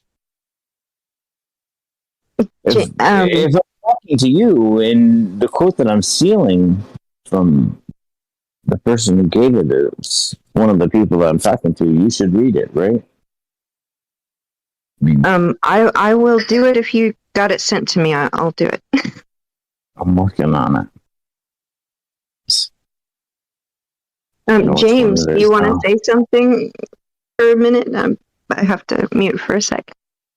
Oh yeah, just I really I like these discussions of all these possibilities. Like I said, the biggest thing to me, and it's kind of something I already thought of before, but not in relation to this, was the idea of how do we know the what all the people are that we see walking around us all the time? How do we know what they all are? Could there be doppelgangers of other people in those crowds? Could our own be there if they can somehow have some ability in their thoughts to change how others can view them? Then they could be there, and we might not even know, especially if they can change from one appearance to another Right. It's very interesting thought. Yeah, if they go, again, like I said, if they go behind a wall, then they could, when they go back out in front again, they could change appearance in that brief second if there's no one else right there, and then look like someone completely different. The vampire philosophy of all of it. The seductive, bringing that in. It's just, yeah. Like I said, it started with what I used to always hear was, how do we know that the people around us aren't spirits? But then if you go, just start from there, how do we know what they are? Just like you can expand that to so many things, which I think is interesting more than anything else. Definitely. I mean, who's to say, and some people believe that there are a lot of aliens walking around, for instance, but what if it's also reincarnations of ourselves? And what if it's also projections of people who can, do an out-of-body thing? What if it's and what if it's all of the above? It's pretty interesting that we seem to want to lock in things, just one idea, to all of these possibilities and say I'm right and you're wrong, when you could both be right. And that's one thing I really enjoy about this show, Michael, is that it inspires people to realize that maybe there are other possibilities, and maybe, who knows, maybe everyone is right on one level. And that's kind of how I move through life. I expect that there is truth in all things, even if it's a personal perspective and that's what they need for themselves to believe, then it's their truth, and it's their truth for now, for however long they need it. But it could possibly be part of the whole truth as well. And life is so diverse, and we are little babies. We are such little microscopic pieces of reality while in this form. And we think we know so much, and it's like, it's really interesting to me. It's like, let's not lock things in for a while. Let's just play with these ideas and see where it goes, and see where we can, see if we can feel a little bit different. See if we can start, allowing other possibilities into our lives. And I think just that movement, that motion, that ability can bring people into every single day seeing so many more possibilities in their lives and being able to create more or see more or experience more and have a very full and rich life. You know, that's part of a passion of mine is expressing that possibility that everybody has to experience much more than they currently do, if they should so choose, right? Well, better, but Yeah. I'm back. Crisis averted. Thank you, folks, for. But go ahead, continue. Carry on, James. Oh, yeah. I was just gonna say that's I like that. I think, you know, because so often you get that question, what do you think ghosts are or aliens are or any of these topics, and people think, or in some cases expect you're going to have one answer, and I don't have one answer for any of this. And some people don't like that, and I'm sorry, but for me, I think it's all possible. Yeah, well, is life as simple as one answer? I mean, if you ask anybody, like, if you ask 1,000 people the same question, how many types of answers do you think you're going to get, you know? We have this weird notion as people that answers are simple, and I just don't think they are. I think that's the whole point of conversations and, like, understanding consciousness of another human, right? It's like, you can kind of be like I always say, you're not the movie star of this world. I'm sorry. Like it may feel like it. You're not. So the conversation is between here and there. So why aren't you? Right? I feel like we're living in Elon Musk's world, if that's the truth. If that's the truth. It's his world. We're just NPCs in that world, right? But I don't fucking know. What do I know? Starting to look like it. It's starting to look like it for sure. Yeah. Go ahead, Jay. I don't know where you left off. Who got time? Who didn't?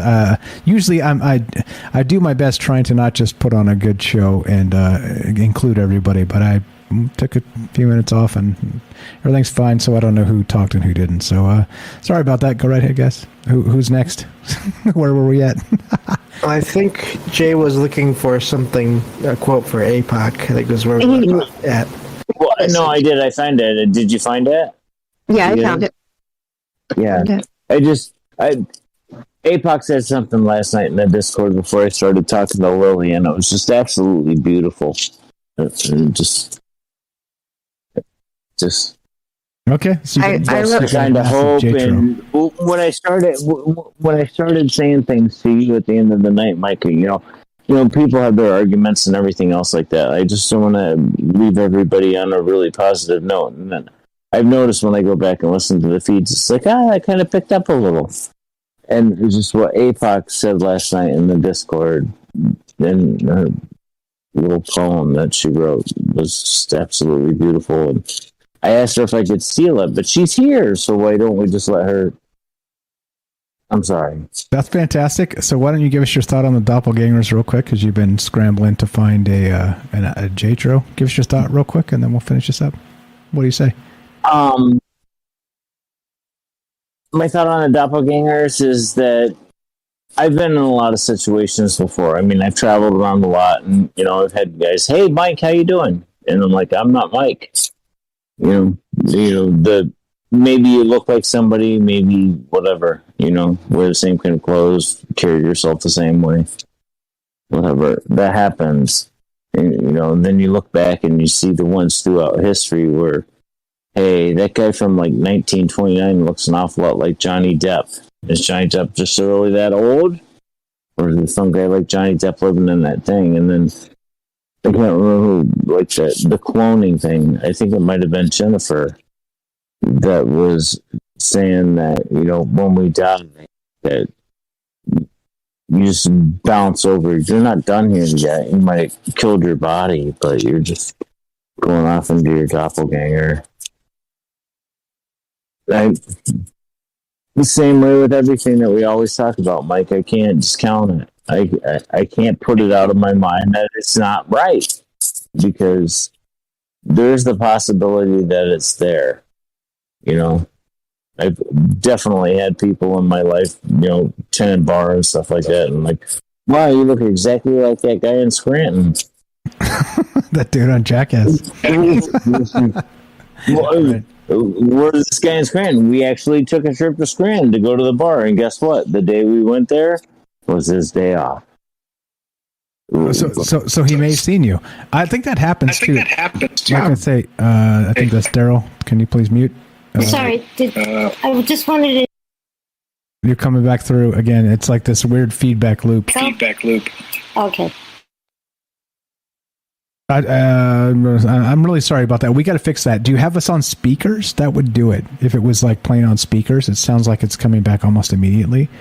So if you have us on speakers, turn it off the speakers and then listen either with a headphone or like a telephone. Just to let you know, like it's untenable hearing you talk and then me talk and yeah. And anyway, all right. So sorry about that, Daryl. Like I said, we'll get that fixed. We'll get that worked out. Please, I gave you information last night. Please, I don't know what your audio setup's like, so I can't. I am an audio wizard, by the way, but I can't know exactly what you're rolling with unless you help me help you, right? So anyway, there you go. All right, so go ahead, Jay. Sorry. No, that's all. I mean, I don't want to keep you long, Mike. I mean, that's all. You're heading to way past your fifth hour. It's a fifth hour. It's a fifth hour. No, it's all fine. I think it's fourth and a half. Yeah, fourth and a half. There you go. Who's counting? Yeah. But I mean, really, I mean, the only reason why I jumped in there is there's some technical issues, and, you know, using my privileges to listen. But I really think that all of these things are a possibility. You know, I mean, I know you, and I do that to other people too. I go up and I see them and I know them. I don't know why I know them. I've seen them before. And then, no, that's not the person that you know. Somebody looks, you know, the memory of it it's like how much of that is rattling on the brain and gets misconstrued, you know, thrown into the deep logs of memory that aren't really recessed, you know. That's one of the things that I think about that happens with doppelgangers a lot, is that you're looking at people as the people that they are. That person reminds you of someone, and they may look similar. You know, why anybody would ever fancy you, the jackass guy, I don't know. I've seen bits and pieces of that on YouTube and stuff like that, and I was like, I don't see anything about Mike that even closely resembles the jackass guy. I think it's interesting because you have a different. It comes back to human perception a little bit, and I think the people that tell me that don't have a high opinion of me, right? Because I'm not like like normal people. I'm not normal, right? I'm not normal. So, you know what I mean? So, I don't know. Like I said, it's okay. That's fine. But it's like, you know, you have your own biases, and as always, you want to make sure that you try and like kind of check those things as much as possible to not, you know, like, hey, look, if you don't like me, that's okay, or you know, or if you don't like you or whoever else, that's okay. But like, think about internally why you don't like those people, you know, why you don't like that person, you know what I mean? Like, if you don't think about it and it's just sort of like a guttural reaction to just you seeing them or being around them, right? Or them like talking about ideas you don't like, right? Think about it. Like, it's an important thing with people. It's like, so what? Okay, so why don't you like that? And if it's like, it's just not my taste or whatever, and you know, I'm never gonna, fine. You don't have to like everything, but like, think about why you get this, sort of that knee jerk, guttural, I don't like this person reaction, you know? And a lot of reasons we talk about trusting your intuition, and a lot of times that's correct, but also a lot of times it's not correct. It's like, you know, this guy's always talking about like, you know, the moon and Mars and the fucking universe, and you know, I want to talk about like what the latest movie is. You know what I mean? Like, you see, like, and it doesn't mean like those two people are incompatible. It just means that, right? Like, you're kind of not on the same wavelength at the particular time. Because, again, time and rivers, right? Yeah, the same person never goes in the same river twice. Time's always flowing. People are always changing. Anyway, blah, blah. I talk way too fucking much. No, you don't. No, you brought it right back. I talk way too fucking much. Go ahead, Jay. So you going to do Apoc's thing, or your final thought? Let's go to Apoc's thing, whether you're going to read it, she's going to read it. I can't thank you guys enough. Special thanks to James Rivers, Night Stalker, for setting this up and being here, Johnny on the spots, and appreciating what we're doing. The next step, thank you so much to every single one of you that listened to this. In the chat, all the rest of this stuff, like I can say thank you, kiss babies like I'm running for office. I'm not, but I do appreciate you. I see you out there. I'm reading the chat. Slicky Sticky, I see you there. Slick Sticky. I don't know. That's a tongue twister. You say that the wrong way, and you got another set of brass balls in your other back pocket. But anyway, the size of dump trucks, by the way. Dump trucks. Hey, look.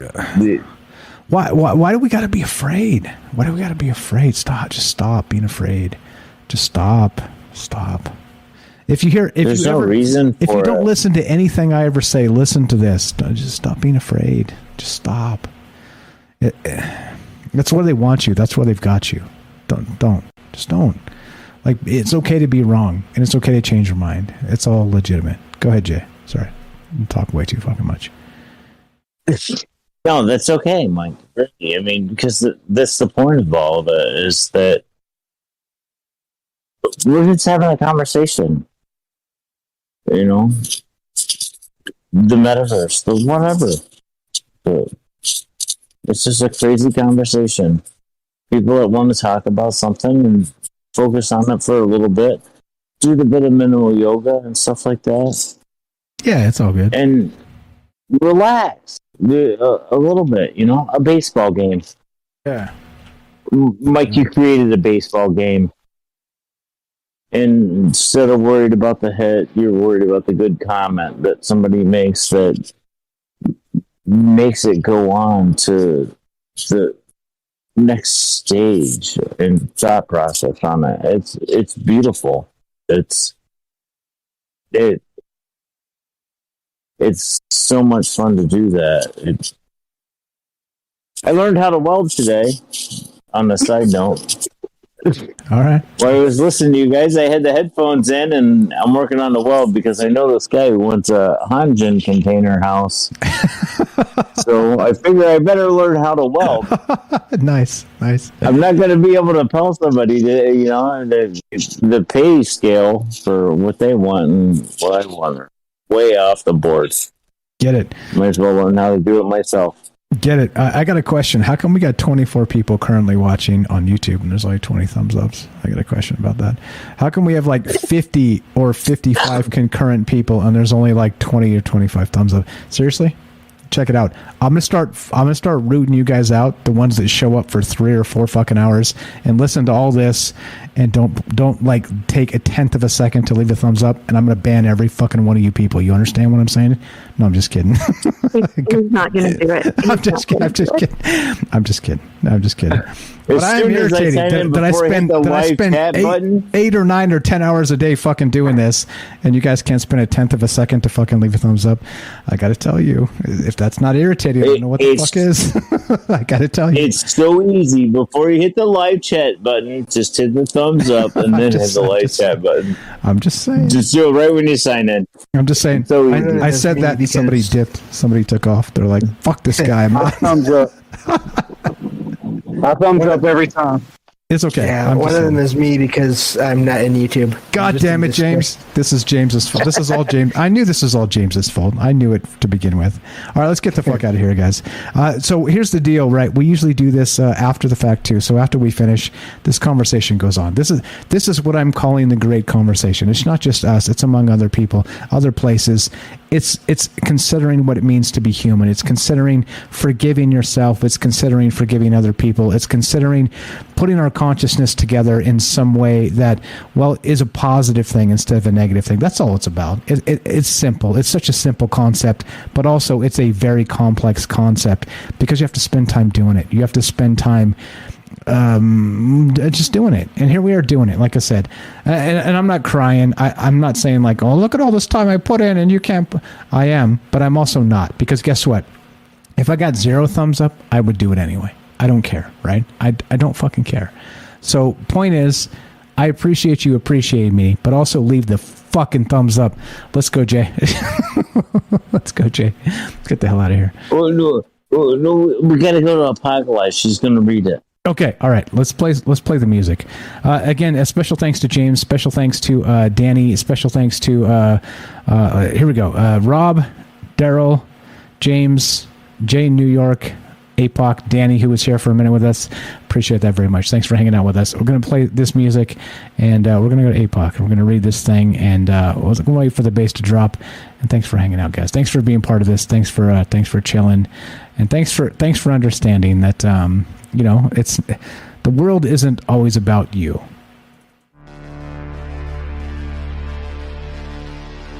And here we go. Ladies, gentlemen, boys and girls, aliens, cryptids, reptilians, and replicants, I introduce APOD.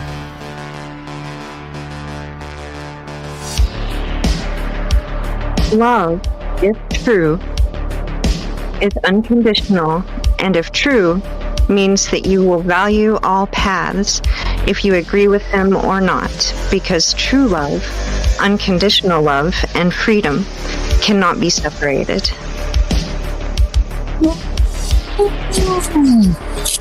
Boom.